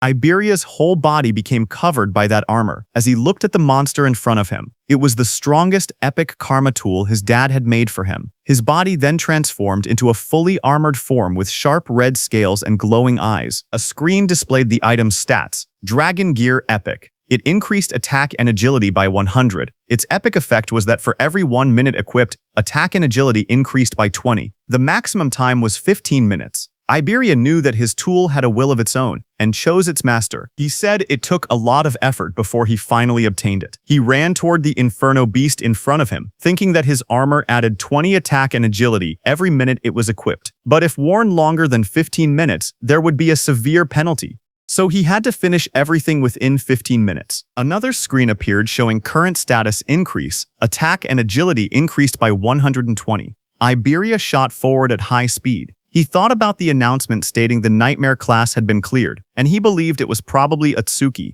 He told himself he had to do his best so he wouldn't drag Itsuki down. He charged ahead, declaring that the two of them were double E. Itsuki watched him from the control room and said calmly that the armor looked good on him. Then, a few minutes later, Instructor Soria announced that the second stage was finished. From inside the control room, Instructor Soria explained the rules. Only the top 10-point earners could advance to the national tournament's main event. He added that the top 2 would receive special rewards in the main event. Lying on the ground, Gaku smirked. He said that aside from Hanyu, there was no way anyone had more points than him. He laughed to himself, claiming those special rewards would be his. Instructor Soria then stepped forward and announced that he would now reveal the top 10 results. A large screen displayed the rankings. First was Tenma Itsuki. His clear time was 3 minutes and 56 seconds, and his earned points were 106,600. Second was Hanyu Kana, who took 23 minutes and 43 seconds. She earned 16,600 points. Third was Uegaku. His time was 24 minutes and 23 seconds, and his points were 6,600. Fourth was Iberia. His time was 27 minutes and 59 seconds, and his points were 6,600. Fifth was Akagami Shion. Her time was 16 minutes and 30 seconds, and her points were 1,600. She failed at the Nightmare class attempt. Sixth was Horino Rikuru. His time was 17 minutes and 17 seconds, and his points were 1,600. Seventh was Kisaragi Saya. Her time was 19 minutes and 1 second, and her points were also 1,600. Seeing the results, the crowd reacted instantly. One man shouted in disbelief, saying Itsuki had scored over 100,000 points, far more than even Teiwagen's 60,000. Another said that with a score like that, first place in the entire country was basically guaranteed.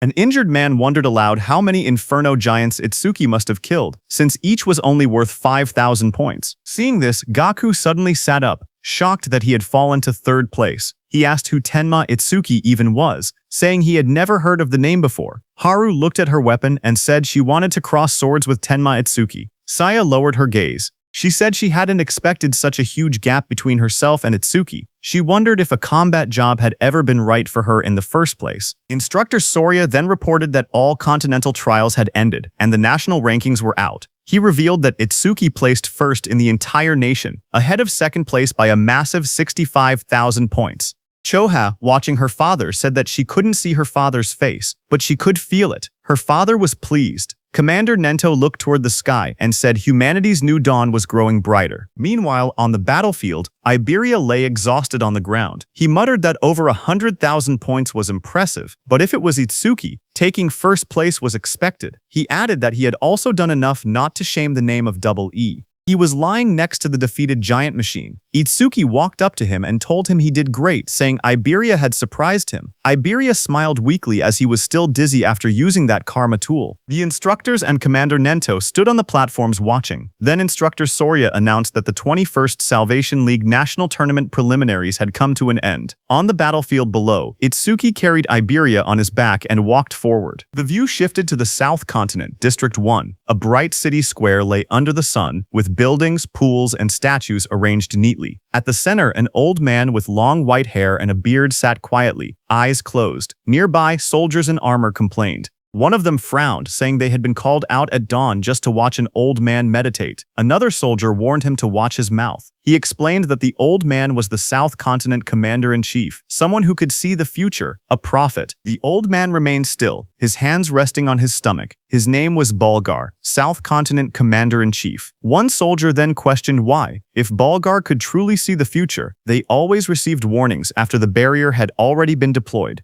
He said that if Bulgar really had foresight, he should be able to tell them the Stellae impact points ahead of time. Another soldier spoke calmly. He said it was true that Elder Bulgar could only foresee a tiny sliver of the future. Even so, he explained that Bulgar still stood on the same level as the North Continent Commander Izumi Nento and was considered a pillar of humanity. He said the reason he was called a pillar of humanity was because Bulgar's prophecies were correct 10% of the time. At that moment, Elder Bulgar suddenly lurched forward, shouting in shock. His attendants rushed toward him in panic. Bulgar's voice trembled as he tried to speak. The attendants asked if he was all right, but he pushed himself up with urgency. He shouted again that the North Continent was in danger. His eyes widened, filled with terror. He cried out that a massive disaster beast assault would soon strike the North Continent. Among them, he warned, were disaster beasts with levels that exceeded 100. Then sometime later at night, the leaves rustled softly as the scene shifted to Itsuki, standing under the trees. Blue system windows appeared beside him while he looked ahead calmly. He said that his total stats had finally exceeded 1500. The system display showed his information. Tenma Itsuki, human, level 0, fixed. His job was Order Breaker. His Nirvana gift was a special grade Nirvana. His skills were listed one by one. Over Mimesis, Thunderbreaker level 2, Black Wall level 2, Lotus Burst level 1, Clear Orb level 2, Magic Detection level 1, and Shikigami Eater level 1. Another window showed his status. Attack 330, Agility 380, Defense 462, Magic 330, with passive increases from his skills. His total stat value was 1502. Itsuki knew that when a person leveled up, leveling up normally gave 50 stat points. So, looking at his status window, Itsuki realized that having 1500 total stats was the same as being level 30 for a normal awakened person. On top of that, Itsuki's agility and defense could increase infinitely through passive skill effects. He remembered how his agility and defense rose by 10%. Not only that, but even his magic also recovered infinitely with the passive effect of magic detection. However, there was no method to increase attack power. He looked down at his hand and wondered quietly if there was any way to do so. Just then, a voice called out from behind, shouting that the food was ready. Itsuki turned his head slightly at the sound, his expression calm. Behind him, Rikuru and Saya were standing. Rikuru raised a spatula happily and said he had made lots of Itsuki's favorite dishes. Saya stood beside him, smiling gently. Hearing that, Itsuki began walking toward them and said he would think about his problems later. He thought that he might get a new skill that increased attack power through overmimesis anyway. The scene shifted to the dinner table. Dishes were laid out everywhere, filling the table with a large meal. Itsuki sat among the others and remarked that it had been a while since he had eaten Rikuru's home cooking. As he sat down and looked around, he asked where Iberia was and whether he was still sleeping. Choha said yes and told him that she had healed all his wounds and they had fully recovered, but he still seemed extremely exhausted and remained asleep. While eating, Rikuru said he was surprised that the nightmare class dungeon that he and Saya couldn't beat was cleared by someone who was only level 7. Hearing that, Saya gasped in shock and covered her mouth.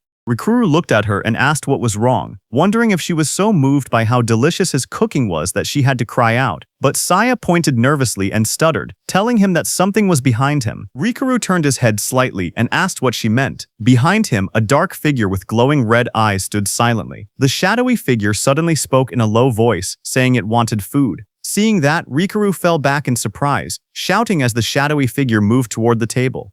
Immediately, the shadow figure started eating. It was none other than Iberia, who sat down and stuffed food into his mouth. Seeing that, Rikuru stood up and scolded him, saying that sneaking up quietly like that was bad for the heart. He also asked why Iberia was eating at someone else's seat without permission. Hearing that, Iberia slammed his bowl on the table, holding it tightly as he ate with extreme force. Seeing that, Rikuru backed up slightly, sweating as he asked what Iberia was getting angry for. Iberia suddenly lifted his head with sparkling eyes and food crumbs on his face. He smiled widely and said the food was delicious. Seeing him energetic, Rikuru laughed proudly and said that it was thanks to his cooking. Iberia laughed even louder in response. Iberia then pointed at the plate and asked if Rikuru had made the food.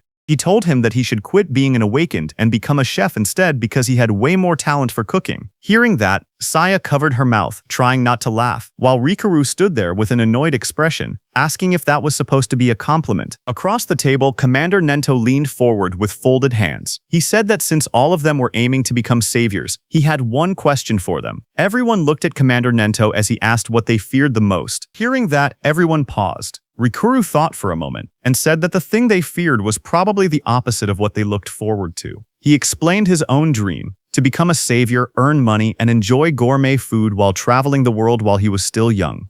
He then imagined the opposite of that dream. In his mind, he pictured himself as an old man with a cane. He said that aging would definitely be the opposite. When people get old, he explained, they lose the stamina to travel the world, and their sense of taste might deteriorate so much that they cannot even tell flavors apart. The thought made him shiver, and he said the idea alone gave him chills. Commander Nento then asked Saya how she felt. She looked down slightly and said she was born into a medical family and grew up in a hospital. She explained that ever since she was little, she had seen many people suffering from different illnesses. A memory flashed in her eyes of hospital staff rushing a patient on a stretcher past her. A sick elderly patient lay on the stretcher, his face covered with dark spots. His weak voice escaped as he looked towards Saya. Standing there, Saya had been frozen in fear. The sight had become a deep trauma for her. She explained that even a simple cold or fever now filled her with overwhelming fear. Hearing that, Itsuki remembered something. He wondered if that was why she ran away the other day, after he let out just a small sneeze. Memories from the past flashed in his mind where Saya jumped back in shock every time Itsuki sneezed loudly. Hearing her, Commander Nento told them that an awakened person's lifespan was nearly twice that of a normal human, and awakened ones almost never got sick. He told her that she could finally say goodbye to the thing she feared most. Then he turned his gaze to Iberia beside him. Iberia blinked in surprise and asked if it was his turn next. Iberia admitted that what he feared most before was failing the preliminaries, but now his fear had changed. He smiled brightly and said he was afraid of not being able to fight alongside Itsuki. He turned to Itsuki with excitement and asked what he feared most. Itsuki looked surprised and asked why the question was directed at him, but the others wondered the same. Saya asked if Itsuki even had anything he was afraid of. Iberia told him to answer, saying it couldn't be possible that he feared nothing.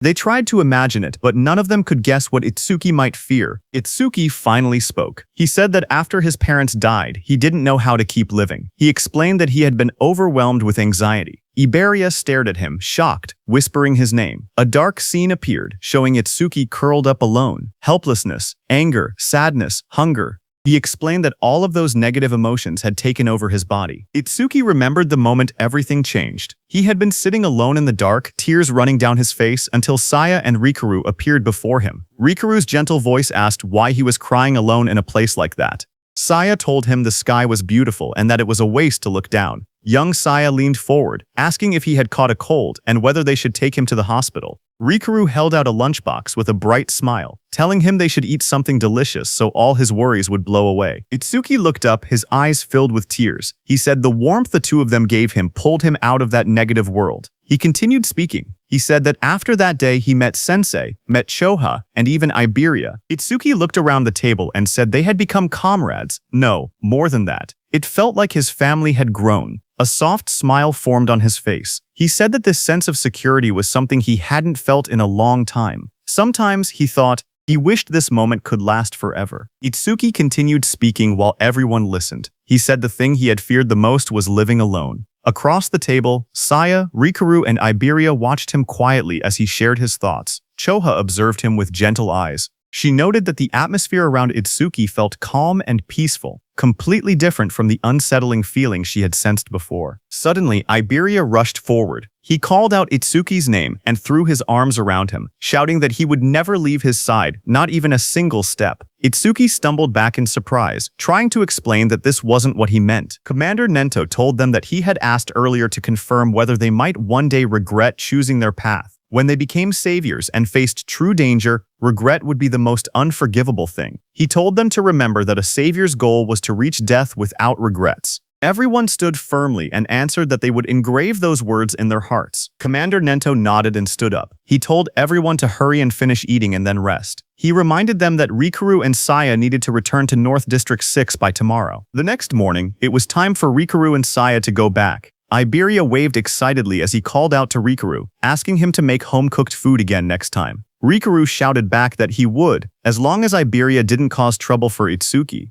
Their voices echoed as they walked ahead, promising to meet again at the national tournament. Seeing that, Itsuki walked up to Iberia, who wiped his tears. Itsuki asked when Iberia and Rikuru had gotten so close. Commander Nento soon gathered them and told them they should head back as well. Itsuki nodded, but his mind wandered. There was something he wanted to ask Saya. He thought he could ask her during the main tournament. As he walked, Itsuki suddenly paused in shock when he noticed Choa. Choa sprinted across the courtyard with urgency. Itsuki wondered why she was in such a rush. A moment later, Choha reached Commander Nento, slightly out of breath. Commander Nento asked her what had happened. Choha replied in a serious tone that top-secret information had just arrived from the South Continent. Commander Nento asked Choha what the secret message contained. Choha explained that the information carried an extremely high clearance level. It was something only saviors above level 50 and continent commanders were allowed to know. Commander Nento then looked at Itsuki and Iberia and said that the two of them were also permitted to hear it. Iberia lit up with surprise, asking if he trusted him that much. Choa began delivering the message. A new prophecy had come from Elder Balgar, the commander of the South Continent. According to him, within the next 3 days, a large-scale disaster beast assault would strike the North Continent. Hearing that, Itsuki asked whether Elder Balgar's prophecies were reliable. Iberia confirmed that they were. Elder Balgar was the most renowned prophet across all 5 continents. His prophecies were as good as confirmed futures. Choha turned to her father and urged him to leave the North Continent immediately. But Commander Nento believed there had to be a reason the disaster beasts were launching an assault. This time, he said, the target was most likely him, the commander of the North Continent. The commander thought for a moment. He said that if that were true, then staying here would make him good bait. Choa stepped forward, insisting there was no reason for her father to remain in the North Continent.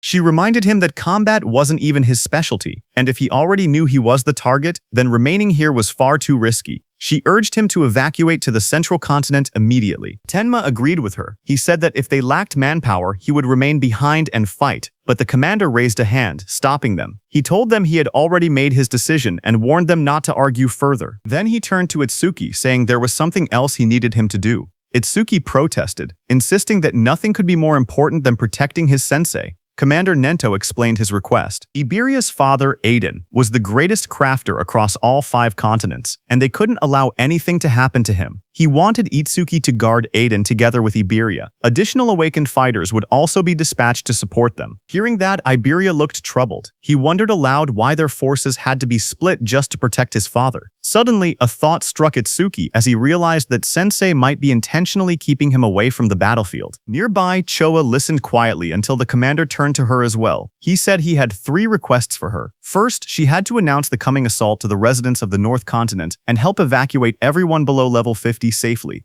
Next, she needed to notify all awakened individuals level 50 and above to prepare for combat at any moment. Finally, she had to summon Haitin to this location. Since North District 1 had a low population, there would be no danger of civilian casualties. Commander Nento's eyes glowed fiercely as he declared that they would face the disaster beasts head-on right there. Choa returned to her father and reported that she had completed every arrangement he instructed. She told him Haitin would be arriving soon. Commander Nento thanked her for the trouble and told her she could rest for now. Choha hesitated, her expression softening as she looked at him in silence. Her father noticed her worry. He asked whether she was anxious about Itsuki, even though Aiden already had skilled guards accompanying him. He added that if that was the case, then as her father, he simply needed to defeat all the smaller threats and lure out the main enemy. Choa lowered her gaze, her cheeks slightly flushed. She admitted that, as expected of her father, he saw through everything. Commander Nento continued speaking. He said a prophecy had revealed that a disaster beast of level 100 or higher would appear this time. In a battle of that scale, someone would be forced to reveal all their trump cards. That was the real reason he sent Itsuki away. Hearing that, Choha nodded slowly as the meaning became clear to her. If Itsuki fought such a beast using his unusual methods, his abilities would be exposed, and the enemy would try to eliminate him at any cost. Commander Nento said yes, but added that there was another reason as well. Based on Itsuki's past battles, it seemed Itsuki lacked raw attack power. Rumors said that Aiden possessed an artifact capable of increasing attack power, and sending Itsuki there might allow him to obtain it. Commander Nento explained that if Itsuki obtained the rumored artifact, everything would change. Attack, defense, mana, agility. He could become a perfect awakener who possessed every attribute. The prophecy began to unfold soon after. On day 1 of the prophecy, at 8 p.m., the northern continent was struck. In every district, stone monuments began falling from the sky like rain, crashing into the ground and signaling the start of the disaster beast assault. In North District 2, the skies were dark as Itsuki and Iberia sprinted through the cold winds. Itsuki asked how much farther Iberia's home was. Iberia estimated another 100 kilometers. Hearing that, Itsuki narrowed his eyes, thinking that a disaster beast could appear at any moment.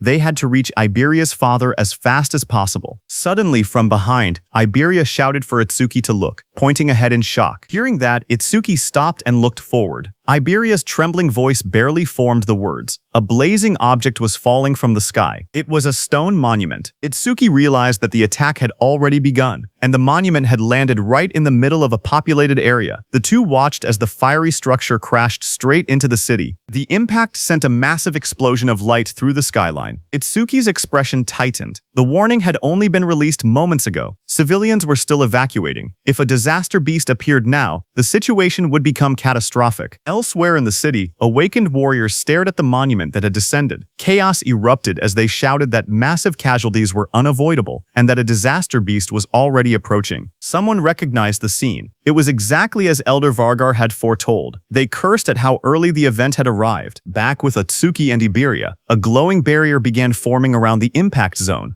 Iberia panicked as he watched it rise. Itsuki was also panicking inside, thinking that if they left the citizens behind, many would die. But if they stepped in to help, their main mission would be delayed. Itsuki glanced at Iberia and thought quietly to himself. Iberia had traveled a long distance, yet he hadn't asked for a single break. He must have been that worried about his father. If he suggested stopping to save citizens now, Iberia would surely hate it. But before he could decide, Iberia suddenly pointed forward, shouting for them to go help. The barrier had trapped a disaster beast inside the city, and he insisted they couldn't ignore it. The creature inside was at least level 20. If no high-level awakeners were present, countless people could die. Hearing that, Itsuki's worries vanished. Then, with a firm voice, he agreed to change the plan. They would take care of the disaster beast in the city first. Just then, the ground shook violently as the stone monument split open. Flames burst out, and a massive creature emerged from within. It was a flame golem, level 21, its entire body wrapped in blazing fire. Nearby, the awakened fighters assessed the situation. They counted their strength, 3 level 15s and 1 level 16. It would be difficult, but against a level 20 disaster beast, they believed they still had a chance to win. A defender stepped forward and activated his C-rank skill, Rock Shield. Jagged stone shot up around his arms as he braced himself against the incoming flames. He shouted for the others not to break formation, promising to hold off the monster's attacks. The flame golem roared and hurled fire straight at him. Through the heat and sparks, the defender yelled for his teammates to find an opening and counterattack. But the creature's power was overwhelming. It struck with massive force, smashing the ground and scattering debris across the street. The defender was thrown violently backward, crashing into a wall. As the dust settled, he struggled to lift his head. His armor was shattered. His voice trembled. He couldn't believe what had happened. It was impossible. The other Awakeners froze in terror because the Earth user had the highest defense among them, yet he had been killed instantly. If even he couldn't survive, they stood no chance at all. Panic spread across their faces as they backed away, their weapons shaking. One of them cried out, asking desperately what they were supposed to do now. The group fell into panic. One of the men shouted that fighting a creature like this was suicide, and that they needed to run. As he sprinted away, flames chased behind him. Another teammate yelled for him to watch out, but the fleeing man only snapped back that they should worry about themselves. Before he could get far, a sharp presence appeared right behind him. His eyes widened in shock as the fiery monster loomed over his shoulder. Terrified, he begged for his life, promising to do anything as he activated his ability. Water surged around him as he used his B-rank skill, Water Cannon. A massive stream of water blasted toward the creature. For a moment, he caught his breath. He wondered when the beast had gotten behind him and regretted shouting something so pathetic. But now, he stood firm. He was a water elementalist, the natural enemy of fire disaster beasts. This attack should have been its end. The others watched from a distance, unsure. One asked whether he had really defeated it.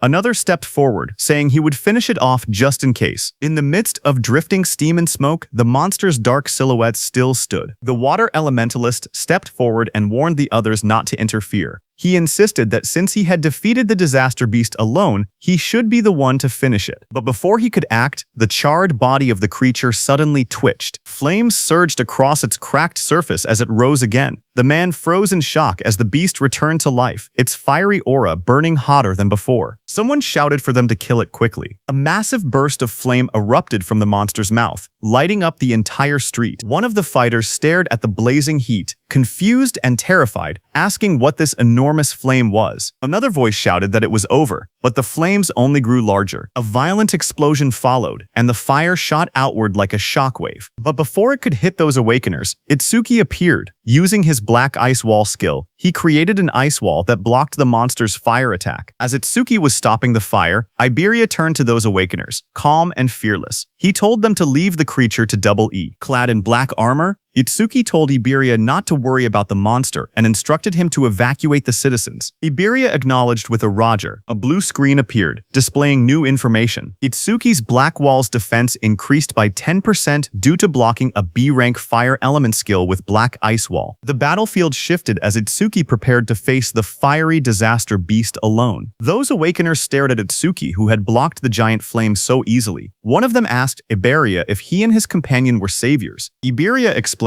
that they weren't saviors yet, but he declared that someday he would become one, stronger than Taewajin himself. Hearing that, the Awakeners were shocked, saying he talked big for a kid. Iberia walked over, annoyed, and asked what they were doing being saved by a child. One of the Awakeners immediately argued back, insisting that no one asked for help and that he was going to defeat the beast anyway. Someone else wondered aloud if a mere Awakener could really handle a disaster beast like that. Their eyes shifted to Itsuki. One man whispered whether the ice-like armor covering his body was some kind of artifact. On the other hand, Itsuki narrowed his eyes, remembering something his sensei told him before they left. His memory showed his sensei warning him about the black sphere he could release. Its power was immense, but it required chanting time, and its flight speed wasn't fast compared to strong disaster beasts. Missing the first attack would only put enemies on guard, making them harder to hit afterward. His sensei advised him to avoid using the black sphere unless absolutely necessary, keeping it as a trump card for critical moments. The memory ended with his teacher's voice telling him to listen carefully and only use that black sphere under the right circumstances. His teacher's words echoed in Itsuki's mind. He should only use his strongest attack when he was certain he could take down the opponent. Looking at the crowded battlefield below, he realized he couldn't use the penetrating true sphere here. There were too many people around. Down on the streets, civilians stared up at him in shock. Some wondered if he was an Awakener who came to help. Others pointed out the equipment he wore, guessing he must be a high-level Awakener. High above, the fiery disaster beast roared as it swung its massive body. Itsuki, covered with lightning, shot forward, slamming straight into the creature's rocky surface. He made up his mind. If he couldn't use his special skill, he would suppress the beast with brute strength instead. With full power, he punched the beast. Explosive impacts echoed through the buildings as he drove the monster backward. His movements blurred with speed as burning fragments scattered everywhere. A bright system window flashed, showing that Itsuki's Thunderbreaker activated. Thunderclap Wave. Lightning surged across his entire body as he appeared above the beast. The beast raised its head, its eyes glowing red, fire swirling around it. Itsuki struck again, driving the massive creature through the ground with overwhelming force. Dust and flames erupted as the beast crashed hard,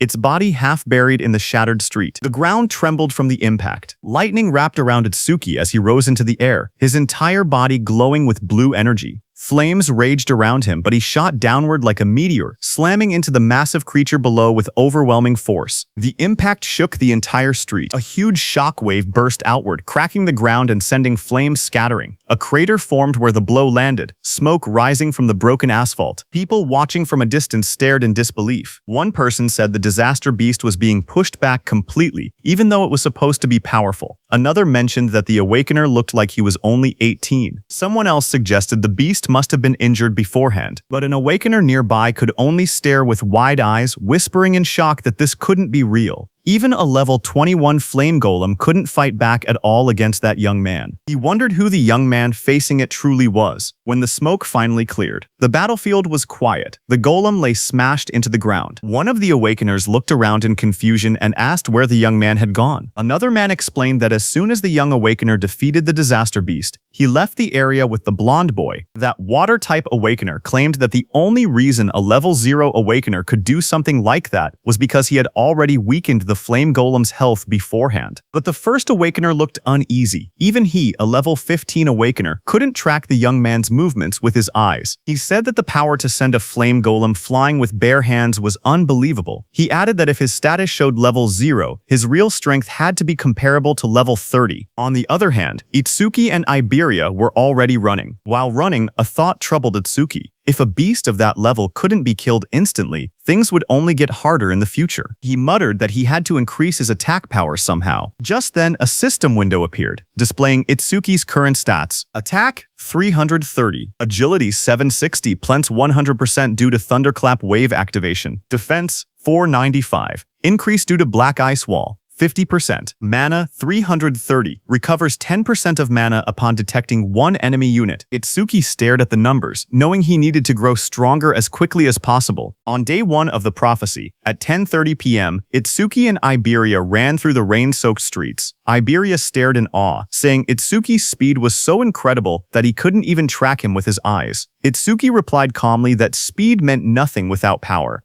While they were running, suddenly Iberia started panting heavily, admitting he had never thought of Itsuki that way before. When they stopped, he told Itsuki that if he wanted to raise his attack power, he knew a good method. Itsuki looked at him and asked what he meant. Iberia explained that his dad's warehouse contained tons of artifacts, and there had to be one that boosted attack. He said Itsuki was strong and was also Sensei Izumi's student, so his dad would definitely be happy to let him have one. As he spoke, he imagined Itsuki wearing a powerful artifact, standing tall in a dark, glowing armored suit. The thought made him laugh to himself in a strange way, but Itsuki looked unimpressed and asked what that creepy laugh was about, and what exactly he was imagining. Iberia cheered excitedly and told Itsuki to follow him. Once they arrived, he said he would ask his father to prepare a useful artifact for Itsuki. Itsuki watched him struggle to stand straight and thought to himself that he had already slowed down on the way. But even with all that agility, Iberia must have had trouble keeping up. Itsuki then stepped forward and grabbed Iberia by the arm.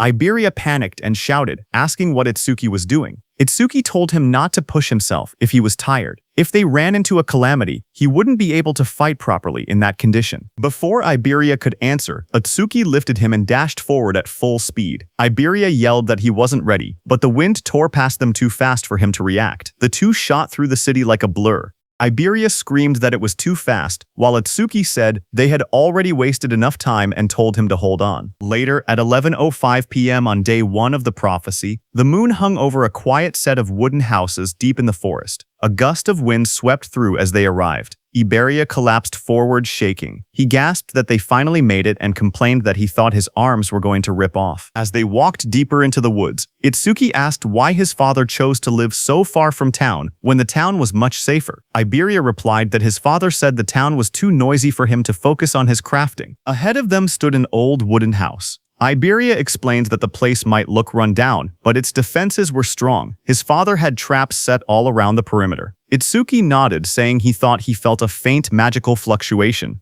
A system window appeared as he activated magic detection. Iberia told him not to worry. As long as Itsuki followed him closely, he wouldn't trigger anything. Itsuki silently thought that with his detection ability, he could avoid them on his own. Iberia walked ahead proudly as Itsuki asked him to watch his step. But Iberia grinned to himself, happy that it was finally his turn to take the lead. But the next second, a small trap placed on the ground clicked under Iberia's foot. Iberia froze. He started sweating as he realized he had stepped right on one of the traps. He shouted that he got carried away and forgot about it. Itsuki stared at him blankly and asked if he was sure this was really his own house. Iberia froze the moment the trap activated. He shouted that this was bad because he had stepped on the nastiest trap of all. Itsuki focused for a moment and noticed the magical fluctuation around them growing stronger. A loud mechanical roar echoed through the forest as the ground shook. From the dust rose a massive humanoid construct, an iron golem, glowing with red eyes and a core embedded in its chest. A system window appeared, listing its stats: Attack 500, Defense 500, Agility 300, Magic 200. Itsuki's eyes widened in surprise. He couldn't believe Iberia's father even owned humanoid artifacts. Before Iberia could react, the iron golem swung a giant arm toward him. The blow came crashing down with tremendous force. In the next instant, Itsuki dashed forward and pushed Iberia out of the attack's path. As the iron golem's punch came down, Itsuki also punched it with full power. Their attacks smashed into each other, creating a massive shockwave that cracked the earth and sent debris flying everywhere. Itsuki slid backward across the ground, shocked that even a mere artifact had higher attack power than he did. As he steadied himself, he realized another problem. Because the iron golem was created to protect Iberia's father, he couldn't simply destroy it with his piercing sphere. That made the situation more complicated. Itsuki quickly called out to Iberia, asking if there was any way to stop the golem. Iberia, panicking, shouted back that the key was the karmic stone embedded in its chest. If that stone was destroyed, the golem would shut down. The iron golem's eyes glowed red as its chest stone pulsed with green light. Iberia yelled that the stone was its power source, and taking it out would end everything. A system window appeared as Itsuki activated Thunderwave. Lightning surged around his body, crackling across his arms and shoulders. He smirked, realizing that knowing the golem's weak point made the fight much simpler. The golem had strength, but he had speed. He dashed forward, lightning trailing behind him as the iron golem slammed its massive arm into the ground. Stone shattered everywhere, but Itsuki slipped past the attack, aiming straight for the glowing stone. The golem swung again with both arms, trying to crush him, but Itsuki moved in a blur of thunder. Multiple afterimages flickered around the battlefield as he closed the distance, electricity lighting up the entire area. Lightning wrapped around Itsuki's body as he dashed straight toward the iron golem's chest. The golem swung a massive arm down at him, but he slipped underneath the attack, closing the distance in one quick burst. He reached out and grabbed the glowing green karmic stone embedded in the golem's chest. The moment his hand made contact, the stone cracked and came free from its socket. The iron golem's body froze, its red eyes dimmed, and its raised arm stopped mid-movement as all power left its frame. Itsuki stepped back, holding the fractured stone in his hand. Just then, a shadow loomed behind him, raising a sword to attack as Itsuki calmly asked if that was enough. Iberia rushed forward in panic, shouting for Josuke to stop. But before he could reach him, that figure suddenly blurred into motion. A fierce strike came swinging toward Itsuki from the side, his eyes glowing red at the moment of impact. But the blade stopped inches from his chest. Itsuki froze in shock. He wondered when his opponent had even moved. Josuke stood in front of him, lowering the heavy sword. He looked confused as he recognized Iberia behind the stranger. He admitted that he had thought the intruder was just a group of lost bandits. Smoke drifted from the sword as Josuke introduced himself. Itsuki stepped forward calmly, but confusion rose in his eyes. He questioned why he hadn't sensed any magic until the moment of the attack. Josuke's gaze moved between Iberia and the newcomer as he asked who this person was. Just then, Itsuki glanced down, startled to see that the massive sword in Josuke's hand had vanished without a trace. Iberia quickly jumped in, explaining that the stranger was his friend, Itsuki Tenma. He boasted that Itsuki was level 0 but incredibly strong.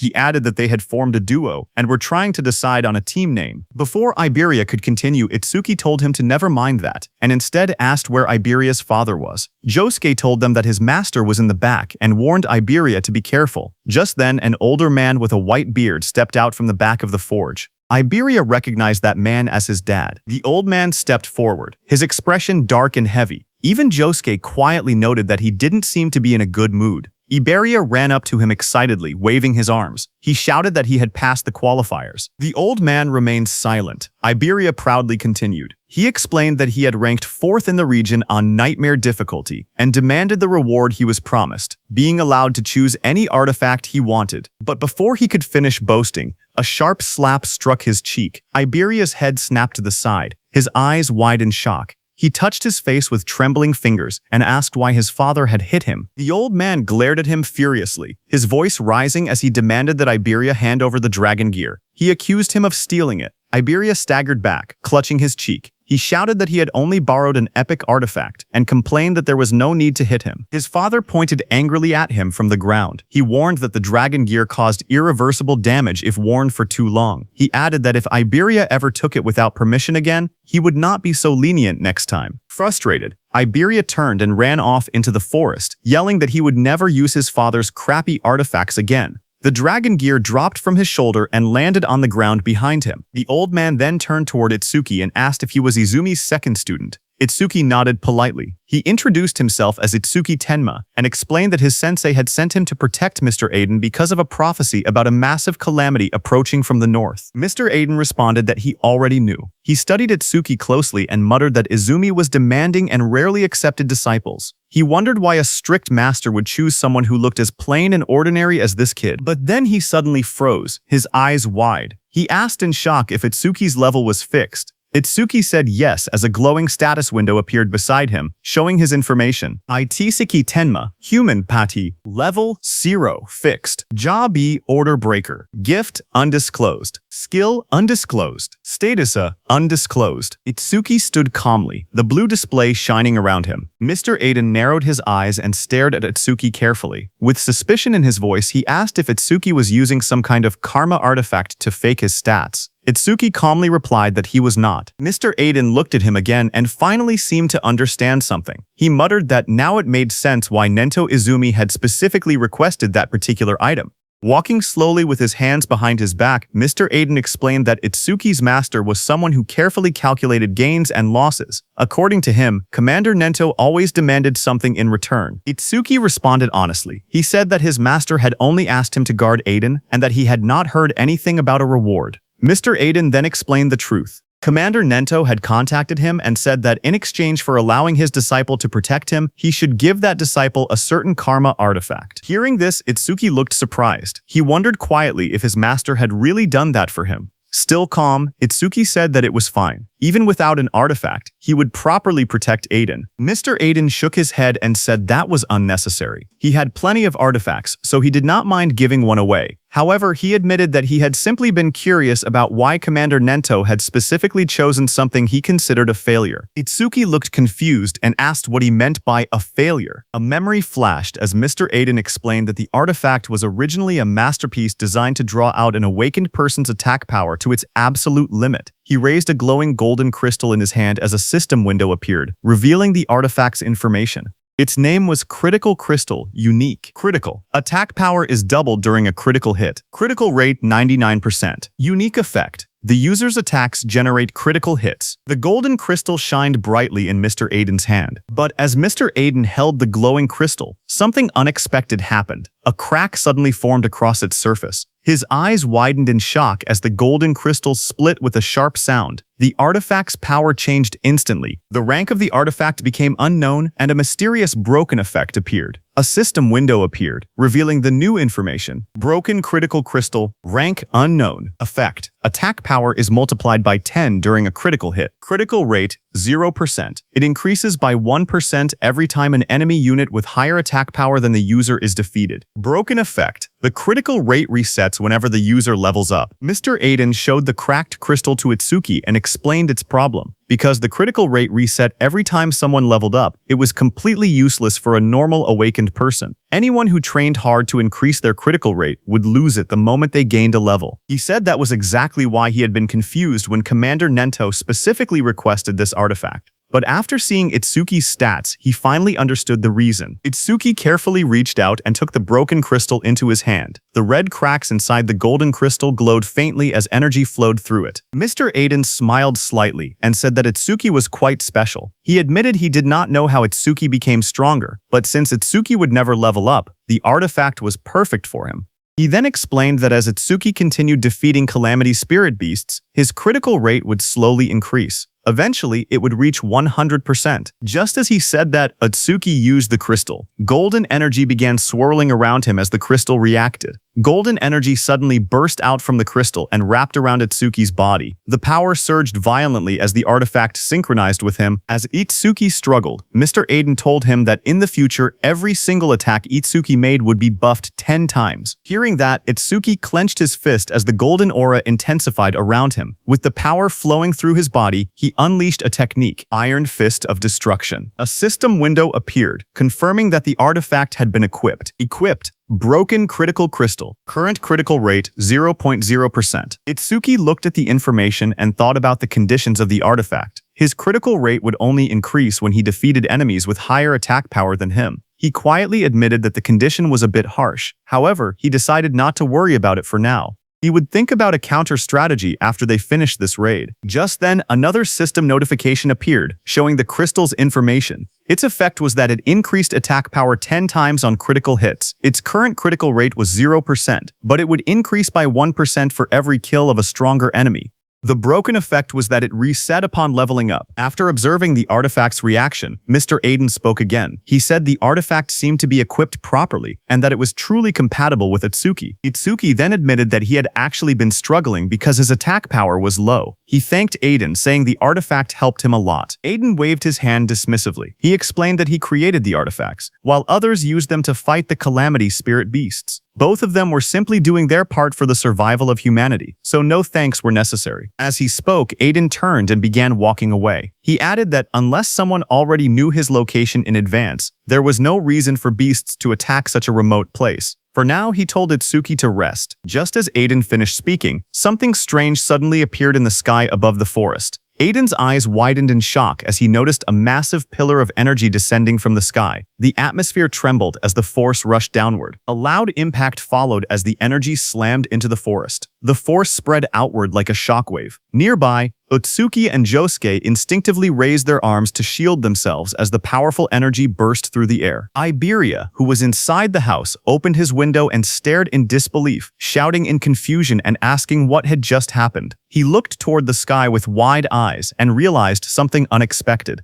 A barrier had appeared. Looking up, they saw a massive green dome covering the entire area. The strange barrier surrounded the forest, glowing with an eerie green light. Seeing the enormous dome above them, Iberia shouted in shock, wondering why there was a green barrier there. Mr. Aiden looked toward the sky with a serious expression. In his mind, a troubling thought appeared. Only the commanders-in-chief of the 5 continents should know his location. He wondered if it was truly a coincidence that a stone monument had fallen here, or if something else was happening behind the scenes. Before he could think further, Josuke suddenly shouted loudly. He quickly warned everyone to get back. The Calamity Spirit Beasts were coming, and they were already heading straight toward them. Itsuki stood quietly and focused his senses. His eyes sharpened as he felt a powerful presence approaching. He calmly said that he could feel it. Something was moving toward them at an incredible speed. Moments later, the ground began shaking as multiple creatures rushed forward through the forest. At first, Itsuki counted 6 of them. Then they realized there were even more. The monsters burst out of the trees, charging straight toward them. One of the creatures revealed itself clearly. A system window appeared, identifying it. One-horned demon from the Horned Demon tribe, level 14. Seeing the monster rush forward, Itsuki shouted that they were here. The demon lunged toward Itsuki with its massive arm raised, aiming a brutal strike at him. But Itsuki stopped its attack with his bare hands. The next second, Itsuki pierced the monster's body with his black ice wall. Blood burst out as the blade tore through its flesh. At the same moment, a system notification appeared. Activating Black Ice Wall. More monsters rushed forward from different directions, opening their jaws wide as they attacked together. Electricity crackled around Itsuki's body as he moved calmly through the battlefield. Inside his mind, he thought that enemies at this level were not a problem. No matter how many came, he could finish them instantly with Lotus Explosion.